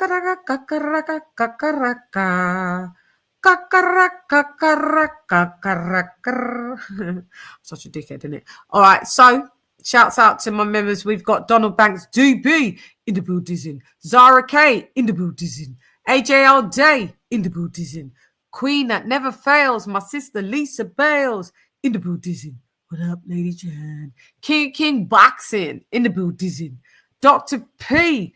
Thank you for the super chat, Dr. P. That is Wales and Cardiff's finest in the Buddhism. Mark Niggity Nash TV, my guy. What up, Mark? In the Buddhism. We have Virtuoso. What up, Viso? In el edificio. Yatu Sabes in the Buddhism. Thank you, Virtuoso, for being a member. So far, you've been a member for... How long have you been a member, Viso? 7 months. Shouts out. Other people have been members 41 months. Dr. P. Damn. We also have Nesta Bedford, a member for 26 months in the Buddhism. Retro boxing and documentaries. What up, blood? What up, gangster? Blood boxing in the Buddhism. A member for 27 months here. My sister Arta the Let, Harlem's finest. She's been a member for 36 months in the Buddhism. And mi hermano también, D-Style Boxing. He's been a member for 37 months. Maybe he's just left his card roll in the... He hasn't noticed until he cancelled. Let me cancel that bitch out. No. Shouts out to D-Style in the Buddhism. And the first person to become a member 41 months ago was Aplotype El Primero en el edificio. Ya tú sabes. So now we are going to close the show with 1759 of y'all watching. This is our close off of my show. So I say this. What do I say? Okay, yeah, I say we're to tell the truth, the whole truth, and nothing but the truth. So help me. This is what this channel stands for. So help me, God. Colonel Jessup, did you order the code red? You don't have to answer that question. I'll answer the question. You want answers? I think I'm entitled. You want answers? I want the truth. You can't handle the truth. In order to get the truth, you have to seek knowledge. And knowledge is what? Knowledge is key. That's right. And I'll say it for Guan. So for Guan. So if it Guan, not bad you see nothing because nothing not a Guan. Lock off your eyes, cause me make you talk. Some of them not like me, and we not like them. Them not like me, some not like them. Man, I figure set this straight and clarify. Put fire upon a pagan, aim for the cranium. Turn off the news, there's a bag of lies. Roast raised man, wanna inform up, bun Babylon and every one of them dirty guys. And if they wanna go around the order, I guarantee somebody's toppy fly. Somebody's toppy flies. And you know we're here to deal with stats, facts, and data. I have opinions just like anyone else. You got opinions. But unlike what you're doing is I bring facts, data, statistics, things you can go look up yourself. La verdad. Entonces, recuerda mi gente del mundo, mi gente de boxeo, estoy lista para ti, para todos. Siempre, ya tú sabes. Listos para los chingazos. Listos para los chingazos. You know, I am that bitch, always will be that bitch. I've always been that bitch. I filled out the, the application. I got the job, and you're stuck with me, the female Svengali. It's tight, you suck at life, you don't want a round three. Worship the queen and your mic to pass. Keep it real, these chicks couldn't wipe my anyway, style, let's go get Bulgari. I am the ultimate Svengali. These chicks can't even spell that. You hoes fucking repel that. You know what, Howard Foster. Yeah, I'm sick of him, man. Poor Joseph Parker. I want to say commiserations to Joseph Parker. I want to say congratulations to FABIO WARDLEY.